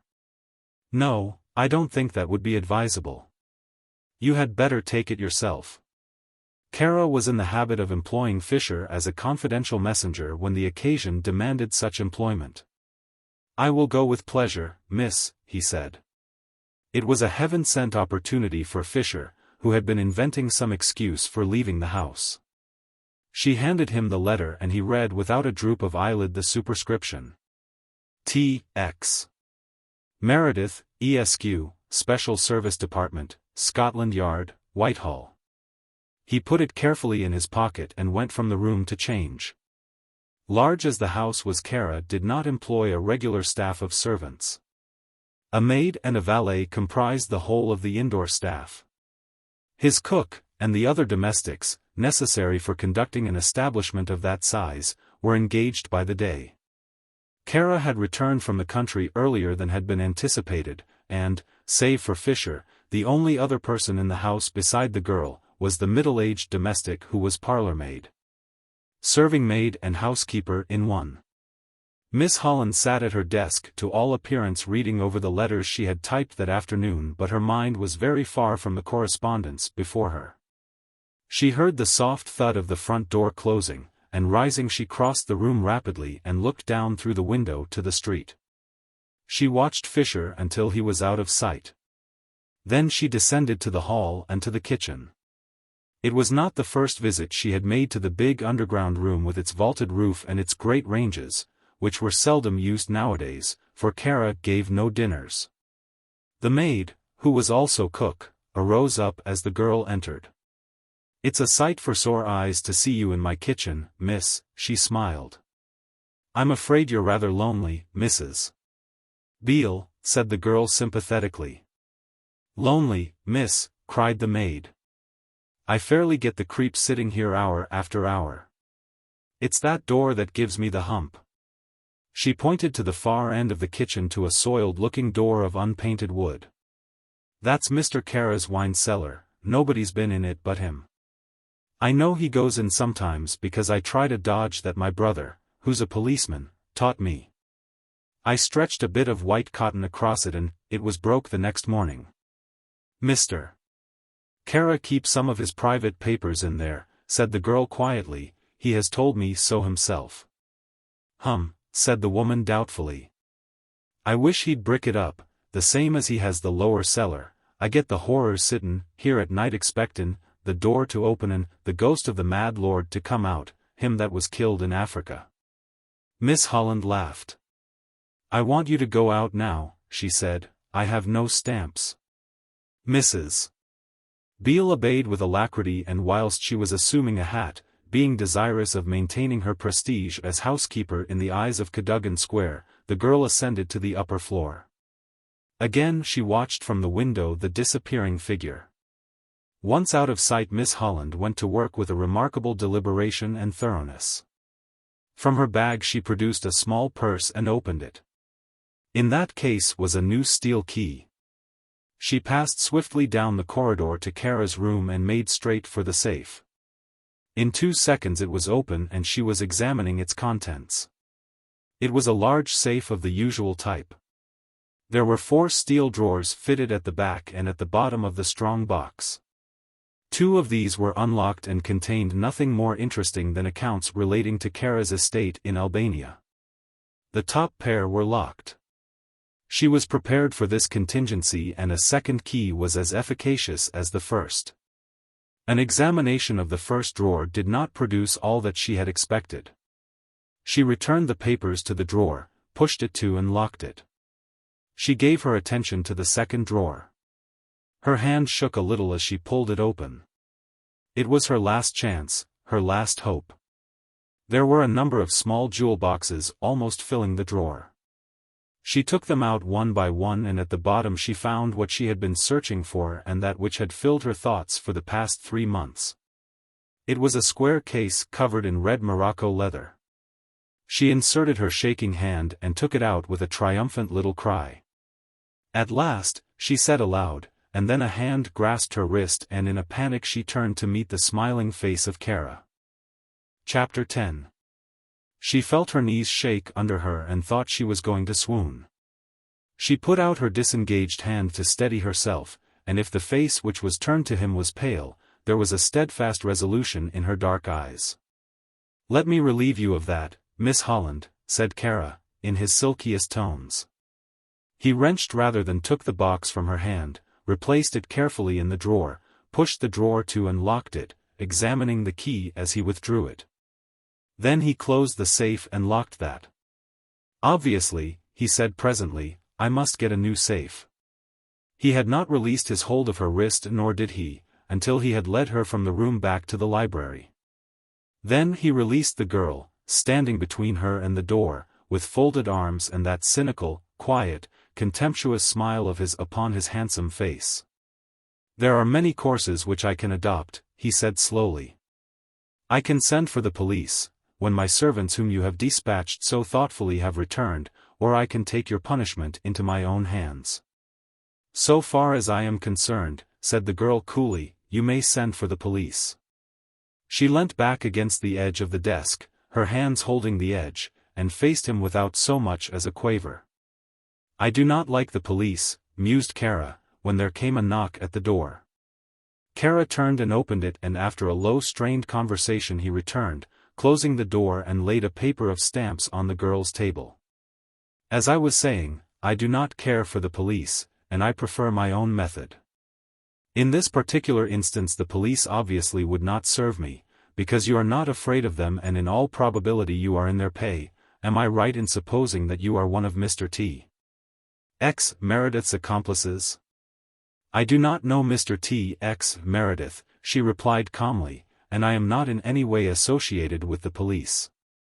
"Nevertheless," he persisted, "you do not seem to be very scared of them, and that removes any temptation I might have to place you in the hands of the law." "Let me see," he pursed his lips as he applied his mind to the problem.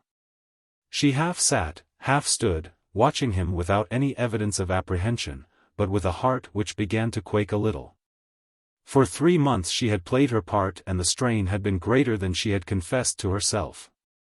Now the great moment had come and she had failed. That was the sickening, maddening thing about it all. It was not the fear of arrest or of conviction, which brought a sinking to her heart. It was the despair of failure, added to a sense of her helplessness against this man. "If I had you arrested your name would appear in all the papers, of course," he said, narrowly, "and your photograph would probably adorn the Sunday journals," he added expectantly. She laughed. "That doesn't appeal to me," she said. "I am afraid it doesn't," he replied, and strolled towards her as though to pass her on his way to the window. He was abreast of her when he suddenly swung round and catching her in his arms he caught her close to him. Before she could realize what he planned, he had stooped swiftly and kissed her full upon the mouth. "If you scream, I shall kiss you again," he said, "for I have sent the maid to buy some more stamps, to the General Post Office." "Let me go," she gasped. Now for the first time he saw the terror in her eyes, and there surged within him that mad sense of triumph. That intoxication of power which had been associated with the red-letter days of his warped life. "You're afraid," he bantered her, half whispering the words, "you're afraid now, aren't you? If you scream I shall kiss you again, do you hear? For God's sake, let me go," she whispered. He felt her shaking in his arms, and suddenly he released her with a little laugh, and she sank trembling from head to foot upon the chair by her desk. "Now you're going to tell me who sent you here," he went on harshly, "and why you came. I never suspected you. I thought you were one of those strange creatures one meets in England, a gentlewoman who prefers working for her living to the more simple business of getting married. And all the time you were spying, clever, very clever." The girl was thinking rapidly. In 5 minutes Fisher would return. Somehow she had faith in Fisher's ability and willingness to save her from a situation which she realized was fraught with the greatest danger to herself. She was horribly afraid. She knew this man far better than he suspected, realized the treachery and the unscrupulousness of him. She knew he would stop short of nothing, that he was without honor and without a single attribute of goodness. He must have read her thoughts, for he came nearer and stood over her. "You needn't shrink, my young friend," he said with a little chuckle. "You are going to do just what I want you to do, and your first act will be to accompany me downstairs. Get up." He half lifted, half dragged her to her feet and led her from the room. They descended to the hall together and the girl spoke no word. Perhaps she hoped that she might wrench herself free and make her escape into the street, but in this she was disappointed. The grip about her arm was a grip of steel and she knew safety did not lie in that direction. She pulled back at the head of the stairs that led down to the kitchen. "Where are you taking me?" she asked. "I am going to put you into safe custody," he said. "On the whole I think it is best that the police take this matter in hand, and I shall lock you into my wine cellar and go out in search of a policeman." The big wooden door opened, revealing a second door, and this Kara unbolted.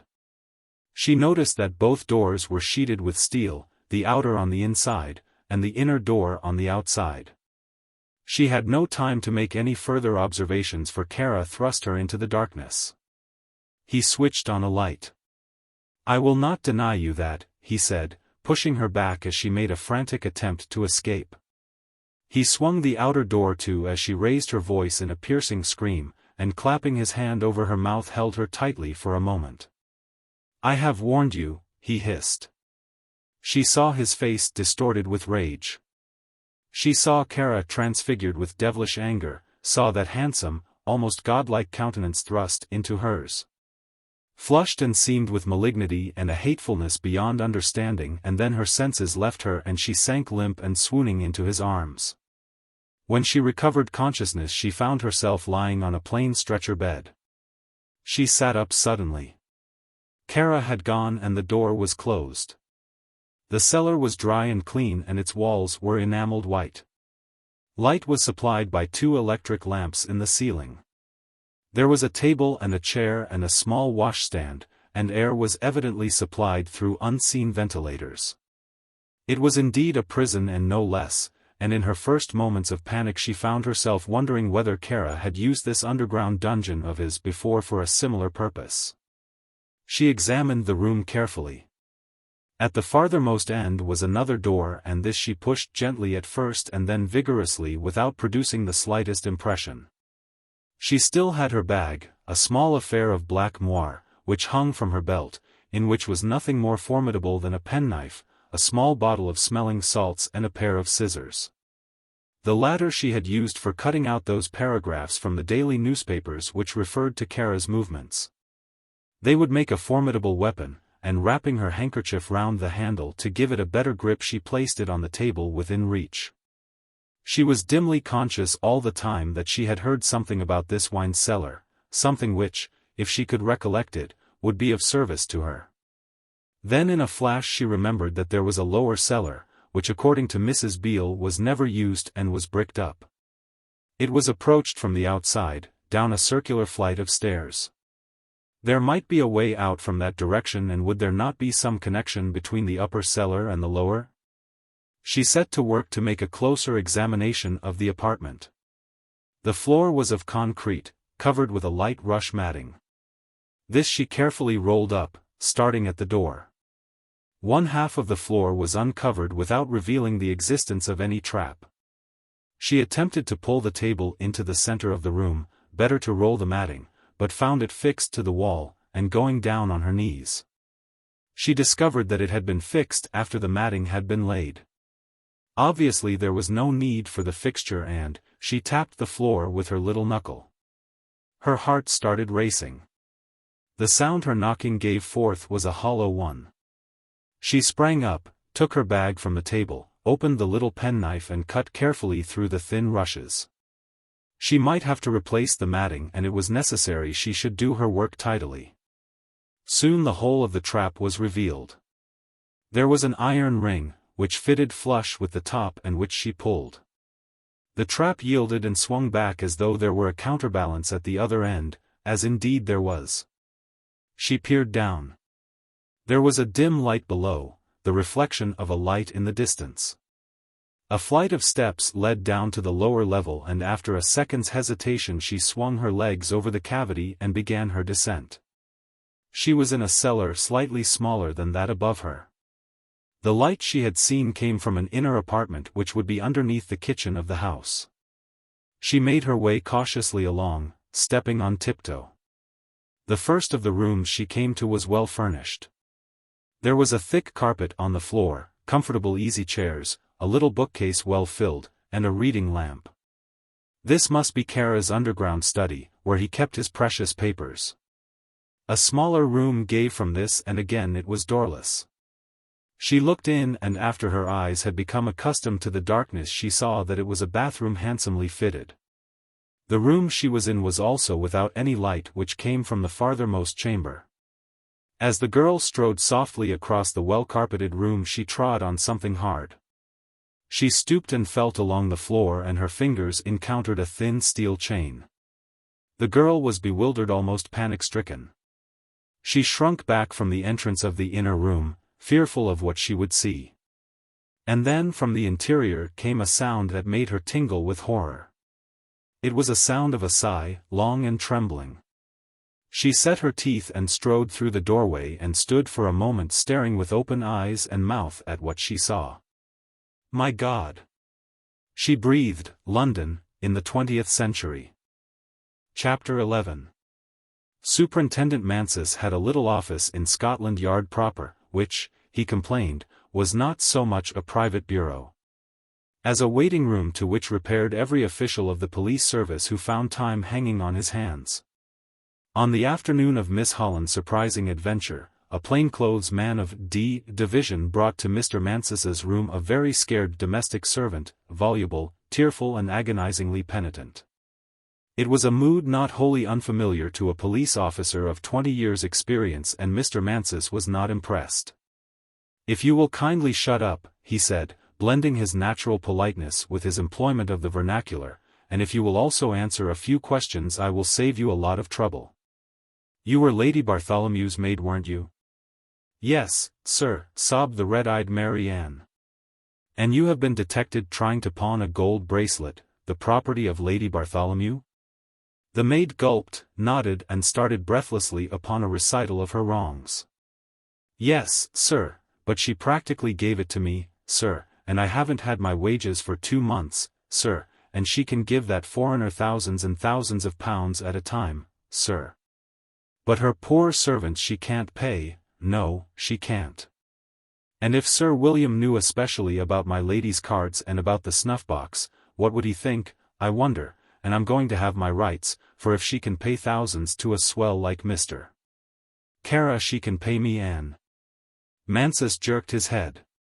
"Take her down to the cells," he said briefly, and they led her away, a wailing, woeful figure of amateur larcenist. In 3 minutes Mansus was with T.X. and had reduced the girl's incoherence to something like order. "This is important," said T.X., "produce the Abigail." Asked the puzzled officer. "The skivvy, slavey, hired help, get busy," said T.X. impatiently. They brought her to T.X. in a condition bordering upon collapse. "Get her a cup of tea," said the wise chief. "Sit down, Mary Ann, and forget all your troubles." "Oh, sir, I've never been in this position before," she began, as she flopped into the chair they put for her. "Then you've had a very tiring time," said T.X. "Now listen. I've been respectable." "Forget it," said T.X. wearily. "Listen. If you'll tell me the whole truth about Lady Bartholomew and the money she paid to Mr. Kara. £2,000, 2 separate thousand and by all accounts. If you will tell me the truth, I'll compound a felony and let you go free." It was a long time before he could prevail upon her to clear her speech of the ego which insisted upon intruding. There were gaps in her narrative which he bridged. In the main it was a believable story. Lady Bartholomew had lost money and had borrowed from Kara. She had given as security the snuff-box presented to her husband's father, a doctor, by one of the czars for services rendered, and was all blue enamel and gold, and foreign words in diamonds. On the question of the amount Lady Bartholomew had borrowed, Abigail was very vague.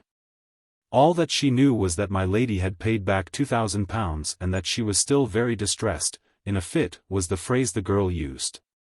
Because apparently Kara refused to restore the box.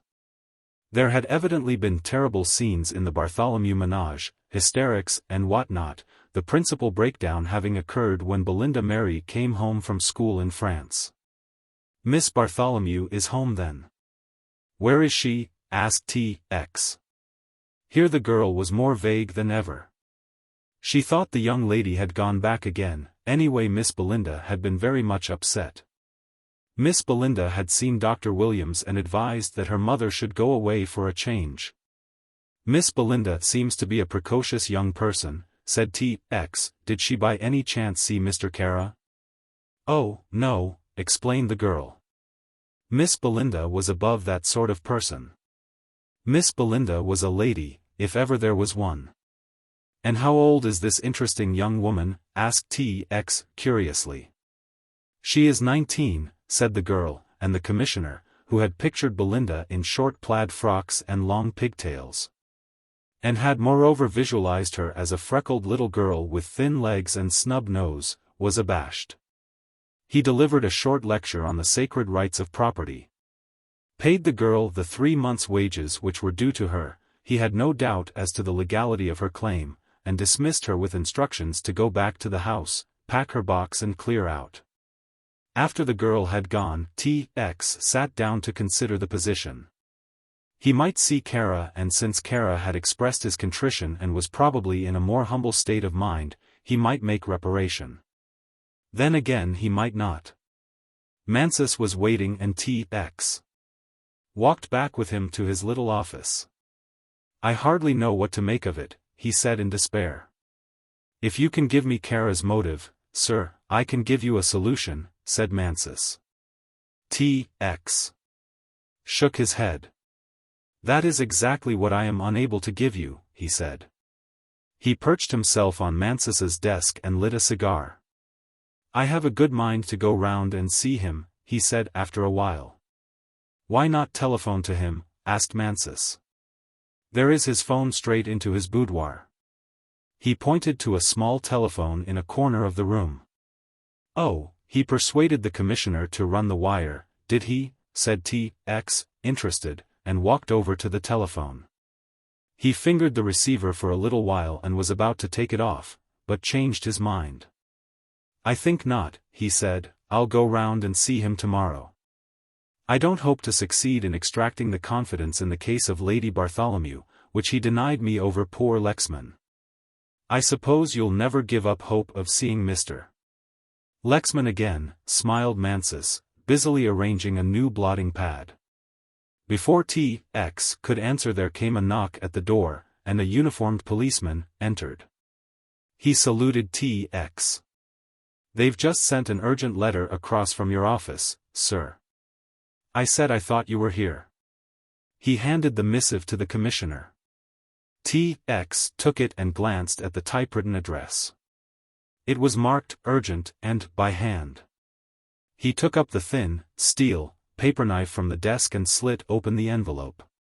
The letter consisted of 3 or 4 pages of manuscript and, unlike the envelope, it was handwritten. "My dear T.X., it began, and the handwriting was familiar." Mansus, watching the commissioner, saw the puzzled frown gather on his superior's forehead, saw the eyebrows arch and the mouth open in astonishment. Saw him hastily turn to the last page to read the signature and then. "Howling apples!" gasped T.X., "It's from John Lexman." His hand shook as he turned the closely written pages. The letter was dated that afternoon. There was no other address than London. "My dear T.X. It began, I do not doubt that this letter will give you a little shock, because most of my friends will have believed that I am gone beyond return. Fortunately or unfortunately that is not so. For myself I could wish, but I am not going to take a very gloomy view since I am genuinely pleased at the thought that I shall be meeting you again. Forgive this letter if it is incoherent, but I have only this moment returned and am writing at the Charing Cross Hotel. I am not staying here, but I will let you have my address later. The crossing has been a very severe one, so you must forgive me if my letter sounds a little disjointed. You will be sorry to hear that my dear wife is dead. She died abroad about 6 months ago. I do not wish to talk very much about it, so you will forgive me if I do not tell you any more. My principal object in writing to you at the moment is an official one. I suppose I am still amenable to punishment, and I have decided to surrender myself to the authorities tonight.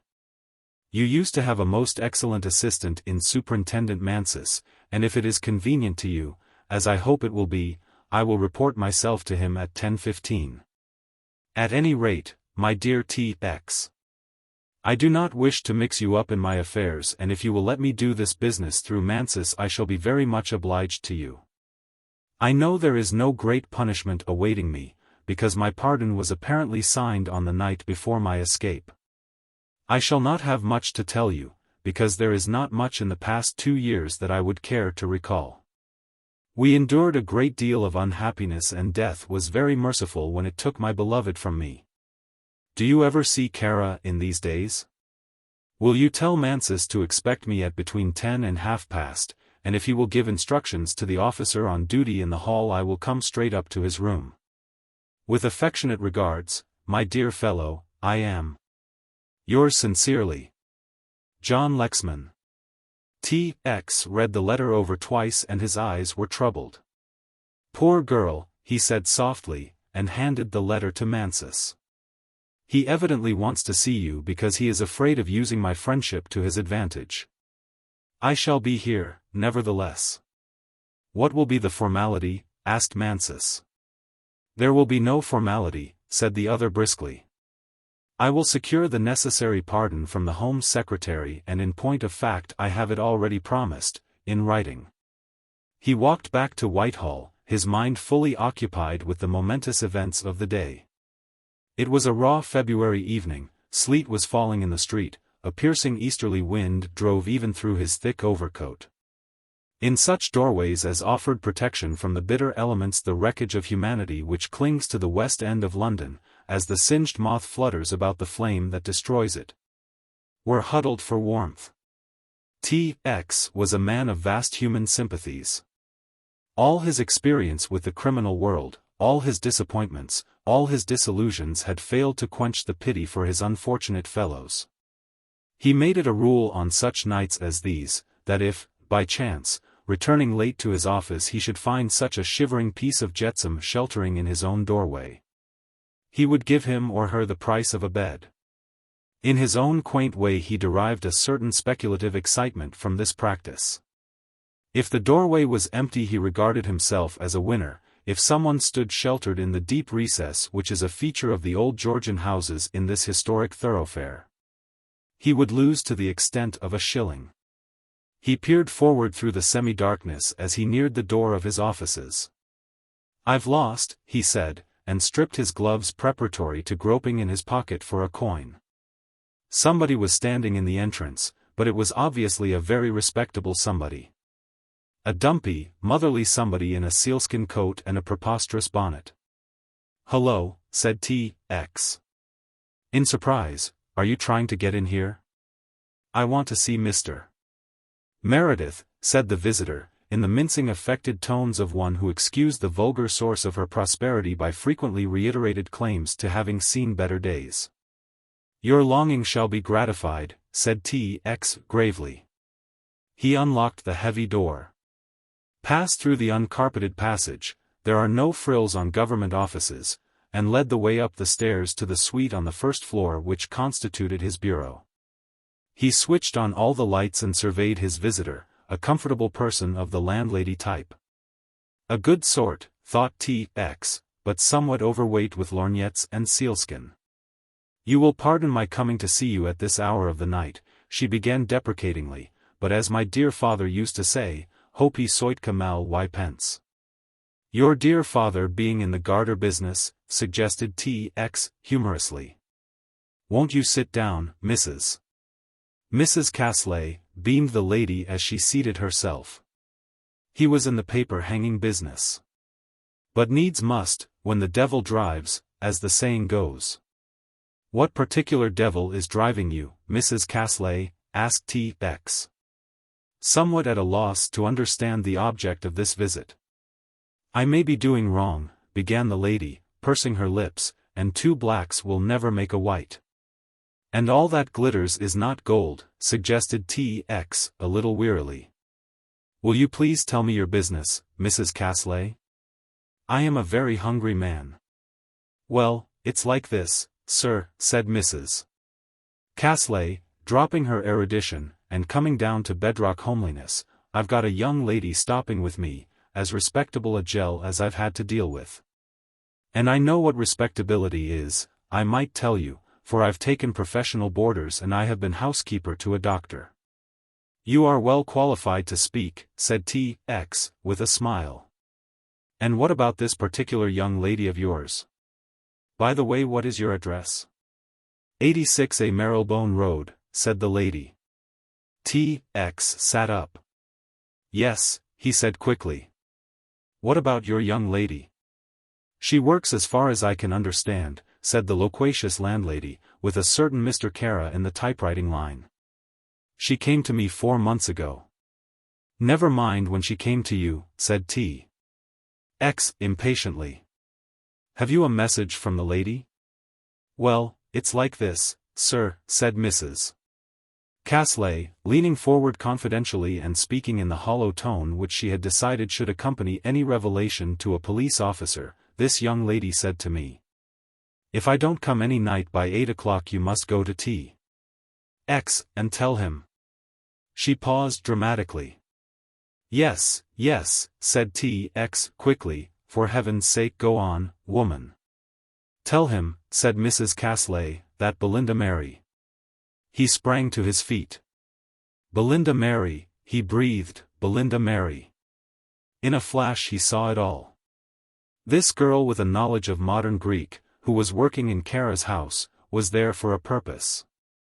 Kara had something of her mother's, something that was vital and which he would not part with, and she had adopted this method of securing that something. Mrs. Casley was prattling on, but her voice was merely a haze of sound to him. It brought a strange glow to his heart that Belinda Mary should have thought of him. Only as a policeman, of course, said the still, small voice of his official self. Perhaps, said the human T.X., defiantly. He got on the telephone to Mansus and gave a few instructions. "You stay here," he ordered the astounded Mrs. Casley, "I am going to make a few investigations." Kara was at home, but was in bed. T.X. Remembered that this extraordinary man invariably went to bed early and that it was his practice to receive visitors in this guarded room of his. He was admitted almost at once and found Kara in his silk dressing gown lying on the bed smoking. The heat of the room was unbearable even on that bleak February night. "This is a pleasant surprise," said Kara, sitting up. "I hope you don't mind my deshabille." T.X. came straight to the point. "Where is Miss Holland?" he asked. "Miss Holland?" Kara's eyebrows advertised his astonishment. "What an extraordinary question to ask me, my dear man. At her home, or at the theatre or in a cinema palace, I don't know how these people employ their evenings." "She is not at home," said T.X. "And I have reason to believe that she has not left this house." "What a suspicious person you are, Mr. Meredith." Kara rang the bell and Fisher came in with a cup of coffee on a tray. "Fisher," drawled Kara. "Mr. Meredith is anxious to know where Miss Holland is. Will you be good enough to tell him? You know more about her movements than I do." "As far as I know, sir," said Fisher deferentially, "she left the house about 5:30, her usual hour. She sent me out a little before 5 on a message, and when I came back her hat and her coat had gone, so I presume she had gone also." "Did you see her go?" asked T.X. The man shook his head. "No, sir, I very seldom see the lady come or go. There has been no restrictions placed upon the young lady and she has been at liberty to move about as she likes. I think I am correct in saying that, sir." He turned to Kara. Kara nodded. "You will probably find her at home." He shook his finger waggishly at T.X. "What a dog you are," he jibed. "I ought to keep the beauties of my household veiled, as we do in the East, and especially when I have a susceptible policeman wandering at large." T.X. gave jest for jest. There was nothing to be gained by making trouble here. After a few amiable commonplaces he took his departure. He found Mrs. Casley being entertained by Mansus with a wholly fictitious description of the famous criminals he had arrested. "I can only suggest that you go home," said T.X. "I will send a police officer with you to report to me, but in all probability you will find the lady has returned. She may have had a difficulty in getting a bus on a night like this." A detective was summoned from Scotland Yard and accompanied by him Mrs. Casley returned to her domicile with a certain importance. T.X. looked at his watch. It was 9:45. "Whatever happens, I must see old Lexman," he said. "Tell the best men we've got in the department to stand by for eventualities. This is going to be one of my busy days." Chapter 12. Kara lay back on his down pillows with a sneer on his face and his brain very busy. What started the train of thought he did not know, but at that moment his mind was very far away. It carried him back a dozen years to a dirty little peasant's cabin on the hillside outside Durazzo, to the livid face of a young Albanian chief, who had lost at Kara's whim all that life held for a man, to the hateful eyes of the girl's father, who stood with folded arms glaring down at the bound and manacled figure on the floor, to the smoke-stained rafters of this peasant cottage and the dancing shadows on the roof, to that terrible hour of waiting when he sat bound to a post with a candle flickering and spluttering lower and lower to the little heap of gunpowder that would start the trail toward the clumsy infernal machine under his chair. He remembered the day well because it was Candlemas Day, and this was the anniversary. He remembered other things more pleasant. The beat of hoofs on the rocky roadway, the crash of the door falling in when the Turkish gendarmes had battered a way to his rescue. He remembered with a savage joy the spectacle of his would-be assassins twitching and struggling on the gallows at Pizarra, and he heard the faint tinkle of the front door bell. Had T.X. returned? He slipped from the bed and went to the door, opened it slightly and listened. T.X. with a search warrant might be a source of panic, especially if, he shrugged his shoulders. He had satisfied T.X. and allayed his suspicions. He would get Fisher out of the way that night and make sure. The voice from the hall below was loud and gruff. Who could it be? Then he heard Fisher's foot on the stairs and the valet entered. "Will you see Mr. Gathercole now?" "Mr. Gathercole?" Kara breathed a sigh of relief and his face was wreathed in smiles. "Why, of course. Tell him to come up. Ask him if he minds seeing me in my room." "I told him you were in bed, sir, and he used shocking language," said Fisher. Kara laughed. "Send him up," he said, and then as Fisher was going out of the room he called him back. "By the way, Fisher, after Mr. Gathercole has gone, you may go out for the night. You've got somewhere to go, I suppose, and you needn't come back until the morning." "Yes, sir," said the servant. Such an instruction was remarkably pleasing to him. There was much that he had to do and that night's freedom would assist him materially. "Perhaps," Kara hesitated, "perhaps you had better wait until 11 o'clock. Bring me up some sandwiches and a large glass of milk. Or better still, place them on a plate in the hall." "Very good, sir," said the man and withdrew. Down below, that grotesque figure with his shiny hat and his ragged beard was walking up and down the tessellated hallway muttering to himself and staring at the various objects in the hall with a certain amused antagonism. "Mr. Kara will see you, sir," said Fisher. "Oh," said the other glaring at the unoffending Fisher, "that's very good of him. Very good of this person to see a scholar and a gentleman who has been about his dirty business for 3 years. Grown grey in his service. Do you understand that, my man?" "Yes, sir," said Fisher. "Look here." The man thrust out his face. "Do you see those grey hairs in my beard?" The embarrassed Fisher grinned. "Is it grey?" challenged the visitor, with a roar. "Yes, sir," said the valet hastily. "Is it real grey?" insisted the visitor. "Pull one out and see." The startled Fisher drew back with an apologetic smile. "I couldn't think of doing a thing like that, sir." "Oh, you couldn't," sneered the visitor, "then lead on." Fisher showed the way up the stairs. This time the traveler carried no books. His left arm hung limply by his side and Fisher privately gathered that the hand had got loose from the detaining pocket without its owner being aware of the fact.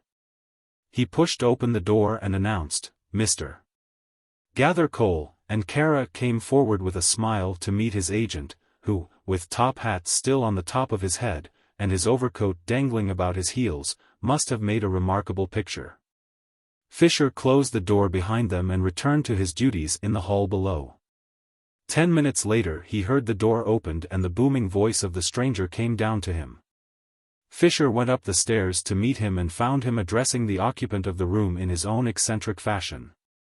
"No more Patagonia," he roared, "no more Tierra del Fuego." He paused. "Certainly." He replied to some question, but not Patagonia. He paused again, and Fisher standing at the foot of the stairs wondered what had occurred to make the visitor so genial. "I suppose your check will be honored all right?" asked the visitor sardonically, and then burst into a little chuckle of laughter as he carefully closed the door. He came down the corridor talking to himself, and greeted Fisher. "Damn all Greeks," he said jovially, and Fisher could do no more than smile reproachfully, the smile being his very own, the reproach being on behalf of the master who paid him. The traveler touched the other on the chest with his right hand. "Never trust a Greek," he said, "always get your money in advance. Is that clear to you?" "Yes, sir," said Fisher, "but I think you will always find that Mr. Kara is always most generous about money." "Don't you believe it, don't you believe it, my poor man," said the other, "you." At that moment there came from Kara's room a faint clang. "What's that?" asked the visitor a little startled. "Mr. Kara's put down his steel latch," said Fisher with a smile, "which means that he is not to be disturbed until," he looked at his watch, "until 11 o'clock at any rate." "He's a funk," snapped the other, "a beastly funk." He stamped down the stairs as though testing the weight of every tread, opened the front door without assistance, slammed it behind him and disappeared into the night. Fisher, his hands in his pockets, looked after the departing stranger, nodding his head in reprobation. "You're a queer old devil," he said, and looked at his watch again. It wanted 5 minutes to 10. Chapter 13. "If you would care to come in, sir, I'm sure Lexman would be glad to see you," said T.X. "It's very kind of you to take an interest in the matter." The chief commissioner of police growled something about being paid to take an interest in everybody and strolled with T.X. down one of the apparently endless corridors of Scotland Yard. "You won't have any bother about the pardon," he said.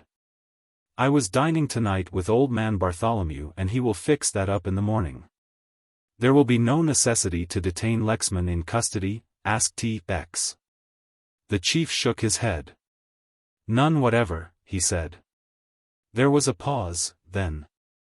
"By the way, did Bartholomew mention Belinda Mary?" The white-haired chief looked round in astonishment. "And who the devil is Belinda Mary?" he asked. T.X. went red. "Belinda Mary," he said a little quickly, "is Bartholomew's daughter." "By Jove," said the commissioner, "now you mention it, he did, she is still in France." "Oh, is she?" said T.X. Innocently, and in his heart of hearts he wished most fervently that she was. They came to the room which Mansus occupied and found that admirable man waiting. Wherever policemen meet, their conversation naturally drifts to shop, and in 2 minutes the three were discussing with some animation and much difference of opinion, as far as T.X. was concerned, a series of frauds which had been perpetrated in the Midlands, and which have nothing to do with this story. "Your friend is late," said the chief commissioner. "There he is," cried T.X., springing up. He heard a familiar footstep on the flagged corridor, and sprung out of the room to meet the newcomer. For a moment he stood wringing the hand of this grave man, his heart too full for words. "My dear chap," he said at last, "you don't know how glad I am to see you." John Lexman said nothing, then. "I am sorry to bring you into this business, T.X., he said quietly. "Nonsense," said the other, "come in and see the chief." He took John by the arm and led him into the superintendent's room. There was a change in John Lexman. A subtle shifting of balance which was not readily discoverable. His face was older, the mobile mouth a little more grimly set, the eyes more deeply lined. He was in evening dress and looked, as T.X. thought, a typical, clean, English gentleman, such an one as any self-respecting valet would be proud to say he had turned out. T.X. looking at him carefully could see no great change, save that down one side of his smooth-shaven cheek ran the scar of an old wound, which could not have been much more than superficial. "I must apologize for this, Kit," said John, taking off his overcoat and laying it across the back of a chair. "But the fact is I was so bored this evening that I had to do something to pass the time away, so I dressed and went to the theater, and was more bored than ever." T.X. noticed that he did not smile and that when he spoke it was slowly and carefully, as though he were weighing the value of every word. "Now," he went on, "I have come to deliver myself into your hands." "I suppose you have not seen Kara," said T.X. "I have no desire to see Kara," was the short reply. "Well, Mr. Lexman," broke in the chief, "I don't think you are going to have any difficulty about your escape. By the way, I suppose it was by aeroplane?" Lexman nodded. "And you had an assistant?" Again Lexman nodded. "Unless you press me I would rather not discuss the matter for some little time, Sir George," he said. "There is much that will happen before the full story of my escape is made known." Sir George nodded. "We will leave it at that," he said cheerily, "and now I hope you have come back to delight us all with one of your wonderful plots." "For the time being I have done with wonderful plots," said John Lexman in that even, deliberate tone of his. "I hope to leave London next week for New York and take up such of the threads of life as remain. The greater thread has gone." The chief commissioner understood. The silence which followed was broken by the loud and insistent ringing of the telephone bell. "Hello," said Mansus rising quickly, "that's Kara's bell." With 2 quick strides he was at the telephone and lifted down the receiver. "Hello," he cried. "Hello," he cried again. There was no reply, only the continuous buzzing, and when he hung up the receiver again, the bell continued ringing. The three policemen looked at one another. "There's trouble there," said Mansus. "Take off the receiver," said T.X., "and try again." Mansus obeyed, but there was no response. "I am afraid this is not my affair," said John Lexman, gathering up his coat. "What do you wish me to do, Sir George?" "Come along tomorrow morning and see us, Lexman," said Sir George, offering his hand. "Where are you staying?" asked T.X.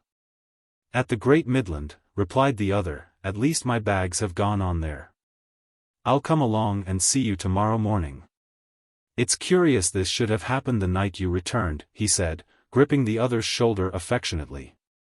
John Lexman did not speak for the moment. "If anything happened to Kara," he said slowly, "if the worst that was possible happened to him, believe me I should not weep." T.X. looked down into the other's eyes sympathetically.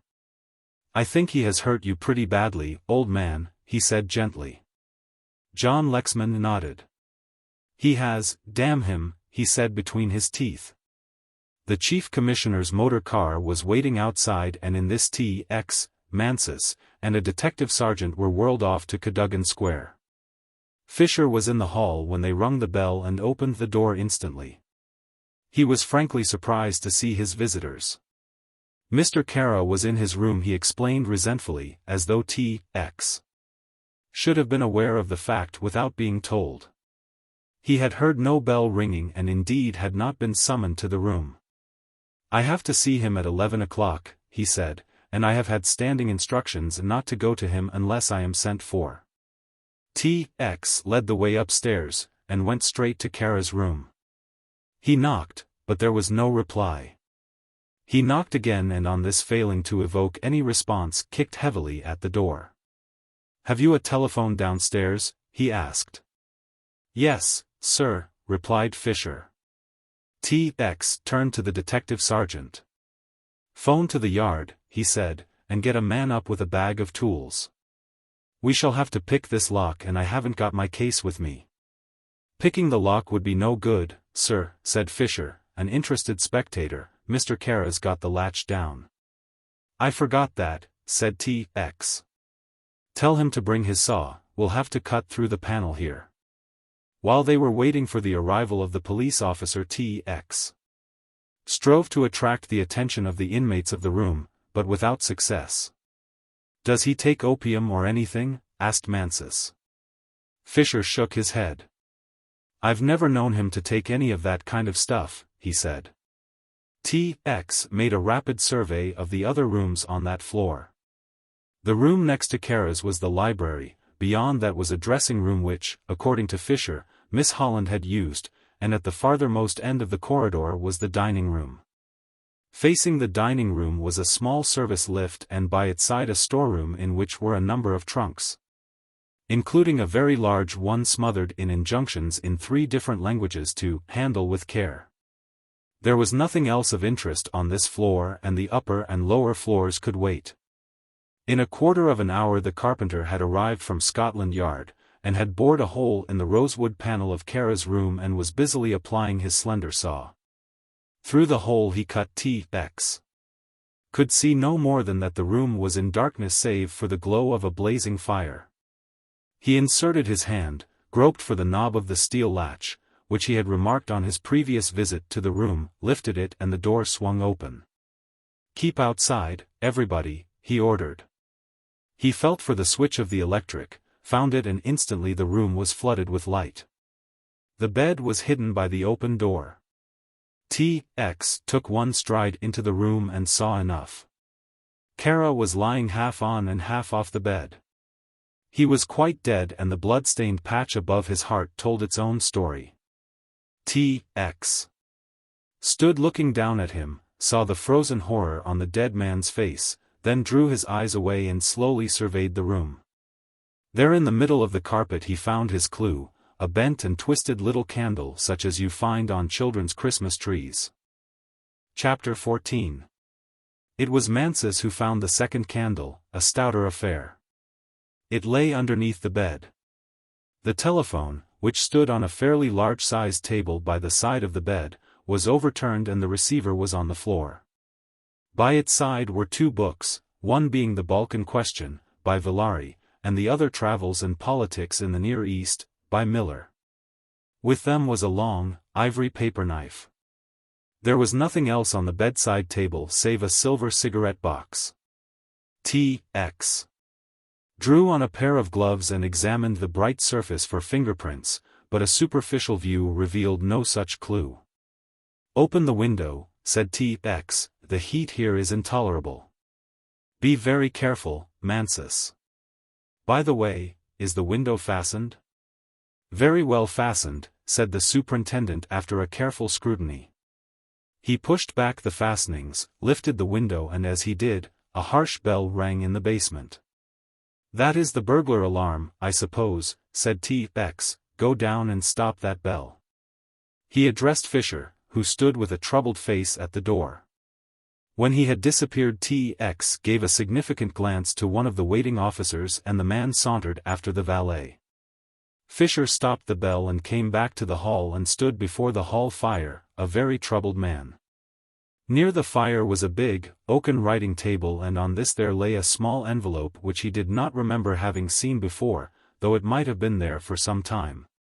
For he had spent a greater portion of the evening in the kitchen with the cook. He picked up the envelope, and, with a start, recognized that it was addressed to himself. He opened it and took out a card.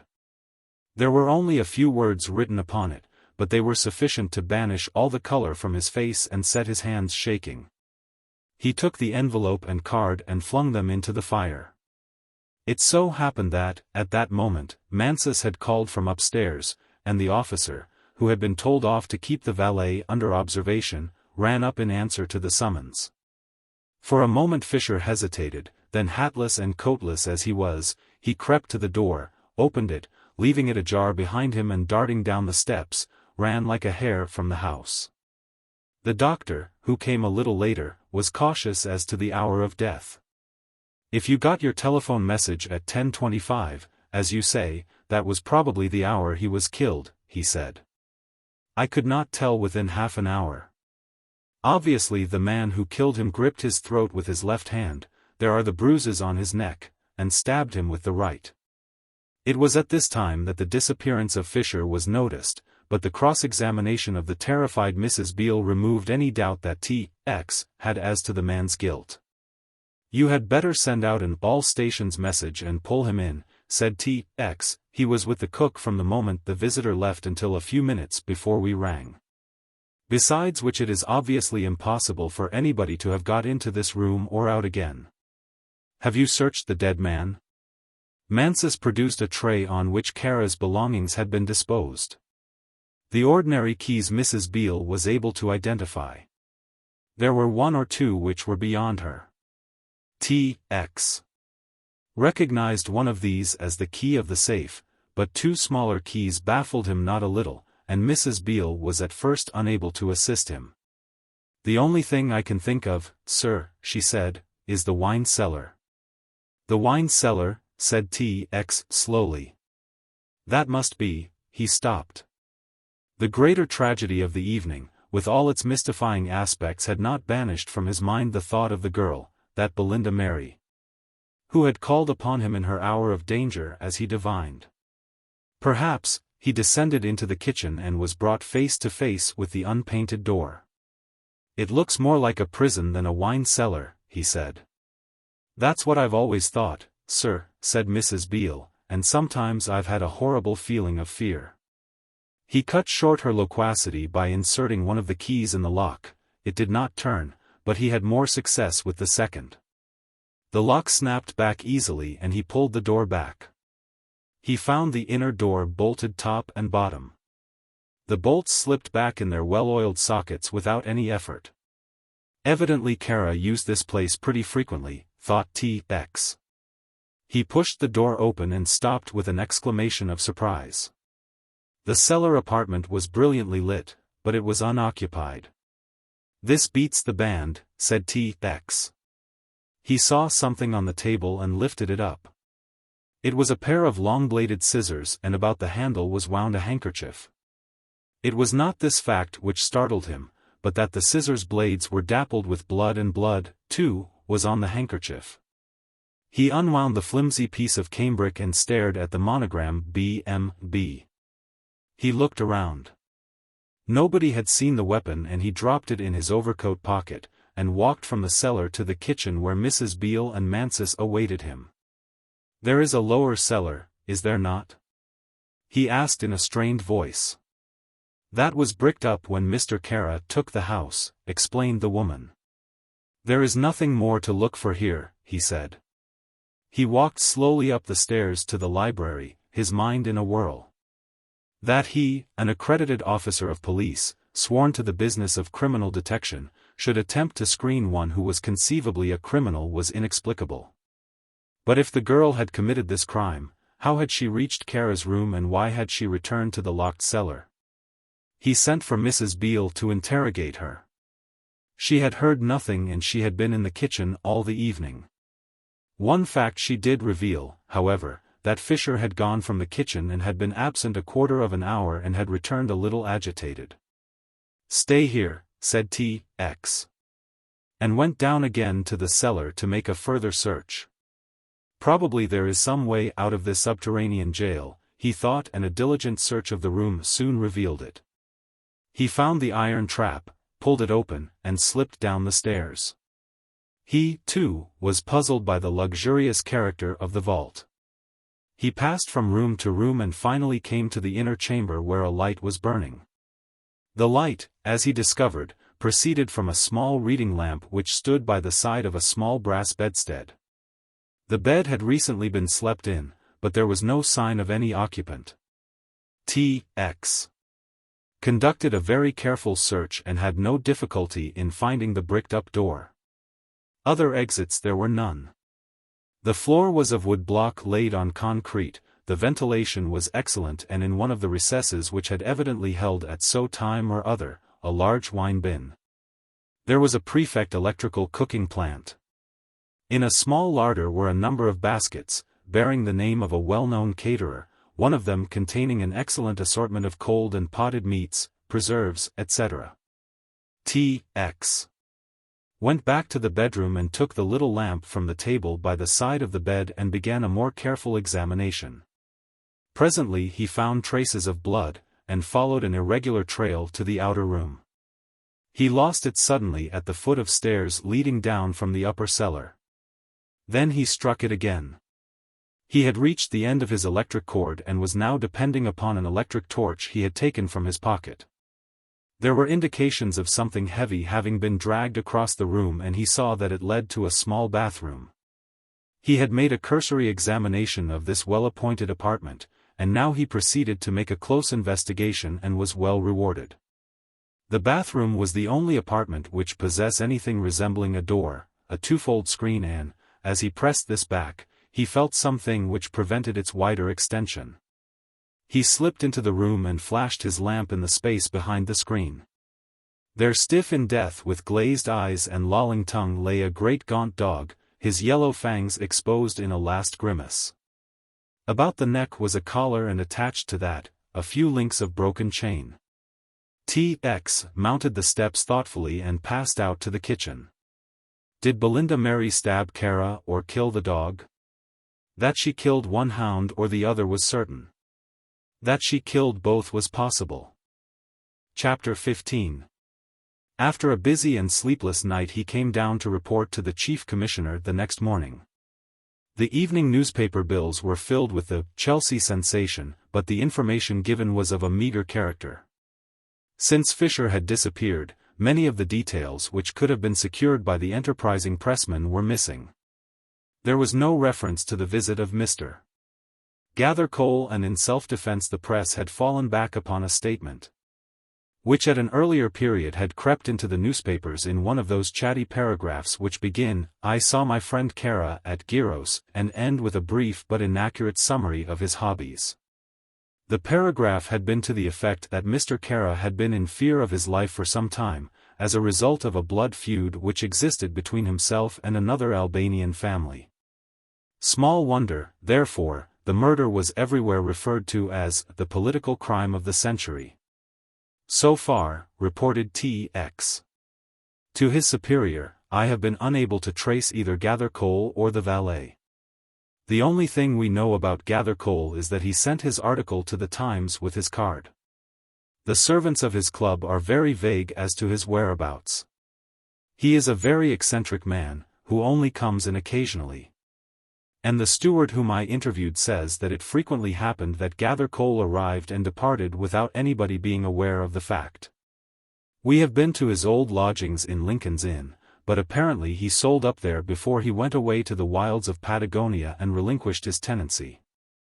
The only clue I have is that a man answering to some extent to his description left by the 11 o'clock train for Paris last night. You have seen the secretary, of course, said the chief. It was a question which T.X. had been dreading. Gone too, he answered shortly. In fact, she has not been seen since 5:30 yesterday evening. Sir George leant back in his chair and rumpled his thick grey hair. The only person who seems to have remained, he said with heavy sarcasm, was Kara himself. Would you like me to put somebody else on this case? It isn't exactly your job, or will you carry it on? I prefer to carry it on, sir, said T.X. firmly. Have you found out anything more about Kara? T.X. nodded. All that I have discovered about him is eminently discreditable, he said. He seems to have had an ambition to occupy a very important position in Albania. To this end he had bribed and subsidized the Turkish and Albanian officials and had a fairly large following in that country. Bartholomew tells me that Kara had already sounded him as to the possibility of the British government recognizing a fait accompli in Albania and had been inducing him to use his influence with the cabinet to recognize the consequence of any revolution. There is no doubt whatever that Kara has engineered all the political assassinations which have been such a feature in the news from Albania during this past year. We also found in the house very large sums of money and documents which we have handed over to the Foreign Office for decoding. Sir George thought for a long time. Then he said, I have an idea that if you find your secretary you will be halfway to solving the mystery. T.X. went out from the office in anything but a joyous mood. He was on his way to lunch when he remembered his promise to call upon John Lexman. Could Lexman supply a key which would unravel this tragic tangle? He leant out of his taxicab and redirected the driver. It happened that the cab drove up to the door of the Great Midland Hotel as John Lexman was coming out. Come and lunch with me, said T.X. I suppose you've heard all the news. I read about Kara being killed, if that's what you mean, said the other. It was rather a coincidence that I should have been discussing the matter last night at the very moment when his telephone bell rang. I wish to heaven you hadn't been in this, he said fretfully. Why? Asked the astonished assistant commissioner, and what do you mean by in it? In the concrete sense, I wish you had not been present when I returned, said the other moodily. I wanted to be finished with the whole sordid business without in any way involving my friends. I think you are too sensitive, laughed the other, clapping him on the shoulder. I want you to unburden yourself to me, my dear chap, and tell me anything you can that will help me to clear up this mystery. John Lexman looked straight ahead with a worried frown. I would do almost anything for you, T.X., he said quietly, the more so since I know how good you were to Grace, but I can't help you in this matter. I hated Kara living, I hate him dead, he cried, and there was a passion in his voice which was unmistakable. He was the vilest thing that ever drew the breath of life. There was no villainy too despicable, no cruelty so horrid but that he gloried in it. If ever the devil were incarnate on earth he took the shape and the form of Remington Kara. He died too merciful a death by all accounts. But if there is a God, this man will suffer for his crimes in hell through all eternity. T.X. looked at him in astonishment. The hate in the man's face took his breath away. Never before had he experienced or witnessed such a vehemence of loathing. What did Kara do to you? He demanded. The other looked out of the window. I am sorry, he said in a milder tone, that is my weakness. Some day I will tell you the whole story, but for the moment it were better that it were not told. I will tell you this." He turned round and faced the detective squarely. "Kara tortured and killed my wife." T.X. said no more. Halfway through lunch he returned indirectly to the subject. "Do you know Gathercole?" he asked. T.X. nodded. "I think you asked me that question once before, or perhaps it was somebody else." "Yes, I know him, rather an eccentric man with an artificial arm."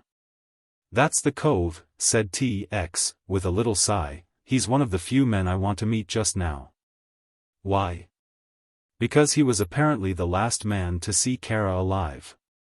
John Lexman looked at the other with an impatient jerk of his shoulders. "You don't suspect Gathercole, do you?" he asked. "Hardly," said the other drily. "In the first place, the man that committed this murder had two hands and needed them both. No, I only want to ask that gentleman the subject of his conversation. I also want to know who was in the room with Kara when Gathercole went in." Said John Lexman. "Even if I found who the third person was, I am still puzzled as to how they got out and fastened the heavy latch behind them." "Now in the old days, Lexman," he said good-humoredly, "you would have made a fine mystery story out of this. How would you have made your man escape?" Lexman thought for a while.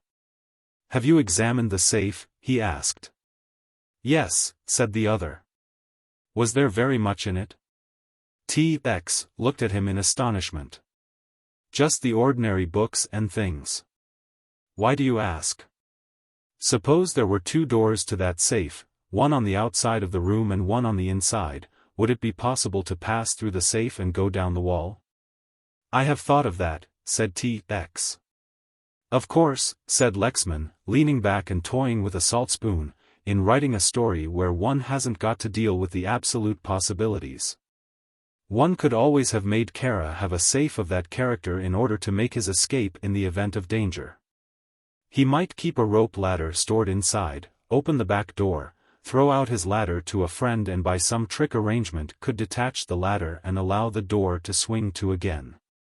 "A very ingenious idea," said T.X., "but unfortunately it doesn't work in this case. I have seen the makers of the safe and there is nothing very eccentric about it except the fact that it is mounted as it is. Can you offer another suggestion?" John Lexman thought again. "I will not suggest trapdoors, or secret panels or anything so banal," he said, "nor mysterious springs in the wall which, when touched, reveal secret staircases." He smiled slightly. "In my early days, I must confess, I was rather keen upon that sort of thing. But age has brought experience and I have discovered the impossibility of bringing an architect to one's way of thinking even in so commonplace a matter as the position of a scullery. It would be much more difficult to induce him to construct a house with double walls and secret chambers." T.X. waited patiently. "There is a possibility, of course," said Lexman slowly, "that the steel latch may have been raised by somebody outside by some ingenious magnetic arrangement and lowered in a similar manner." "I have thought about it," said T.X. triumphantly, "and I have made the most elaborate tests only this morning. It is quite impossible to raise the steel latch because once it is dropped it cannot be raised again except by means of the knob, the pulling of which releases the catch which holds the bar securely in its place. Try another one, John." John Lexman threw back his head in a noiseless laugh. "Why I should be helping you to discover the murderer of Kara is beyond my understanding," he said, "but I will give you another theory. At the same time warning you that I may be putting you off the track. For God knows I have more reason to murder Kara than any man in the world." He thought a while. "The chimney was of course impossible?" "There was a big fire burning in the grate," explained T.X., "so big indeed that the room was stifling." John Lexman nodded. "That was Kara's way," he said. "As a matter of fact, I know the suggestion about magnetism in the steel bar was impossible, because I was friendly with Kara when he had that bar put in and pretty well know the mechanism. Although I had forgotten it for the moment. What is your own theory, by the way?" T.X. pursed his lips. My theory isn't very clearly formed, he said cautiously, but so far as it goes, it is that Kara was lying on the bed probably reading one of the books which were found by the bedside when his assailant suddenly came upon him.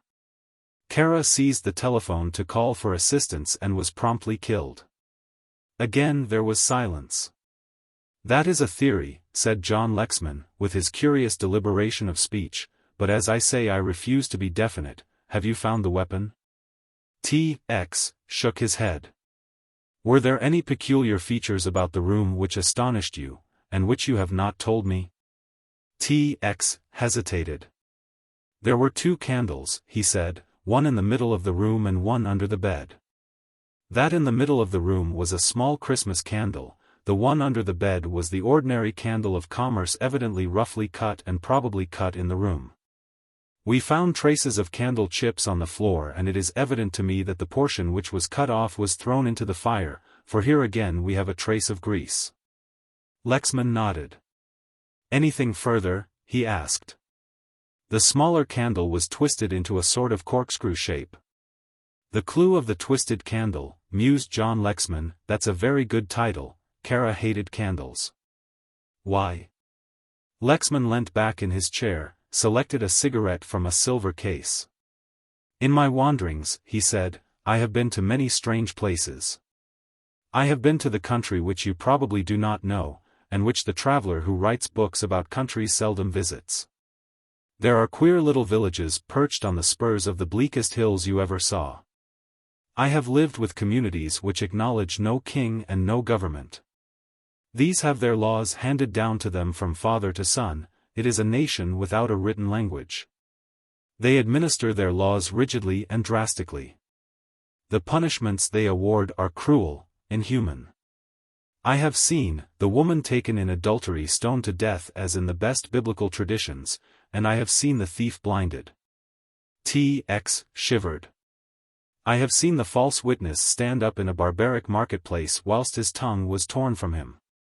Sometimes the Turks or the piebald governments of the state sent down a few gendarmes and tried a sort of sporadic administration of the country. It usually ended in the representative of the law lapsing into barbarism, or else disappearing from the face of the earth, with a whole community of murderers eager to testify, with singular unanimity, to the fact that he had either committed suicide or had gone off with the wife of one of the townsmen. In some of these communities the candle plays a big part. It is not the candle of commerce as you know it, but a dip made from mutton fat. Strap 3 between the fingers of your hands and keep the hand rigid with 2 flat pieces of wood, then let the candles burn down lower and lower, can you imagine? Or set a candle in a gunpowder trail and lead the trail to a well-oiled heap of shavings thoughtfully heaped about your naked feet. Or a candle fixed to the shaved head of a man. There are hundreds of variations and the candle plays a part in all of them. I don't know which Kara had cause to hate the worst, but I know 1 or 2 that he has employed. Was he as bad as that? Asked T.X. John Lexman laughed. You don't know how bad he was, he said. Towards the end of the luncheon the waiter brought a note into T.X., which had been sent on from his office. Dear Mr. Meredith, in answer to your inquiry I believe my daughter is in London, but I did not know it until this morning. My banker informs me that my daughter called at the bank this morning and drew a considerable sum of money from her private account. But where she has gone and what she is doing with the money I do not know. I need hardly tell you that I am very worried about this matter and I should be glad if you could explain what it is all about. It was signed, William Bartholomew. T.X. groaned. If I had only had the sense to go to the bank this morning, should have seen her, he said. I'm going to lose my job over this. The other looked troubled. You don't seriously mean that? Not exactly, smiled T.X., but I don't think the chief is very pleased with me just now. You see I have butted into this business without any authority, it isn't exactly in my department. But you have not given me your theory about the candles. I have no theory to offer, said the other, folding up his serviette. The candles suggest a typical Albanian murder. I do not say that it was so, I merely say that by their presence they suggest a crime of this character. With this T.X. had to be content.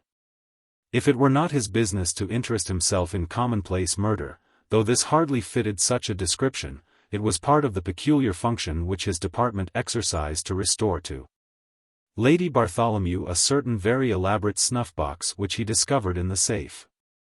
Letters had been found amongst his papers which made clear the part which Kara had played. Though he had not been a vulgar blackmailer, he had retained his hold, not only upon this particular property of Lady Bartholomew, but upon certain other articles which were discovered. With no other object, apparently, than to compel influence from quarters likely to be of assistance to him in his schemes. The inquest on the murdered man which the Assistant Commissioner attended produced nothing in the shape of evidence, and the coroner's verdict of murder against some person or persons unknown was only to be expected. T.X. spent a very busy and a very tiring week tracing elusive clues which led him nowhere. He had a letter from John Lexman announcing the fact that he intended leaving for the United States. He had received a very good offer from a firm of magazine publishers in New York and was going out to take up the appointment. Meredith's plans were now in fair shape. He had decided upon the line of action he would take, and in the pursuance of this he interviewed his chief and the Minister of Justice. "Yes, I have heard from my daughter," said that great man uncomfortably, "and really she has placed me in a most embarrassing position. I cannot tell you, Mr. Meredith, exactly in what manner she has done this, but I can assure you she has." "Can I see her letter or telegram?" asked T.X. "I am afraid that is impossible," said the other solemnly. "She begged me to keep her communication very secret. I have written to my wife and asked her to come home. I feel the constant strain to which I am being subjected is more than human can endure." "I suppose," said T.X. patiently, "it is impossible for you to tell me to what address you have replied?" "To no address," answered the other, and corrected himself hurriedly. "That is to say, I only received the telegram, the message this morning, and there is no address to reply to." "I see," said T.X. That afternoon he instructed his secretary. "I want a copy of all the agony advertisements in tomorrow's papers and in the last editions of the evening papers. Have them ready for me tomorrow morning when I come." They were waiting for him when he reached the office at 9 o'clock the next day, and he went through them carefully. Presently he found the message he was seeking. B.M. You place me awkward position. Very thoughtless. Have received package addressed your mother which have placed in mother's sitting room. Cannot understand why you want me to go away weekend and give servants holiday, but have done so. Shall require very full explanation. Matter gone far enough. Father. This, said T.X. exultantly, as he read the advertisement, is where I get busy. Chapter 16. February as a rule is not a month of fogs, but rather a month of tempestuous gales, of frosts and snowfalls, but the night of February 17th, 19, was one of calm and mist. It was not the typical London fog so dreaded by the foreigner, but one of those little patchy mists which smoke through the streets, now enshrouding and making the nearest object invisible, now clearing away to the finest diaphanous filament of pale grey. Sir William Bartholomew had a house in Portman Place, which is a wide thoroughfare, filled with solemn edifices of unlovely and forbidding exterior, but remarkably comfortable within. Shortly before 11 on the night of February 17th, a taxi drew up at the junction of Sussex Street and Portman Place, and a girl alighted. The fog at that moment was denser than usual, and she hesitated a moment before she left the shelter which the cab afforded. She gave the driver a few instructions and walked on with a firm step, turning abruptly and mounting the steps of number 173.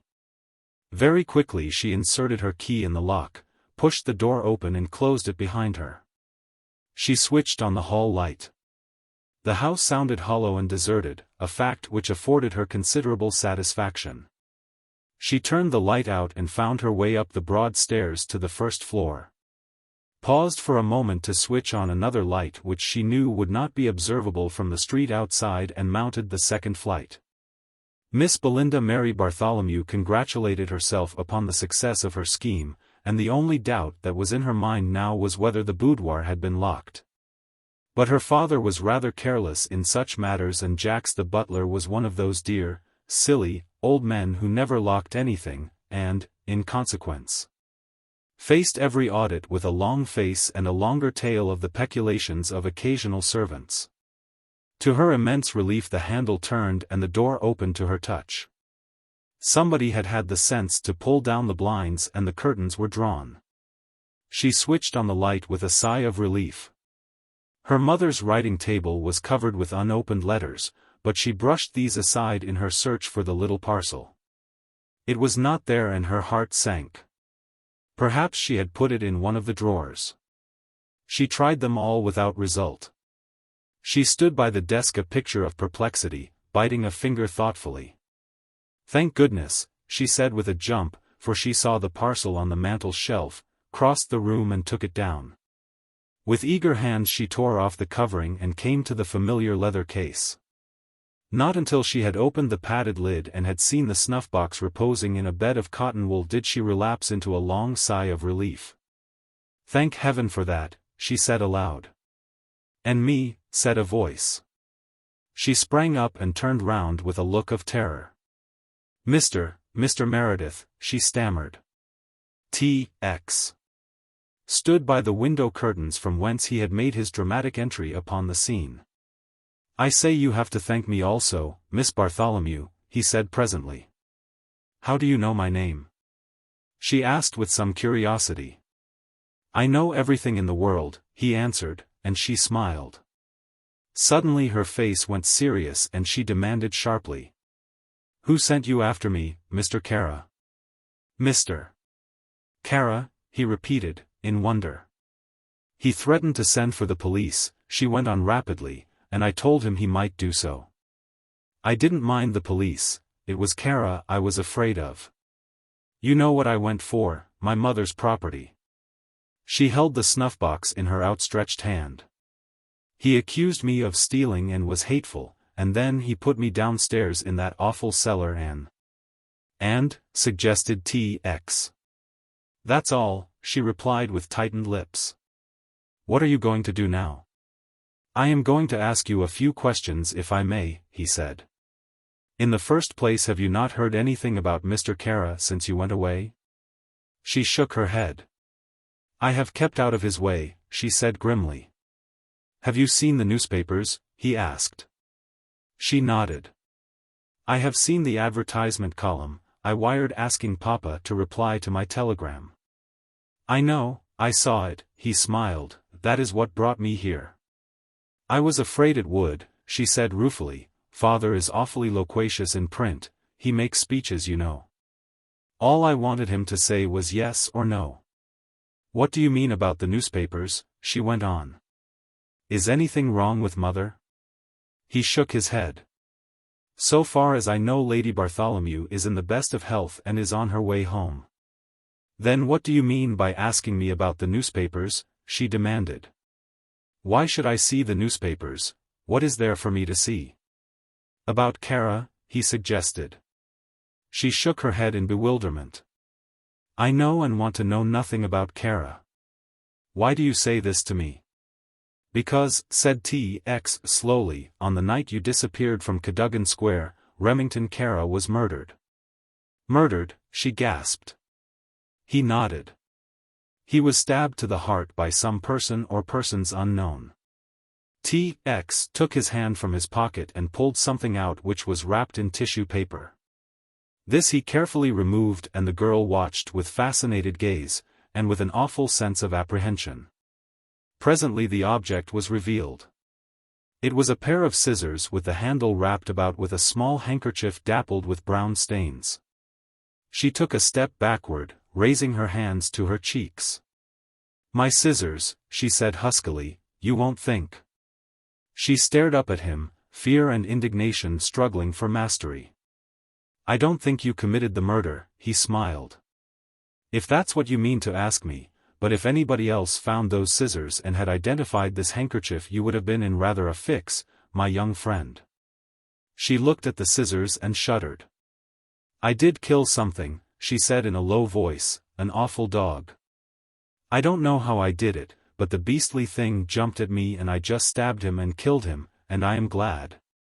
She nodded many times and repeated, I am glad. So I gather, I found the dog and now perhaps you'll explain why I didn't find you. Again she hesitated and he felt that she was hiding something from him. I don't know why you didn't find me, she said, I was there. How did you get out?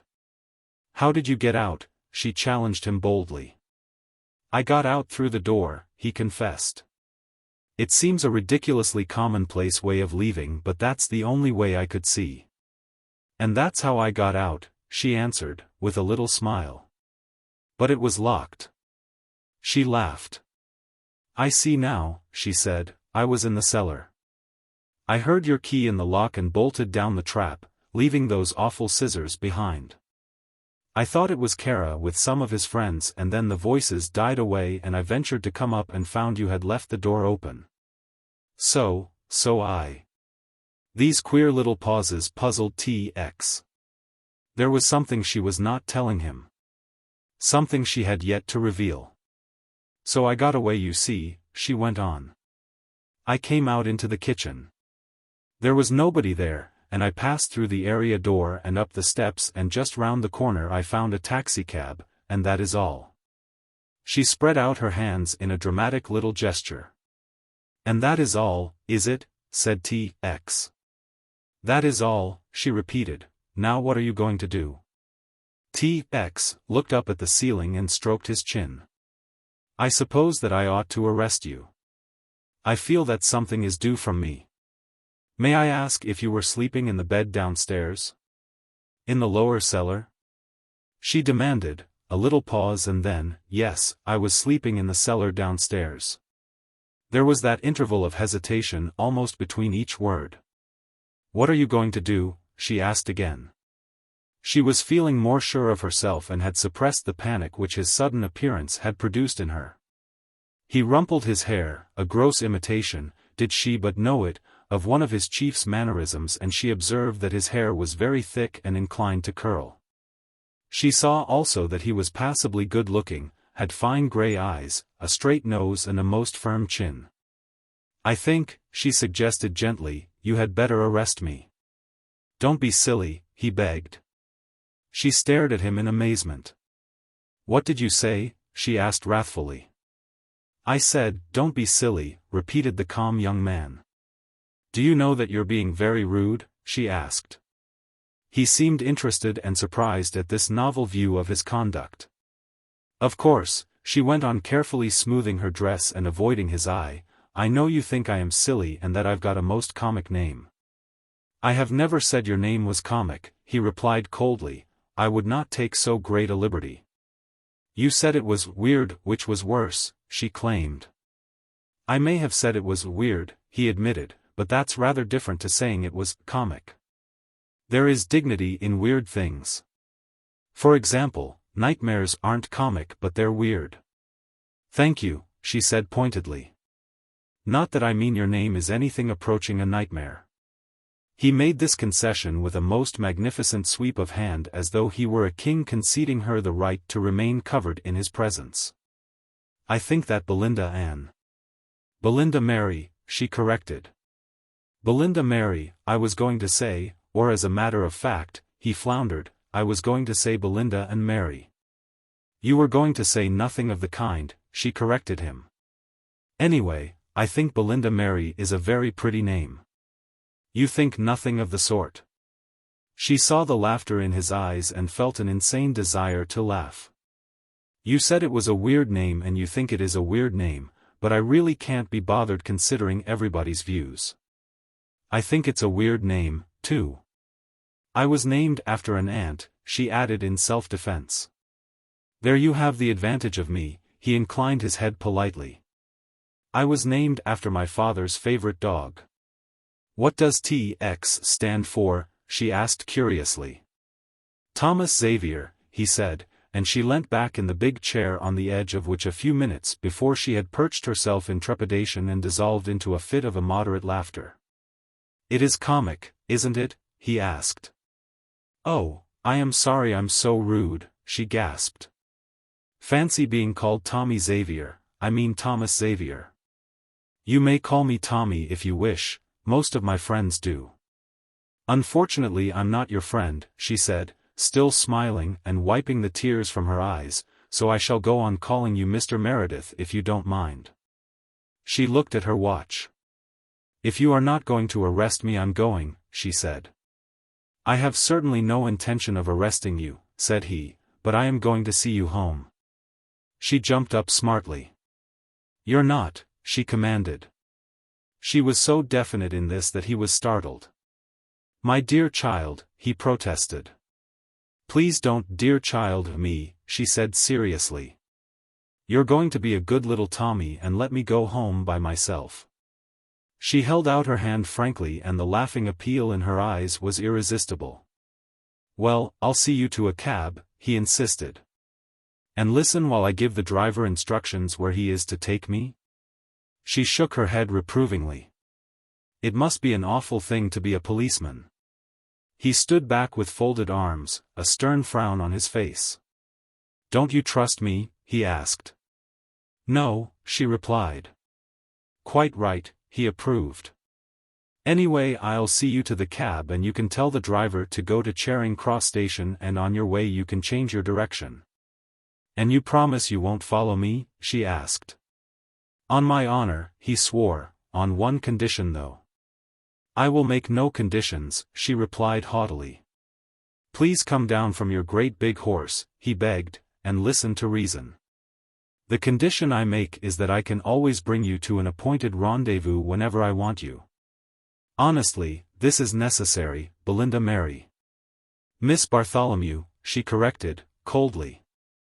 It is necessary, he went on, as you will understand. Promise me that, if I put an advertisement in the agonies of either an evening paper which I will name or in the Morning Post, you will keep the appointment I fix, if it is humanly possible. She hesitated a moment, then held out her hand. I promise, she said. Good for you, Belinda Mary, said he, and tucking her arm in his he led her out of the room switching off the light and racing her down the stairs. If there was a lot of the schoolgirl left in Belinda Mary Bartholomew, no less of the schoolboy was there in this commissioner of police. He would have danced her through the fog, contemptuous of the proprieties, but he wasn't so very anxious to get her to her cab and to lose sight of her. Good night, he said, holding her hand. That's the third time you've shaken hands with me tonight, she interjected. Don't let us have any unpleasantness at the last, he pleaded, and remember. I have promised, she replied. And one day, he went on, you will tell me all that happened in that cellar. I have told you, she said in a low voice. You have not told me everything, child. He handed her into the cab. He shut the door behind her and leant through the open window. Victoria or Marble Arch? He asked politely. Charing Cross, she replied, with a little laugh. He watched the cab drive away and then suddenly it stopped and a figure leant out from the window beckoning him frantically. He ran up to her. Suppose I want you, she asked. Advertise, he said promptly, beginning your advertisement, dear Tommy. I shall put T.X., she said indignantly. Then I shall take no notice of your advertisement, he replied and stood in the middle of the street, his hat in his hand. To the intense annoyance of a taxicab driver who literally all but ran him down and in a figurative sense did so until T.X. was out of earshot. Chapter 17. Thomas Xavier Meredith was a shrewd young man. It was said of him by Signor Paolo Coselli, the eminent criminologist, that he had a gift of intuition which was abnormal.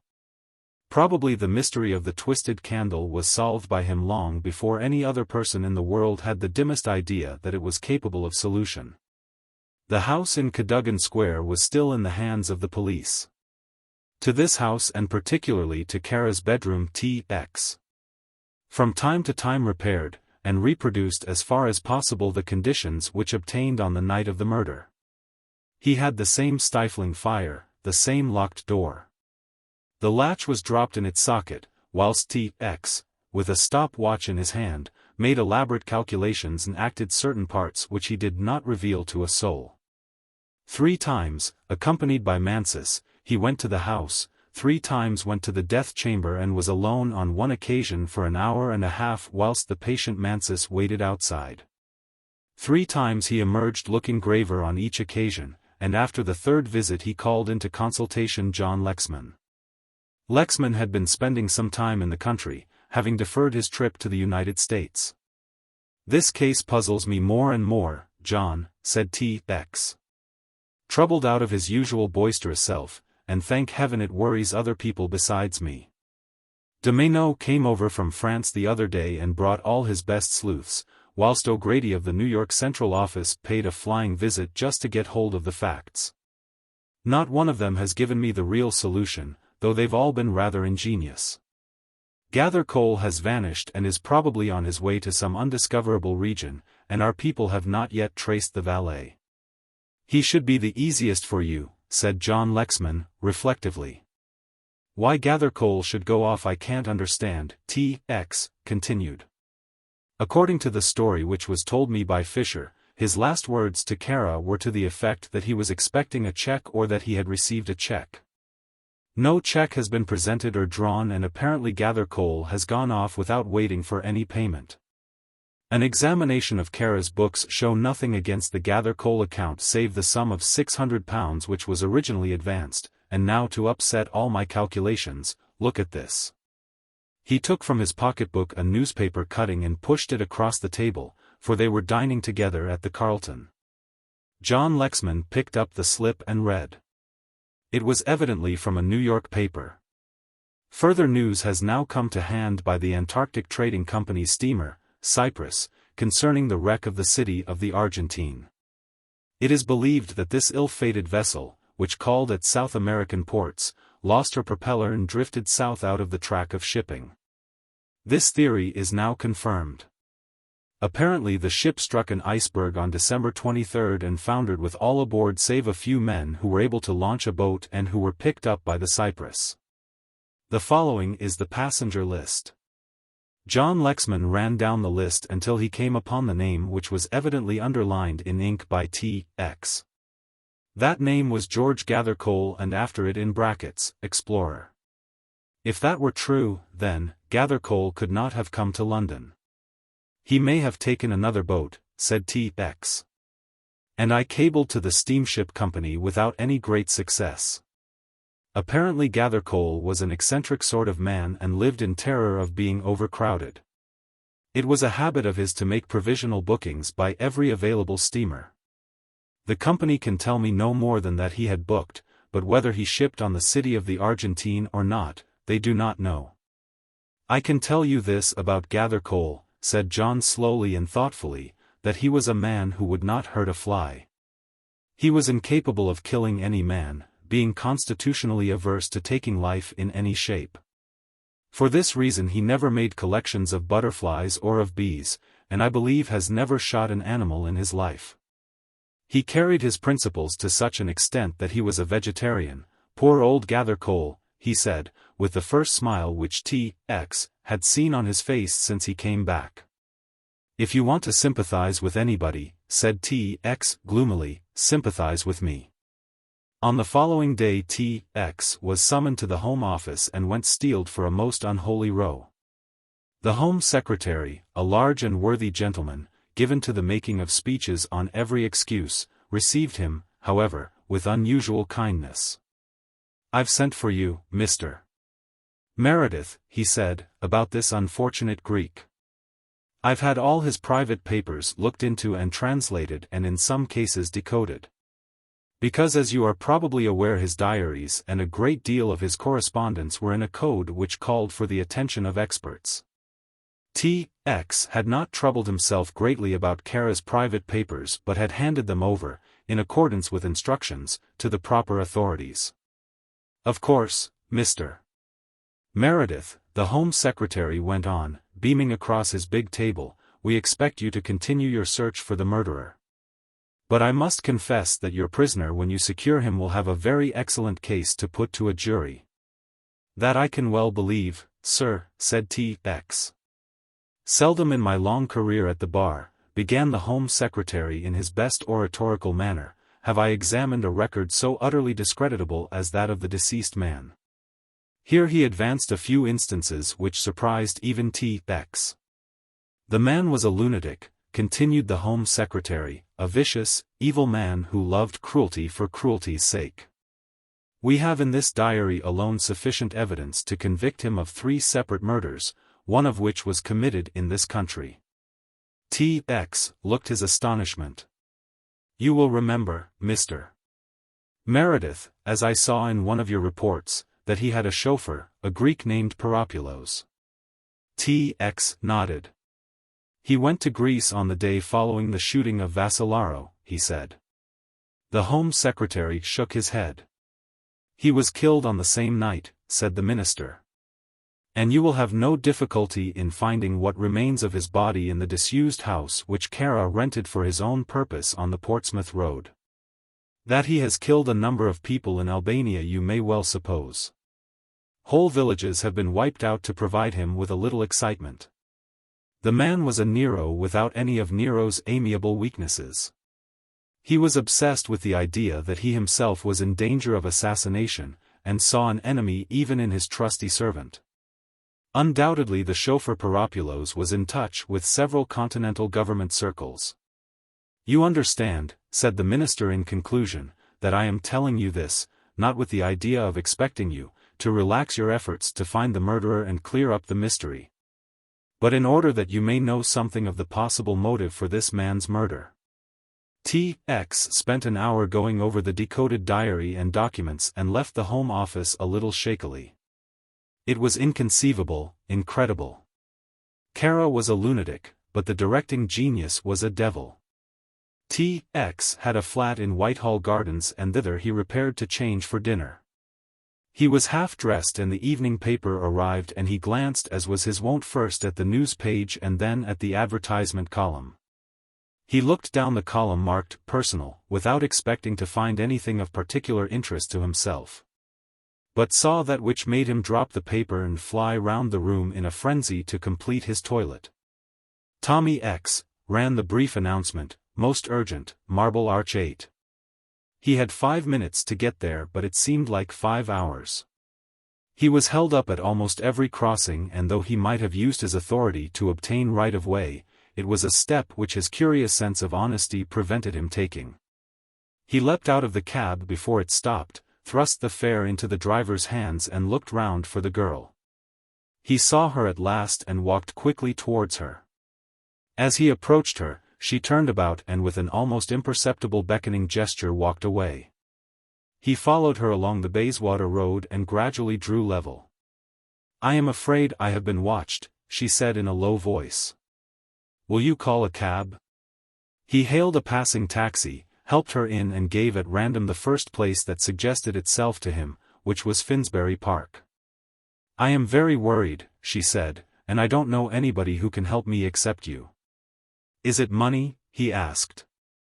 "Money," she said scornfully, "of course it isn't money." "I want to show you a letter," she said after a while.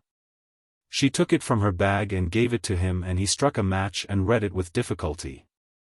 It was written in a studiously uneducated hand. "Dear Miss, I know who you are. You are wanted by the police but I will not give you away. Dear Mississippi, I am very hard up and £20 will be very useful to me and I shall not trouble you again. Dear Mississippi, put the money on the window sill of your room. I know you sleep on the ground floor and I will come in and take it. And if not, well, I don't want to make any trouble. Yours truly. A friend." "When did you get this?" he asked. "This morning," she replied. "I sent the agony to the paper by telegram, I knew you would come." "Oh, you did you?" he said. Her assurance was very pleasing to him. The faith that her words implied gave him an odd little feeling of comfort and happiness. "I can easily get you out of this," he added. "Give me your address and when the gentleman comes." "That is impossible," she replied hurriedly. Please don't think I'm ungrateful, and don't think I'm being silly. You do think I'm being silly, don't you? I have never harbored such an unworthy thought, he said virtuously. Yes, you have, she persisted, but really I can't tell you where I am living. I have a very special reason for not doing so. It's not myself that I'm thinking about, but there's a life involved. This was a somewhat dramatic statement to make, and she felt she had gone too far. Perhaps I don't mean that, she said, but there is someone I care for. She dropped her voice. Oh, said T.X. blankly. He came down from his rosy heights into the shadow and darkness of a sunless valley. Someone you care for, he repeated after a while. Yes. There was another long silence, then. Oh, indeed, said T.X. Again the unbroken interval of quiet, and after a while she said in a low voice, not that way. Not what way? Asked T.X. huskily, his spirits doing a little mountaineering. The way you mean, she said. Oh, said T.X. He was back again amidst the rosy snows of dawn, was in fact climbing a dizzy escalier on the topmost height of Hope's Mont Blanc when she pulled the ladder from under him. I shall, of course, never marry, she said with a certain prim decision. T.X. fell with a dull sickening thud, discovering that his rosy snows were not unlike cold, hard ice in their lack of resilience. Who said you would? He asked somewhat feebly, but in self-defense. You did, she said, and her audacity took his breath away. Well, how am I to help you? He asked after a while. By giving me some advice, she said. Do you think I ought to put the money there? Indeed I do not, said T.X., recovering some of his natural dominance. Apart from the fact that you would be compounding a felony, you would merely be laying out trouble for yourself in the future. If he can get £20 so easily, he will come for £40. But why do you stay away? Why don't you return home? There's no charge and no breath of suspicion against you. Because I have something to do which I have set my mind to, she said, with determination in her tones. Surely you can trust me with your address, he urged her, after all that has passed between us, Belinda Mary, after all the years we have known one another. I shall get out and leave you, she said steadily. But how the dickens am I going to help you? He protested. Don't swear, she could be very severe indeed. The only way you can help me is by being kind and sympathetic. Would you like me to burst into tears? He asked sarcastically. I ask you to do nothing more painful or repugnant to your natural feelings than to be a gentleman, she said. Thank you very kindly, said T.X. and leant back in the cab with an air of supreme resignation. I believe you're making faces in the dark, she accused him. God forbid that I should do anything so low, said he hastily. What made you think that? Because I was putting my tongue out at you, she admitted, and the taxi driver heard the shrieks of laughter in the cab behind him above the wheezing of his asthmatic engine. At 12 that night in a certain suburb of London an overcoated man moved stealthily through a garden. He felt his way carefully along the wall of the house and groped with hope, but with no great certainty, along the window sill. He found an envelope which his fingers, somewhat sensitive from long employment in nefarious uses, told him contained nothing more substantial than a letter. He went back through the garden and rejoined his companion, who was waiting under an adjacent lamppost. Did she drop? Asked the other eagerly. I don't know yet, growled the man from the garden. He opened the envelope and read the few lines. She hasn't got the money, he said, but she's going to get it. I must meet her tomorrow afternoon at the corner of Oxford Street and Regent Street.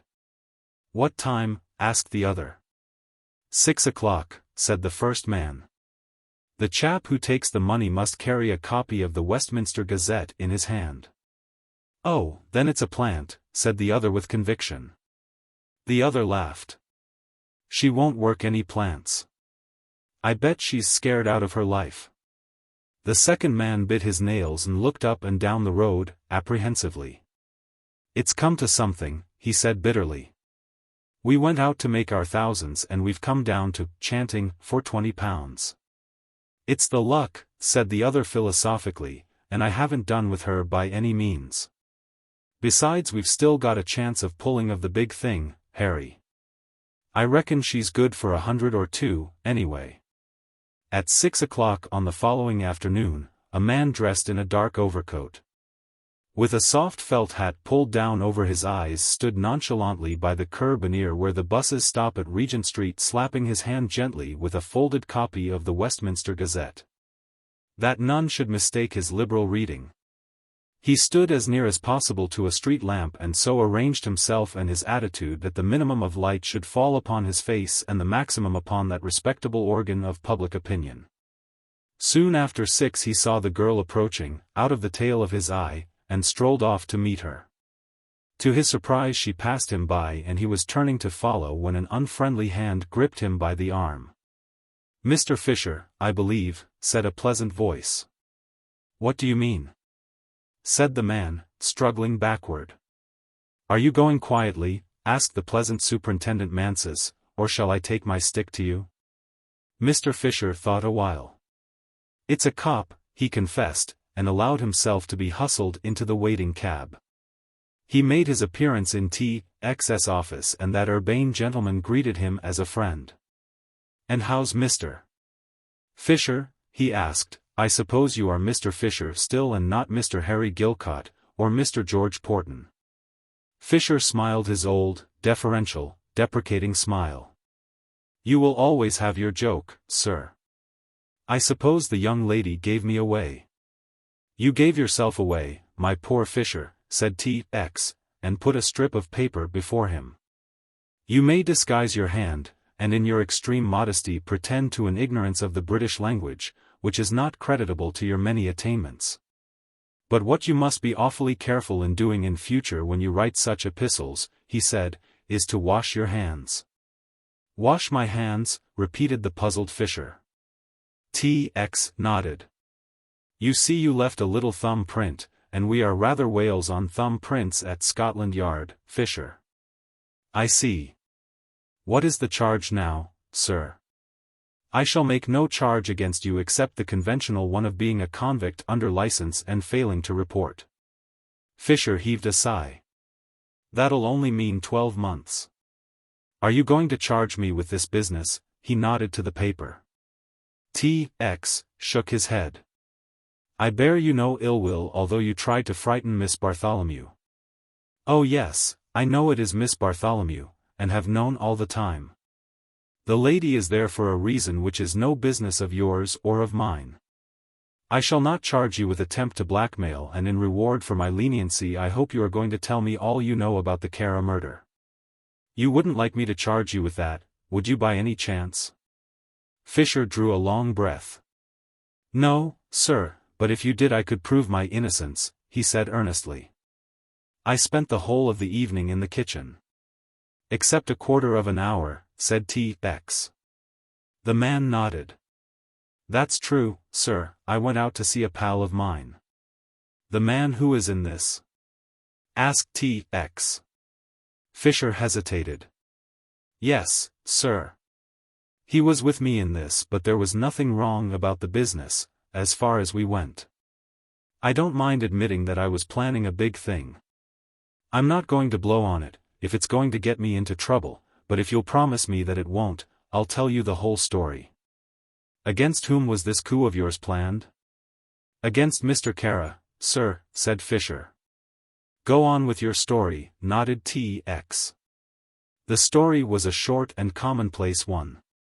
Fisher had met a man who knew another man who was either a Turk or an Albanian. They had learnt that Cara was in the habit of keeping large sums of money in the house and they had planned to rob him. That was the story in a nutshell. Somewhere the plan miscarried. It was when he came to the incidents that occurred on the night of the murder that T.X. followed him with the greatest interest. "The old gentleman came in," said Fisher, "and I saw him up to the room. I heard him coming out and I went up and spoke to him while he was having a chat with Mr. Cara at the open door." "Did you hear Mr. Cara speak?" "I fancy I did, sir," said Fisher, Anyway, the old gentleman was quite pleased with himself. "Why do you say old gentleman?" asked T.X. "He was not an old man." "Not exactly, sir," said Fisher, "but he had a sort of fussy, irritable way that old gentlemen sometimes have, and I somehow got it fixed in my mind that he was old. As a matter of fact, he was about 45, he may have been 50. You have told me all this before. Was there anything peculiar about him?" Fisher hesitated. "Nothing, sir, except the fact that one of his arms was a game one." "Meaning that it was?" "Meaning that it was an artificial one, sir, so far as I can make out." "Was it his right or his left arm that was game?" interrupted T.X. "His left arm, sir." "You're sure?" "I'd swear to it, sir." "Very well, go on." "He came downstairs and went out and I never saw him again. When you came and the murder was discovered, and knowing as I did that I had my own scheme on and that one of your splits might pinch me, I got a bit rattled. I went downstairs to the hall and the first thing I saw lying on the table was a letter. It was addressed to me." He paused and T.X. nodded. "Go on," he said again. "I couldn't understand how it came to be there, but as I'd been in the kitchen most of the evening except when I was seeing my pal outside to tell him the job was off for that night. It might have been there before you came. I opened the letter. There were only a few words on it, and I can tell you those few words made my heart jump up into my mouth, and made me go cold all over." "What were they?" asked T.X. "I shall not forget them, sir. They're sort of permanently fixed in my brain," said the man earnestly. "The note started with just the figures, AC 274. "What was that?" asked T.X. "My convict number when I was in Dartmoor prison, sir." "What did the note say?" "Get out of here quick." I don't know who had put it there, but I'd evidently been spotted and I was taking no chances. That's the whole story from beginning to end. I accidentally happened to meet the young lady, Miss Holland, Miss Bartholomew as she is, and followed her to her house in Portman Place. That was the night you were there." T.X. found himself to his intense annoyance going very red. "And you know no more?" he asked. "No more, sir, and if I may be struck dead." "Keep all that Sabbath talk for the chaplain," commended T.X., and they took away Mr. Fisher, not an especially dissatisfied man. That night T.X. interviewed his prisoner at Cannon Row police station and made a few more inquiries. "There is one thing I would like to ask you," said the girl when he met her next morning in Green Park. "If you were going to ask whether I made inquiries as to where your habitation was," he warned her, "I beg of you to refrain." She was looking very beautiful that morning, he thought. The keen air had brought a color to her face and lent a spring to her gait, and, as she strode along by his side with the free and careless swing of youth, she was an epitome of the life which even now was budding on every tree in the park. "Your father is back in town, by the way," he said, "and he is most anxious to see you." She made a little grimace. "I hope you haven't been round talking to father about me." "Of course I have," he said helplessly. "I have also had all the reporters up from Fleet Street and given them a full description of your escapades." She looked round at him with laughter in her eyes. "You have all the manners of an early Christian martyr," she said. "Poor soul. Would you like to be thrown to the lions?" "I should prefer being thrown to the demnition ducks and drakes," he said moodily. "You're such a miserable man," she chided him, "and yet you have everything to make life worth living." "Ha, ha," said T.X. "You have, of course you have. You have a splendid position. Everybody looks up to you and talks about you. You have got a wife and family who adore you." He stopped and looked at her as though she were some strange insect. "I have a how much?" he asked credulously. "Aren't you married?" she asked innocently. He made a strange noise in his throat. "Do you know I have always thought of you as married," she went on. I often picture you in your domestic circle reading to the children from the Daily Megaphone those awfully interesting stories about little Willie Waterbug. He held on to the railings for support. May we sit down? He asked faintly. She sat by his side, half turned to him, demure and wholly adorable. Of course you are right in one respect, he said at last, but you're altogether wrong about the children. Are you married? She demanded with no evidence of amusement. Didn't you know? He asked. She swallowed something. Of course it's no business of mine and I'm sure I hope you are very happy. Perfectly happy, said T.X. complacently. You must come out and see me one Saturday afternoon when I am digging the potatoes. I am a perfect devil when they let me loose in the vegetable garden. Shall we go on? She said.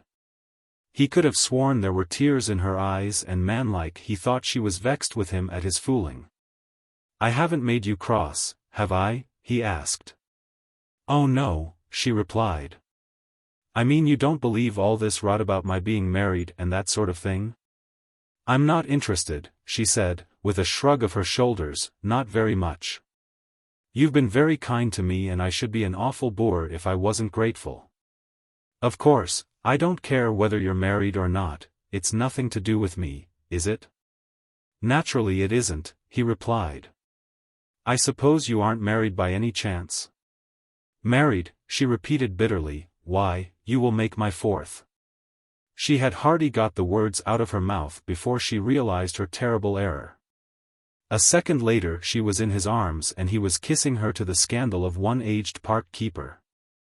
One small and dirty-faced little boy and a molting duck who seemed to sneer at the proceedings which he watched through a yellow and malignant eye. Belinda Mary, said T.X. at parting, you have got to give up your little country establishment, wherever it may be and come back to the discomforts of Portman Place. Oh, I know you can't come back yet. That somebody is there, and I can pretty well guess who it is. Who? She challenged. I rather fancy your mother has come back, he suggested. A look of scorn dawned into her pretty face. Good Lord, Tommy, she said in disgust, you don't think I should keep mother in the suburbs without her telling the world all about it? You're an undutiful little beggar, he said. They had reached the Horse Guards at Whitehall and he was saying goodbye to her. If it comes to a matter of duty, she answered, perhaps you will do your duty and hold up the traffic for me and let me cross this road. My dear girl, he protested, hold up the traffic? Of course, she said indignantly, you're a policeman. Only when I am in uniform, he said hastily, and piloted her across the road. It was a new man who returned to the gloomy office in Whitehall. A man with a heart that swelled and throbbed with the pride and joy of life's most precious possession. Chapter 18. T.X. sat at his desk, his chin in his hands, his mind remarkably busy. Grave as the matter was which he was considering, he rose with alacrity to meet the smiling girl who was ushered through the door by Mansus, preternaturally solemn and mysterious. She was radiant that day. Her eyes were sparkling with an unusual brightness. I've got the most wonderful thing to tell you, she said, and I can't tell you. That's a very good beginning, said T.X., taking her muff from her hand. Oh, but it's really wonderful, she cried eagerly, more wonderful than anything you have ever heard about. We are interested, said T.X. blandly. No, you mustn't make fun, she begged, I can't tell you now, but it is something that will make you simply, she was at a loss for a simile. Jump out of my skin, suggested T.X. I shall astonish you, she nodded her head solemnly. I take a lot of astonishing, I warn you, he smiled. To know you is to exhaust one's capacity for surprise. That can be either very, very nice or very, very nasty, she said cautiously. But accept it as being very, very nice, he laughed. Now come, out with this tale of yours. She shook her head very vigorously. I can't possibly tell you anything, she said. Then why the dickens do you begin telling anything for? He complained, not without reason. Because I just want you to know that I do know something. "Oh, Lord," he groaned. "Of course you know everything. Belinda Mary, you're really the most wonderful child." He sat on the edge of her armchair and laid his hand on her shoulder. "And you've come to take me out to lunch? What were you worrying about when I came in?" she asked. He made a little gesture as if to dismiss the subject. "Nothing very much. You've heard me speak of John Lexman?" She bent her head. "Lexman's the writer of a great many mystery stories, but you've probably read his books." She nodded again, and again T.X. noticed the suppressed eagerness in her eyes. "You're not ill or sickening for anything, are you?" he asked anxiously, "measles, or mumps or something?" "Don't be silly," she said, "go on and tell me something about Mr. Lexman." "He's going to America," said T.X., "and before he goes he wants to give a little lecture." "A lecture? It sounds rum, doesn't it, but that's just what he wants to do." "Why is he doing it?" she asked. T.X. made a gesture of despair. "That is one of the mysteries which may never be revealed to me, except," he pursed his lips and looked thoughtfully at the girl. "There are times," he said, "when there is a great struggle going on inside a man between all the human and better part of him and the baser professional part of him. One side of me wants to hear this lecture of John Lexman's very much, the other shrinks from the ordeal. Let us talk it over at lunch," she said practically, and carried him off. Chapter 19. One would not readily associate the party of top-booted sewer men who descend nightly to the subterranean passages of London with the stout vice-consul at Durazzo. Yet it was one unimaginative man who lived in Lambeth and had no knowledge that there was such a place as Durazzo who was responsible for bringing this comfortable official out of his bed in the early hours of the morning, causing him, albeit reluctantly and with violent and insubordinate language, to conduct certain investigations in the crowded bazaars. At first he was unsuccessful because there were many Hussein Effendis in Durazzo. He sent an invitation to the American consul to come over to Tiffin and help him.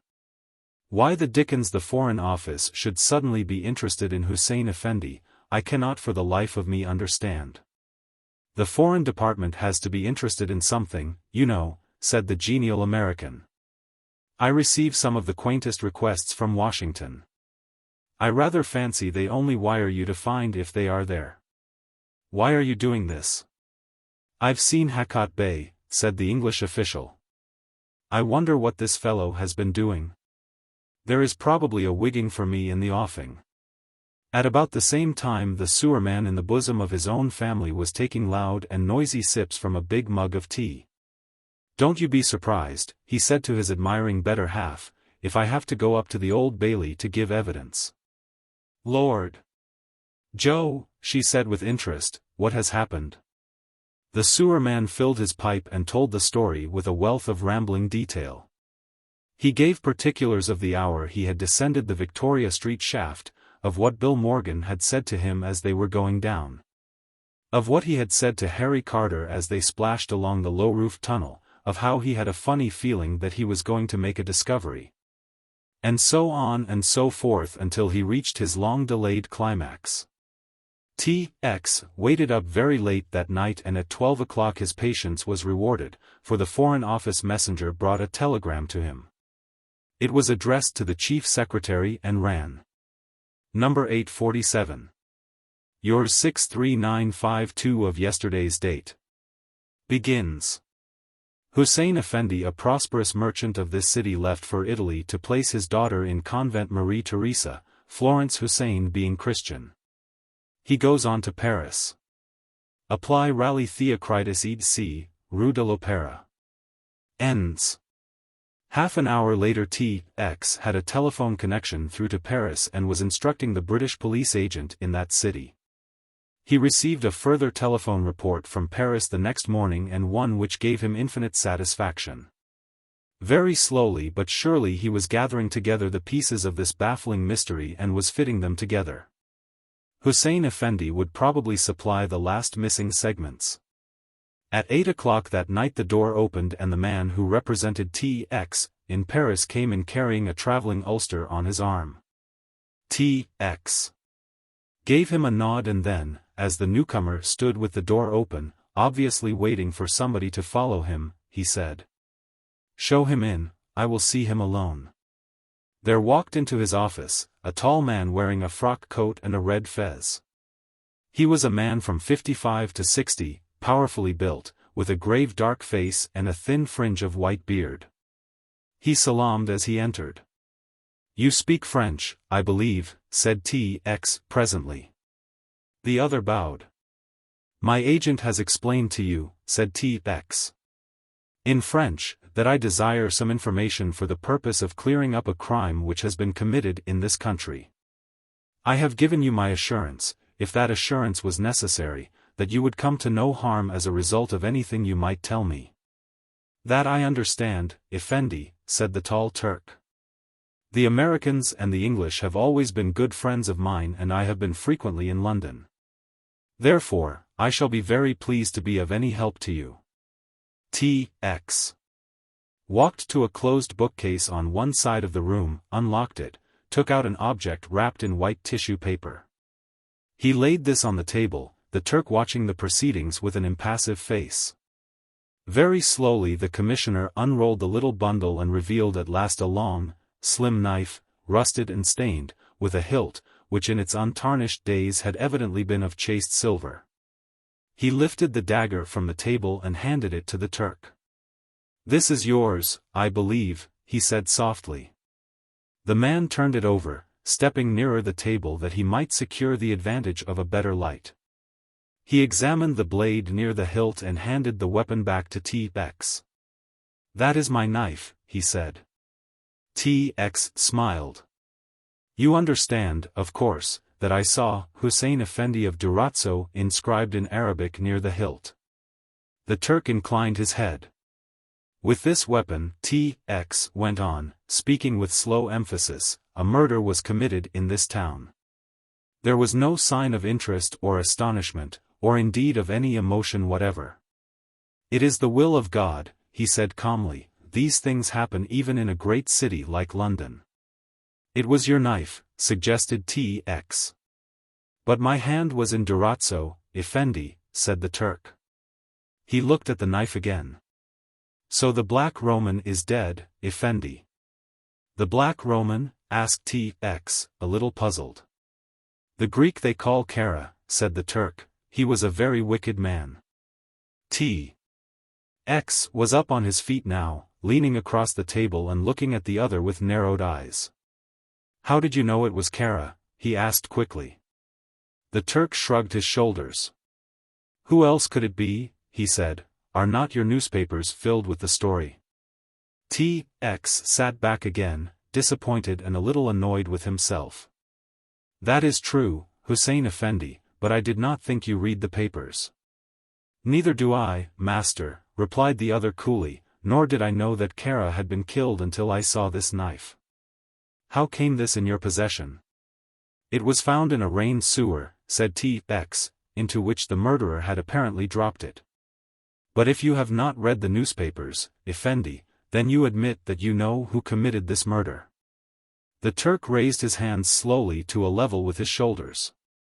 "Though I am a Christian," he said, "there are many wise sayings of my father's religion which I remember. And one of these, Effendi, was, 'The wicked must die in the habitations of the just, by the weapons of the worthy shall the wicked perish.' Your Excellency, I am a worthy man, for never have I done a dishonest thing in my life. I have traded fairly with Greeks, with Italians, have with Frenchmen and with Englishmen, also with Jews. I have never sought to rob them nor to hurt them. If I have killed men, God knows it was not because I desired their death, but because their lives were dangerous to me and to mine. Ask the blade all your questions and see what answer it gives. Until it speaks I am as dumb as the blade, for it is also written that, the soldier is the servant of his sword, and also, the wise servant is dumb about his master's affairs." T.X. laughed helplessly. "I had hoped that you might be able to help me, hoped and feared," he said. "If you cannot speak it is not my business to force you either by threat or by act. I am grateful to you for having come over, although the visit has been rather fruitless so far as I am concerned. He smiled again and offered his hand.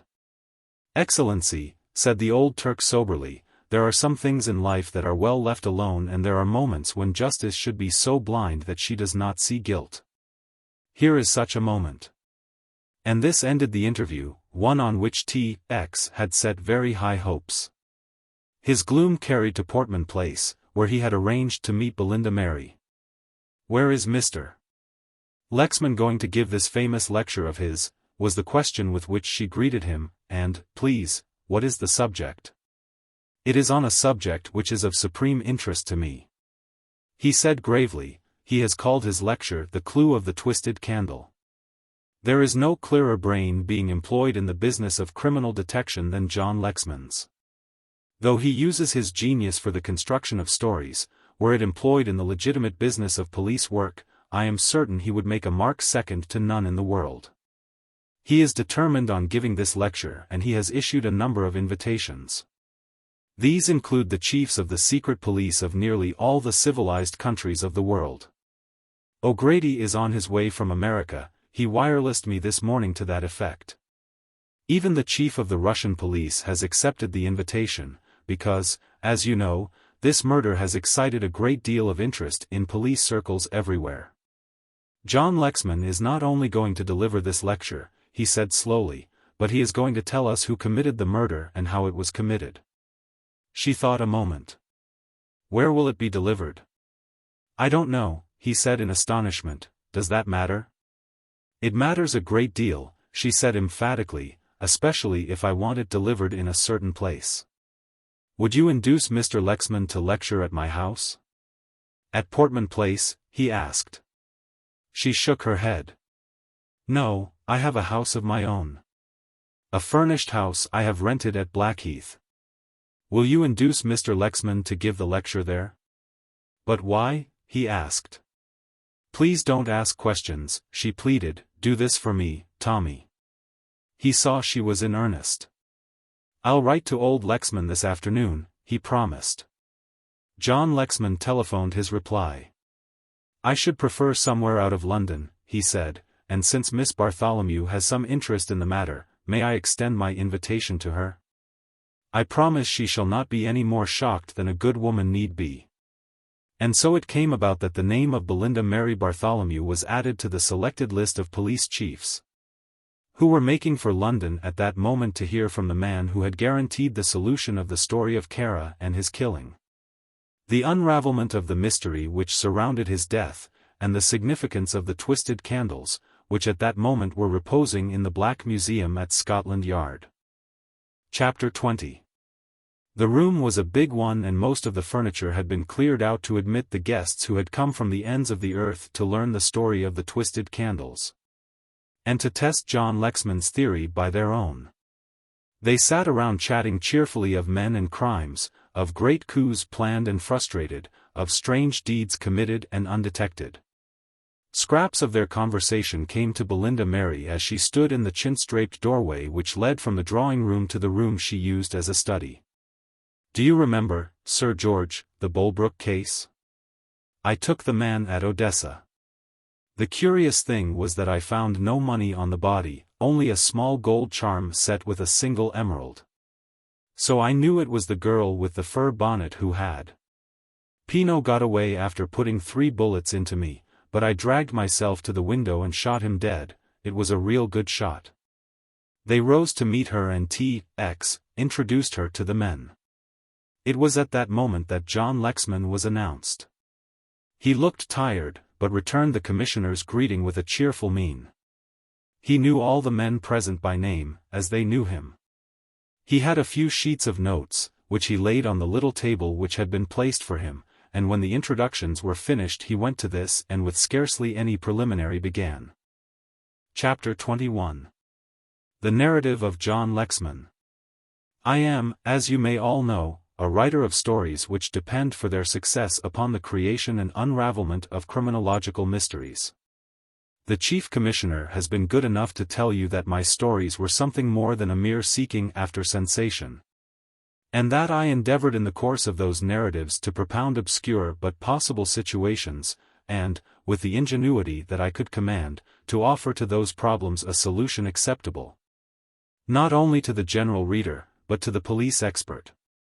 Although I did not regard my earlier work with any great seriousness and indeed only sought after exciting situations and incidents, I can see now, looking back, that underneath the work which seemed at the time purposeless, there was something very much like a scheme of studies. You must forgive this egotism in me because it is necessary that I should make this explanation, and you, who are in the main police officers of considerable experience and discernment, should appreciate the fact that as I was able to get inside the minds of the fictitious criminals I portrayed, so am I now able to follow the mind of the man who committed this murder. Or if not to follow his mind, to recreate the psychology of the slayer of Remington Kara. In the possession of most of you are the vital facts concerning this man. You know the type of man he was, you have instances of his terrible ruthlessness, you know that he was a blot upon God's earth, a vicious wicked ego, seeking the gratification of that strange bloodlust and painlust, which is to be found in so few criminals. John Lexman went on to describe the killing of Vassalaro. I know now how that occurred, he said. I had received on the previous Christmas Eve, amongst other presents, a pistol from an unknown admirer. That unknown admirer was Kara, who had planned this murder some 3 months ahead. He it was, who sent me the Browning, knowing as he did that I had never used such a weapon and that therefore I would be chary about using it. I might have put the pistol away in a cupboard out of reach and the whole of his carefully thought-out plan would have miscarried. But Kara was systematic in all things. 3 weeks after I received the weapon, a clumsy attempt was made to break into my house in the middle of the night. It struck me at the time it was clumsy, because the burglar made a tremendous amount of noise and disappeared soon after he began his attempt, doing no more damage than to break a window in my dining room. Naturally my mind went to the possibility of a further attempt of this kind, as my house stood on the outskirts of the village. And it was only natural that I should take the pistol from one of my boxes and put it somewhere handy. To make doubly sure, Kara came down the next day and heard the full story of the outrage. He did not speak of pistols, but I remember now, though I did not remember at the time, that I mentioned the fact that I had a handy weapon. A fortnight later a second attempt was made to enter the house. I say an attempt, but again I do not believe that the intention was at all serious. The outrage was designed to keep that pistol of mine in a get-at-able place. And again Kara came down to see us on the day following the burglary, and again I must have told him, though I have no distinct recollection of the fact, of what had happened the previous night. It would have been unnatural if I had not mentioned the fact, as it was a matter which had formed a subject of discussion between myself, my wife and the servants. Then came the threatening letter, with Kara providentially at hand. On the night of the murder, whilst Kara was still in my house, I went out to find his chauffeur. Kara remained a few minutes with my wife and then on some excuse went into the library. There he loaded the pistol, placing one cartridge in the chamber, and trusting to luck that I did not pull the trigger until I had it pointed at my victim. Here he took his biggest chance, because, before sending the weapon to me, he had had the spring of the Browning so eased that the slightest touch set it off and, as you know, the pistol being automatic, the explosion of one cartridge, reloading and firing the next and so on, it was probably that a chance touch would have brought his scheme to naught, probably me also. Of what happened on that night you are aware. He went on to tell of his trial and conviction and skimmed over the life he led until that morning on Dartmoor. Kara knew my innocence had been proved and his hatred for me being his great obsession, since I had the thing he had wanted but no longer wanted. Let that be understood, he saw the misery he had planned for me and my dear wife being brought to a sudden end. He had, by the way, already planned and carried his plan into execution, a system of tormenting her. You did not know, he turned to T.X. That scarcely a month passed, but some disreputable villain called at her flat, with a story that he had been released from Portland or Wormwood Scrubs that morning and that he had seen me.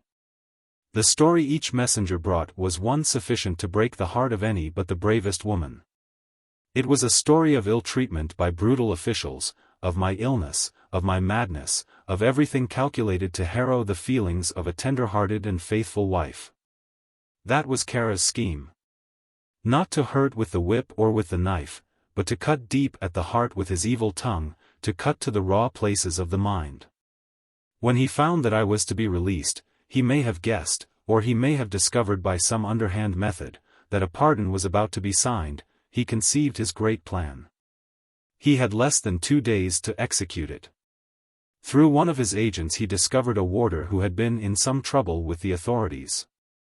A man who was avaricious and was even then on the brink of being discharged from the service for trafficking with prisoners. The bribe he offered this man was a heavy one and the warder accepted. Kara had purchased a new monoplane and as you know he was an excellent aviator. With this new machine he flew to Devon and arrived at dawn in one of the unfrequented parts of the moor. The story of my own escape needs no telling. My narrative really begins from the moment I put my foot upon the deck of the Mpret. The first person I asked to see was, naturally, my wife. Kara, however, insisted on my going to the cabin he had prepared and changing my clothes, and until then I did not realize I was still in my convict's garb.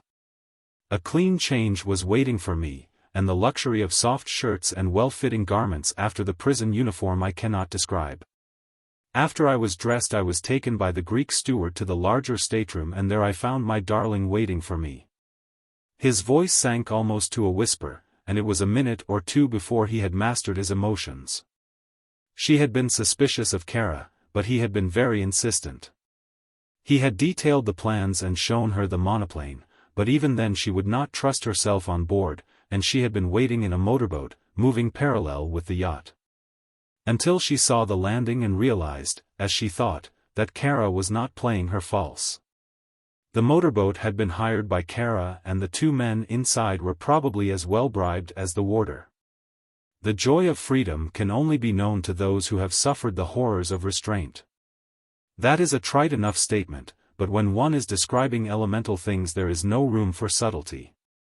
The voyage was a fairly eventless one.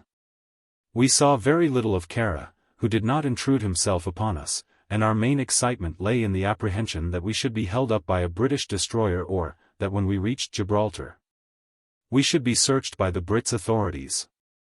Kara had foreseen that possibility and had taken in enough coal to last him for the run. We had a fairly stormy passage in the Mediterranean, but after that nothing happened until we arrived at Durazzo. We had to go ashore in disguise, because Kara told us that the English consul might see us and make some trouble. We wore Turkish dresses, Grace heavily veiled and I wearing a greasy old kaftan which, with my somewhat emaciated face and my unshaven appearance, passed me without comment. Kara's home was and is about 18 miles from Durazzo. It is not on the main road, but it is reached by following one of the rocky mountain paths which wind and twist among the hills to the southeast of the town. The country is wild and mainly uncultivated. We had to pass through swamps and skirt huge lagoons as we mounted higher and higher from terrace to terrace and came to the roads which crossed the mountains. Kara's palace, you could call it no less, is really built within sight of the sea. It is on the Acroceraunian Peninsula near Cape Lingueta. Hereabouts the country is more populated and better cultivated. We passed great slopes entirely covered with mulberry and olive trees, whilst in the valleys there were fields of maize and corn. The palazzo stands on a lofty plateau. It is approached by 2 paths, which can be and have been well defended in the past against the Sultan's troops or against the bands which have been raised by rival villages with the object of storming and plundering this stronghold. The Skipetars, a bloodthirsty crowd without pity or remorse, were faithful enough to their chief, as Kara was. He paid them so well that it was not profitable to rob him. Moreover, he kept their own turbulent elements fully occupied with the little raids which he or his agents organized from time to time. The palazzo was built rather in the Moorish than in the Turkish style. It was a sort of Eastern type to which was grafted an Italian architecture, a house of white-columned courts, of big paved yards, fountains and cool, dark rooms. When I passed through the gates I realized for the first time something of Kara's importance. There were a score of servants, all Eastern, perfectly trained, silent and obsequious. He led us to his own room. It was a big apartment with divans running round the wall, the most ornate French drawing-room suite and an enormous Persian carpet. One of the finest of the kind that has ever been turned out of Shiraz. Here, let me say, that throughout the trip his attitude to me had been perfectly friendly and towards Grace all that I could ask of my best friend, considerate and tactful. We had hardly reached his room before he said to me with that bonhomie which he had observed throughout the trip, "You would like to see your room?" I expressed a wish to that effect. He clapped his hands and a big Albanian servant came through the curtained doorway, made the usual salam, and Kara spoke to him a few words in a language which I presume was Turkish. "He will show you the way," said Kara with his most genial smile. I followed the servant through the curtains which had hardly fallen behind me before I was seized by 4 men, flung violently on the ground. A filthy tarbosh was thrust into my mouth and before I knew what was happening I was bound hand and foot. As I realized the gross treachery of the man, my first frantic thoughts were of Grace and her safety. I struggled with the strength of 3 men, but they were too many for me and I was dragged along the passage. A door was opened and I was flung into a bare room. I must have been lying on the floor for half an hour when they came for me, this time accompanied by a middle-aged man named Savolio, who was either an Italian or a Greek. He spoke English fairly well and he made it clear to me that I had to behave myself. I was led back to the room from whence I had come and found Kara sitting in one of those big armchairs which he affected, smoking a cigarette. Confronting him, still in her Turkish dress, was poor Grace. She was not bound I was pleased to see, but when on my entrance she rose and made as if to come towards me, she was unceremoniously thrown back by the guardian who stood at her side. "Mr. John Lexman," drawled Kara, "you are at the beginning of a great disillusionment. I have a few things to tell you which will make you feel rather uncomfortable." It was then that I heard for the first time that my pardon had been signed and my innocence discovered. "Having taken a great deal of trouble to get you in prison," said Kara, "it isn't likely that I'm going to allow all my plans to be undone. And my plan is to make you both extremely uncomfortable." He did not raise his voice, speaking still in the same conversational tone, suave and half amused. "I hate you for 2 things, he said, and ticked them off on his fingers. "The first is that you took the woman that I wanted. To a man of my temperament that is an unpardonable crime. I have never wanted women either as friends or as amusement. I am one of the few people in the world who are self-sufficient.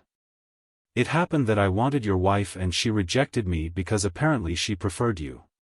He looked at me quizzically. "You are thinking at this moment," he went on slowly, "that I want her now, and that it is part of my revenge that I shall put her straight in my harem. Nothing is farther from my desires or my thoughts. The Black Roman is not satisfied with the leavings of such poor trash as you. I hate you both equally and for both of you there is waiting an experience more terrible than even your elastic imagination can conjure. You understand what that means?" He asked me still retaining his calm. I did not reply. I dared not look at Grace, to whom he turned. "I believe you love your husband, my friend," he said. "Your love will be put to a very severe test. You shall see him the mere wreckage of the man he is. You shall see him brutalized below the level of the cattle in the field. I will give you both no joys, no ease of mind. From this moment you are slaves, and worse than slaves." He clapped his hands. The interview was ended and from that moment I only saw Grace once. John Lexman stopped and buried his face in his hands. They took me to an underground dungeon cut in the solid rock. In many ways it resembled the dungeon of the Chateau of Chillon, in that its only window looked out upon a wild, storm-swept lake and its floor was jagged rock. I have called it underground, as indeed it was on that side, for the palazzo was built upon a steep slope running down from the spur of the hills. They chained me by the legs and left me to my own devices. Once a day they gave me a little goat flesh and a pannikin of water, and once a week Kara would come in, and outside the radius of my chain he would open a little camp stool and sitting down smoke his cigarette and talk. My God! The things that man said. The things he described. The horrors he related. And always it was Grace who was the center of his description. And he would relate the stories he was telling to her about myself. I cannot describe them. They are beyond repetition. John Lexman shuddered and closed his eyes. That was his weapon. He did not confront me with the torture of my darling, he did not bring tangible evidence of her suffering, he just sat and talked. Describing with a remarkable clarity of language which seemed incredible in a foreigner, the amusements which he himself had witnessed. I thought I should go mad. Twice I sprang at him, and twice the chain about my legs threw me headlong on that cruel floor. Once he brought the jailer in to whip me, but I took the whipping with such phlegm that it gave him no satisfaction. I told you I had seen Grace only once, and this is how it happened. It was after the flogging, and Kara, who was a veritable demon in his rage, planned to have his revenge for my indifference. They brought Grace out upon a boat and rowed the boat to where I could see it from my window. There the whip which had been applied to me was applied to her. I can't tell you any more about that, he said brokenly, but I wish, you don't know how fervently, that I had broken down and given the dog the satisfaction he wanted. My God! It was horrible. When the winter came they used to take me out with chains on my legs to gather in wood from the forest. There was no reason why I should be given this work, but the truth was, as I discovered from Salvolio, that Kara thought my dungeon was too warm. It was sheltered from the winds by the hill behind, and even on the coldest days and nights it was not unbearable. Then Kara went away for some time. I think he must have gone to England, and he came back in a white fury. One of his big plans had gone wrong, and the mental torture he inflicted upon me was more acute than ever. In the old days he used to come once a week, now he came almost every day. He usually arrived in the afternoon, and I was surprised one night to be awakened from my sleep to see him standing at the door, a lantern in his hand, his inevitable cigarette in his mouth. He always wore the Albanian costume when he was in the country, those white kilted skirts and zoe jackets which the hills men affect, and, if anything, it added to his demoniacal appearance. He put down the lantern and leant against the wall. "I'm afraid that wife of yours is breaking up, Lexman," he drawled. "She isn't the good, stout, English stuff that I thought she was." I made no reply. I had found by bitter experience that if I intruded into the conversation, should only suffer the more. "I have sent down to Durazzo to get a doctor," he went on. "Naturally, having taken all this trouble, I don't want to lose you by death." "She is breaking up," he repeated with relish and yet with an undertone of annoyance in his voice. "She asked for you 3 times this morning." I kept myself under control, as I had never expected that a man so desperately circumstanced could do. "Kara," I said as quietly as I could, "what has she done that she should deserve this hell in which she has lived?" He sent out a long ring of smoke and watched its progress across the dungeon. "What has she done?" he said, keeping his eye on the ring. I shall always remember every look, every gesture, and every intonation of his voice. "Why, she has done all that a woman can do for a man like me. She has made me feel little. Until I had a rebuff from her, I had all the world at my feet, Lexman. I did as I liked. If I crooked my little finger, people ran after me, and that one experience with her has broken me. Oh, don't think," he went on quickly, "that I am broken in love. I never loved her very much, it was just a passing passion, but she killed my self-confidence. After then, whenever I came to a crucial moment in my affairs, when the big manner, the big certainty was absolutely necessary for me to carry my way. Whenever I was most confident of myself and my ability and my scheme, a vision of this damned girl rose, and I felt that momentary weakening, that memory of defeat, which made all the difference between success and failure. I hated her, and I hate her still," he said with vehemence. If she dies I shall hate her more because she will remain everlastingly unbroken to menace my thoughts and spoil my schemes through all eternity. He leant forward, his elbows on his knees, his clenched fist under his chin, how well I can see him, and stared at me. I could have been king here in this land, he said, waving his hand toward the interior. I could have bribed and shot my way to the throne of Albania. Don't you realize what that means to a man like me?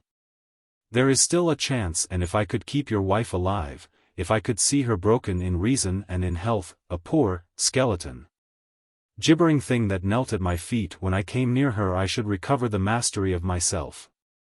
Believe me, he said, nodding his head, your wife will have the best medical advice that it is possible to obtain.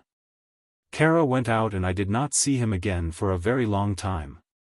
He sent word, just a scrawled note in the morning, to say my wife had died. John Lexman rose up from his seat and paced the apartment, his head upon his breast. From that moment, he said, I lived only for one thing, to punish Remington Kara. And gentlemen, I punished him. He stood in the center of the room and thumped his broad chest with his clenched hand. I killed Remington Kara, he said, and there was a little gasp of astonishment from every man present save one. That one was T.X. Meredith, who had known all the time. Chapter 22. After a while Lexman resumed his story. I told you that there was a man at the palazzo named Salvolio. Salvolio was a man who had been undergoing a life sentence in one of the prisons of southern Italy. In some mysterious fashion he escaped and got across the Adriatic in a small boat. How Kara found him I don't know.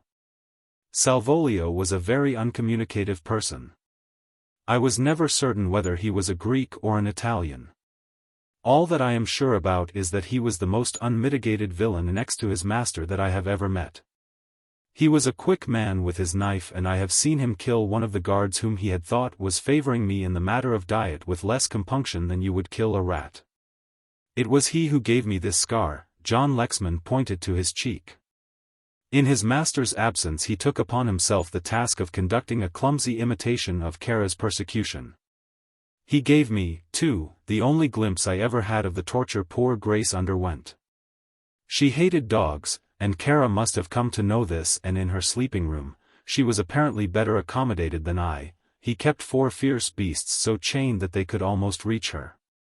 Some reference to my wife from this low brute maddened me beyond endurance, and I sprang at him. He whipped out his knife and struck at me as I fell, and I escaped by a miracle. He evidently had orders not to touch me, for he was in a great panic of mind, as he had reason to be, because on Kara's return he discovered the state of my face. Started an inquiry and had Salvolio taken to the courtyard in the true Eastern style and bastinadoed until his feet were pulp. You may be sure the man hated me with a malignity which almost rivaled his employer's. After Grace's death Kara went away suddenly and I was left to the tender mercy of this man. Evidently he had been given a fairly free hand. The principal object of Kara's hate being dead, he took little further interest in me, or else wearied of his hobby. Salvolio began his persecutions by reducing my diet. Fortunately I ate very little. Nevertheless the supplies began to grow less and less. And I was beginning to feel the effects of this starvation system when there happened a thing which changed the whole course of my life and opened to me a way to freedom and to vengeance. Salvolio did not imitate the austerity of his master, and in Kara's absence was in the habit of having little orgies of his own. He would bring up dancing girls from Durazzo for his amusement and invite prominent men in the neighborhood to his feasts and entertainments. For he was absolutely lord of the palazzo when Kara was away and could do pretty well as he liked. On this particular night the festivities had been more than usually prolonged. For as near as I could judge by the daylight which was creeping in through my window, it was about 4 o'clock in the morning when the big steel-sheeted door was opened and Salvolio came in. More than a little drunk. He brought with him, as I judged, one of his dancing girls, who apparently was privileged to see the sights of the palace. For a long time he stood in the doorway talking incoherently in a language which I think must have been Turkish, for I caught 1 or 2 words. Whoever the girl was, she seemed a little frightened, I could see that, because she shrank back from him though his arm was about her shoulders and he was half supporting his weight upon her. There was fear, not only in the curious little glances she shot at me from time to time, but also in the averted face. Her story I was to learn. She was not of the class from whence Salvolio found the dancers who from time to time came up to the palace for his amusement and the amusement of his guests. She was the daughter of a Turkish merchant of Scutari who had been received into the Catholic Church. Her father had gone down to Durazzo during the First Balkan War, and then Salvolio had seen the girl unknown to her parent.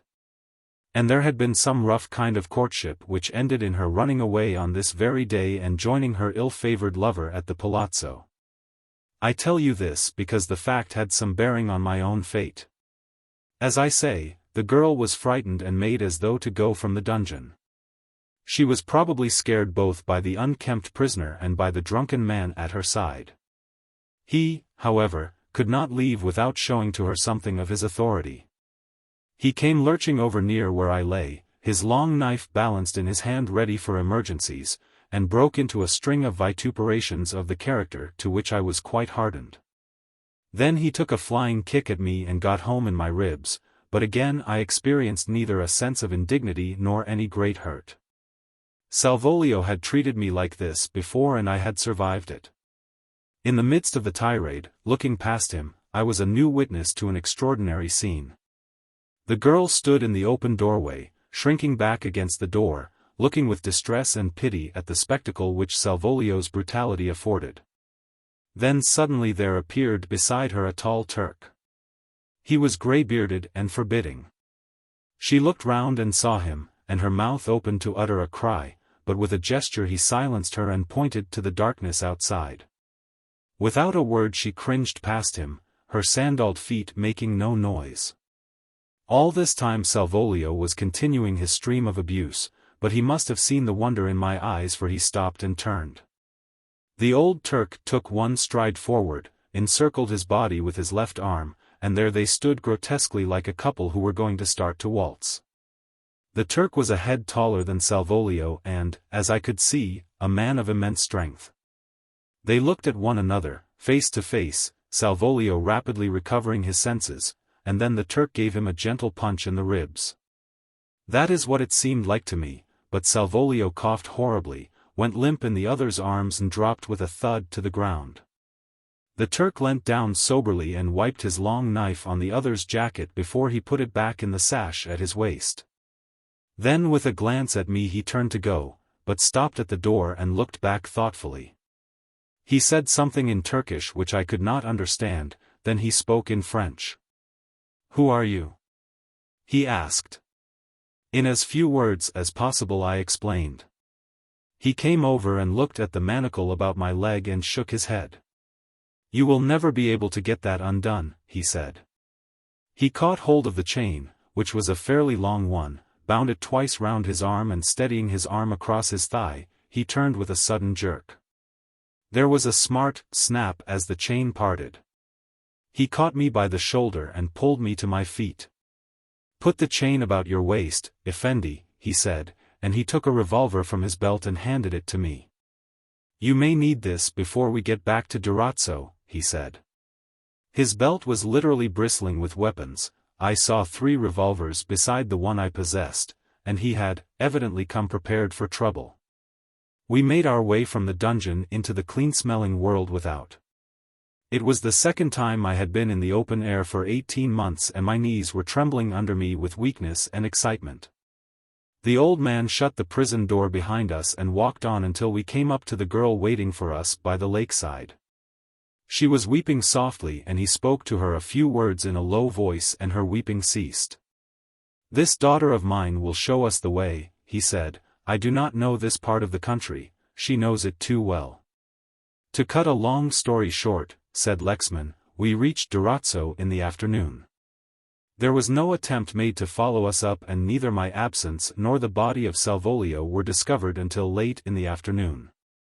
You must remember that nobody but Salvolio was allowed into my prison and therefore nobody had the courage to make any investigations. The old man got me to his house without being observed, and brought a brother-in-law or some relative of his to remove the anklet. The name of my host was Hussein Effendi. That same night we left with a little caravan to visit some of the old man's relatives. He was not certain what would be the consequence of his act, and for safety's sake took this trip, which would enable him if need be to seek sanctuary with some of the wilder Turkish tribes, who would give him protection. In that 3 months I saw Albania as it is. It was an experience never to be forgotten. If there is a better man in God's world than Hayabam Hussein Effendi, I have yet to meet him. It was he who provided me with money to leave Albania. I begged from him, too, the knife with which he had killed Salvolio. He had discovered that Kara was in England and told me something of the Greek's occupation which I had not known before. I crossed to Italy and went on to Milan. There it was that I learnt that an eccentric Englishman who had arrived a few days previously on one of the South American boats at Genoa, was in my hotel desperately ill. My hotel, I need hardly tell you, was not a very expensive one, and we were evidently the only 2 Englishmen in the place. I could do no less than go up and see what I could do for the poor fellow who was pretty well gone when I saw him. I seem to remember having seen him before, and when looking round for some identification I discovered his name. I readily recalled the circumstance. It was George Gathercole, who had returned from South America. He was suffering from malarial fever and blood poisoning, and for a week, with an Italian doctor, I fought as hard as any man could fight for his life. He was a trying patient. John Lexman smiled suddenly at the recollection, vitriolic in his language, impatient and imperious in his attitude to his friends. He was, for example, terribly sensitive about his lost arm and would not allow either the doctor or myself to enter the room until he was covered to the neck. Nor would he eat or drink in our presence. Yet he was the bravest of the brave, careless of himself and only fretful because he had not time to finish his new book. His indomitable spirit did not save him. He died on the 17th of January of this year. I was in Genoa at the time, having gone there at his request to save his belongings. When I returned he had been buried. I went through his papers, and it was then that I conceived my idea of how I might approach Kara. I found a letter from the Greek, which had been addressed to Buenos Aires, to await arrival, and then I remembered in a flash how Kara had told me he had sent George Gathercole to South America to report upon possible gold formations. I was determined to kill Kara, and determined to kill him in such a way that I myself would cover every trace of my complicity. Even as he had planned my downfall, scheming every step and covering his trail, so did I plan to bring about his death that no suspicion should fall on me. I knew his house. I knew something of his habits. I knew the fear in which he went when he was in England and away from the feudal guards who had surrounded him in Albania. I knew of his famous door with its steel latch, and I was planning to circumvent all these precautions and bring to him not only the death he deserved, but a full knowledge of his fate before he died. Gathercole had some money, about £140. I took £100 of this for my own use, knowing that I should have sufficient in London to recompense his heirs. And the remainder of the money, with all such documents as he had, save those which identified him with Kara, I handed over to the British consul. I was not unlike the dead man. My beard had grown wild, and I knew enough of Gathercole's eccentricities to live the part. The first step I took was to announce my arrival by inference. I am a fairly good journalist with a wide general knowledge, and with this, corrected by reference to the necessary books which I found in the British Museum library, I was able to turn out a very respectable article on Patagonia. This I sent to the Times with one of Gathercole's cards, and, as you know, it was printed. My next step was to find suitable lodgings between Chelsea and Scotland Yard. I was fortunate in being able to hire a furnished flat, the owner of which was going to the south of France for 3 months. I paid the rent in advance, and since I dropped all the eccentricities I had assumed to support the character of Gathercole, I must have impressed the owner, who took me without references. I had several suits of new clothes made, not in London, he smiled, but in Manchester, and again I made myself as trim as possible to avoid after identification. When I had got these together in my flat, I chose my day. In the morning I sent 2 trunks with most of my personal belongings to the Great Midland Hotel. In the afternoon I went to Cadogan Square and hung about until I saw Kara drive off. It was my first view of him since I had left Albania, and it required all my self-control to prevent me springing at him in the street and tearing at him with my hands. Once he was out of sight I went to the house, adopting all the style and all the mannerisms of poor Gathercole. My beginning was unfortunate, for, with a shock, I recognized in the valet a fellow convict who had been with me in the warder's cottage on the morning of my escape from Dartmoor. There was no mistaking him, and when I heard his voice I was certain. Would he recognize me, I wondered, in spite of my beard and my eyeglasses? Apparently he did not. I gave him every chance. I thrust my face into his and on my second visit challenged him, in the eccentric way which poor old Gathercole had, to test the grey of my beard. For the moment, however, I was satisfied with my brief experiment, and after a reasonable interval I went away, returning to my place off Victoria Street and waiting till the evening. In my observation of the house, whilst I was waiting for Kara to depart, I had noticed that there were 2 distinct telephone wires running down to the roof. I guessed, rather than knew, that one of these telephones was a private wire, and, knowing something of Kara's fear, I presumed that that wire would lead to a police office. Or at any rate to a guardian of some kind or other. Kara had the same arrangement in Albania, connecting the palazzo with the gendarme posts at Alesso. This much Hussein told me. That night I made a reconnaissance of the house and saw Kara's window was lit, and at 10 minutes past 10 I rang the bell, and I think it was then that I applied the test of the beard. Kara was in his room, the valet told me, and led the way upstairs. I had come prepared to deal with this valet, for I had an especial reason for wishing that he should not be interrogated by the police. On a plain card I had written the number he bore in Dartmoor and had added the words, "I know you, get out of here quick." As he turned to lead the way upstairs I flung the envelope containing the card on the table in the hall.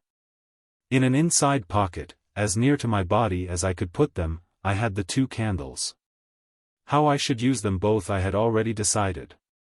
The valet ushered me into Kara's room, and once more I stood in the presence of the man who had killed my girl and blotted out all that was beautiful in life for me. There was a breathless silence when he paused.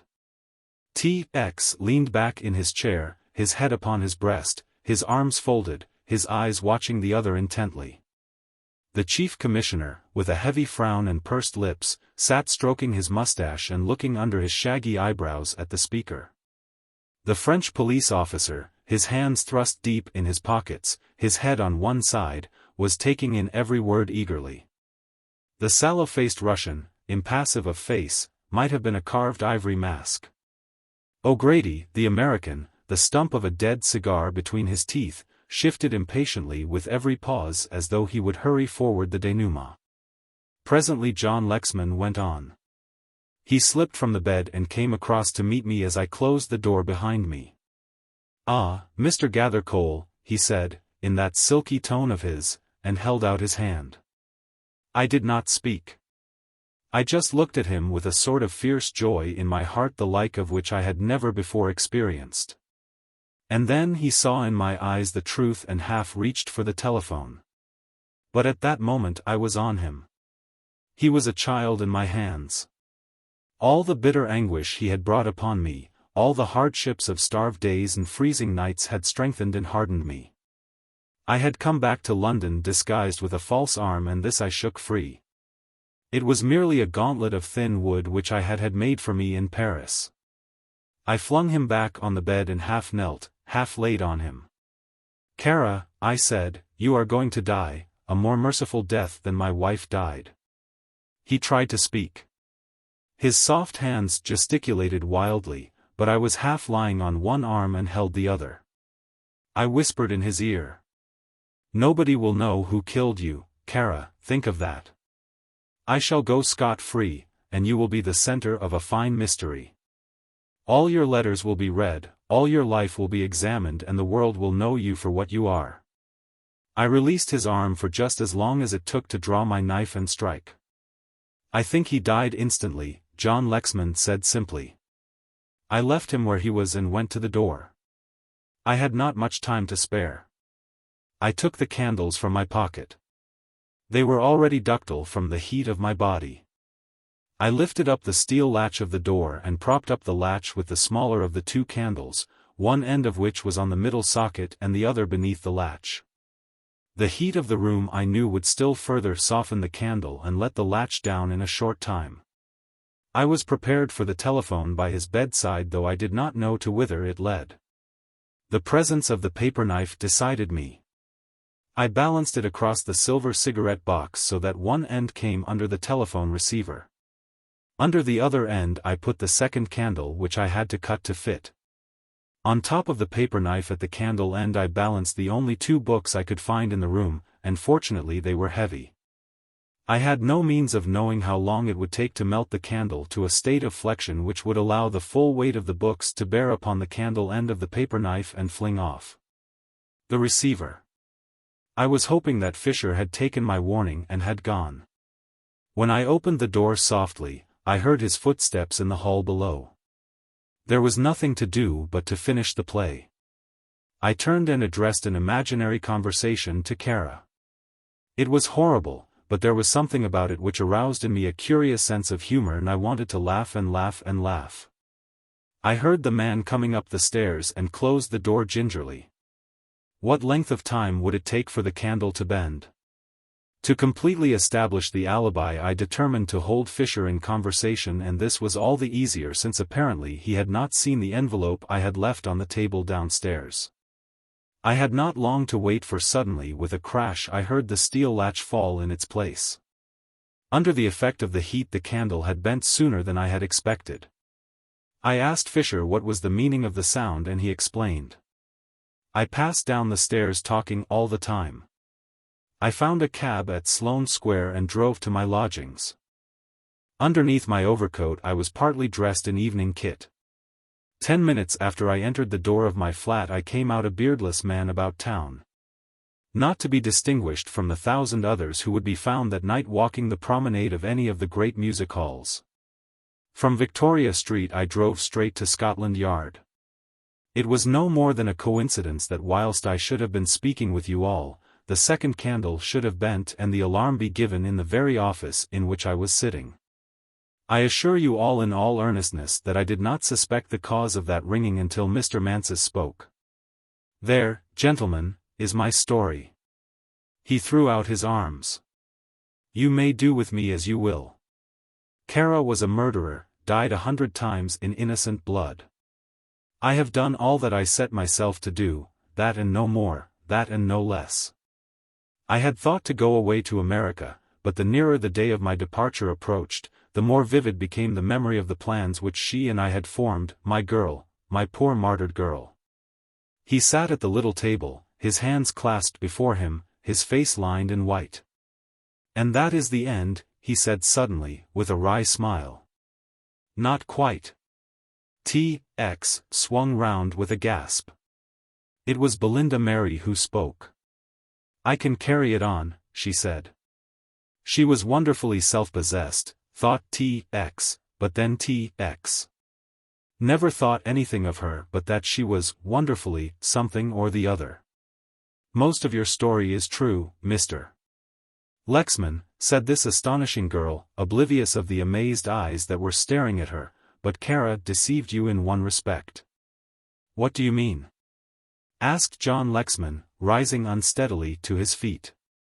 For answer she rose and walked back to the door with the chintz curtains and flung it open. There was a wait which seemed an eternity, and then through the doorway came a girl. Slim and grave and beautiful. My God, whispered T.X. Grace Lexman. Chapter 23. They went out and left them alone, two people who found in this moment a heaven which is not beyond the reach of humanity, but which is seldom attained to. Belinda Mary had an eager audience all to her very self. Of course she didn't die, she said scornfully. Kara was playing on his fears all the time.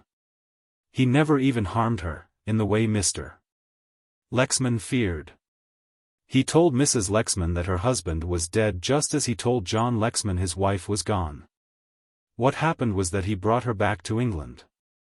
Who? Asked T.X. incredulously. Grace Lexman, said the girl, with a smile. You wouldn't think it possible. But when you realized that he had a yacht of his own and that he could travel up from whatever landing place he chose to his house in Cadogan Square by motorcar and that he could take her straight away into his cellar without disturbing his household, you'll understand that the only difficulty he had was in landing her. It was in the lower cellar that I found her. You found her in the cellar? Demanded the chief commissioner. The girl nodded. I found her and the dog. You heard how Kara terrified her, and I killed the dog with my own hands, she said a little proudly, and then shivered. It was very beastly, she admitted. And she's been living with you all this time and you've said nothing? Asked T.X. incredulously. Belinda Mary nodded. And that is why you didn't want me to know where you were living? She nodded again. You see, she was very ill, she said, and I had to nurse her up, and of course I knew that it was Lexman who had killed Kara and I couldn't tell you about Grace Lexman without betraying him. So when Mr. Lexman decided to tell his story, I thought I'd better supply the grand denouement. The men looked at one another. What are you going to do about Lexman? Asked the chief commissioner, and, by the way, T.X., how does all this fit your theories? Fairly well, replied T.X. coolly. Obviously the man who committed the murder was the man introduced into the room as Gathercole, and as obviously it was not Gathercole, although to all appearance, he had lost his left arm. Why obvious? Asked the chief commissioner. Because, answered T.X. Meredith, the real Gathercole had lost his right arm, that was the one error Lexman made. The chief pulled at his mustache and looked inquiringly round the room. We have to make up our minds very quickly about Lexman, he said. What do you think, Carlno?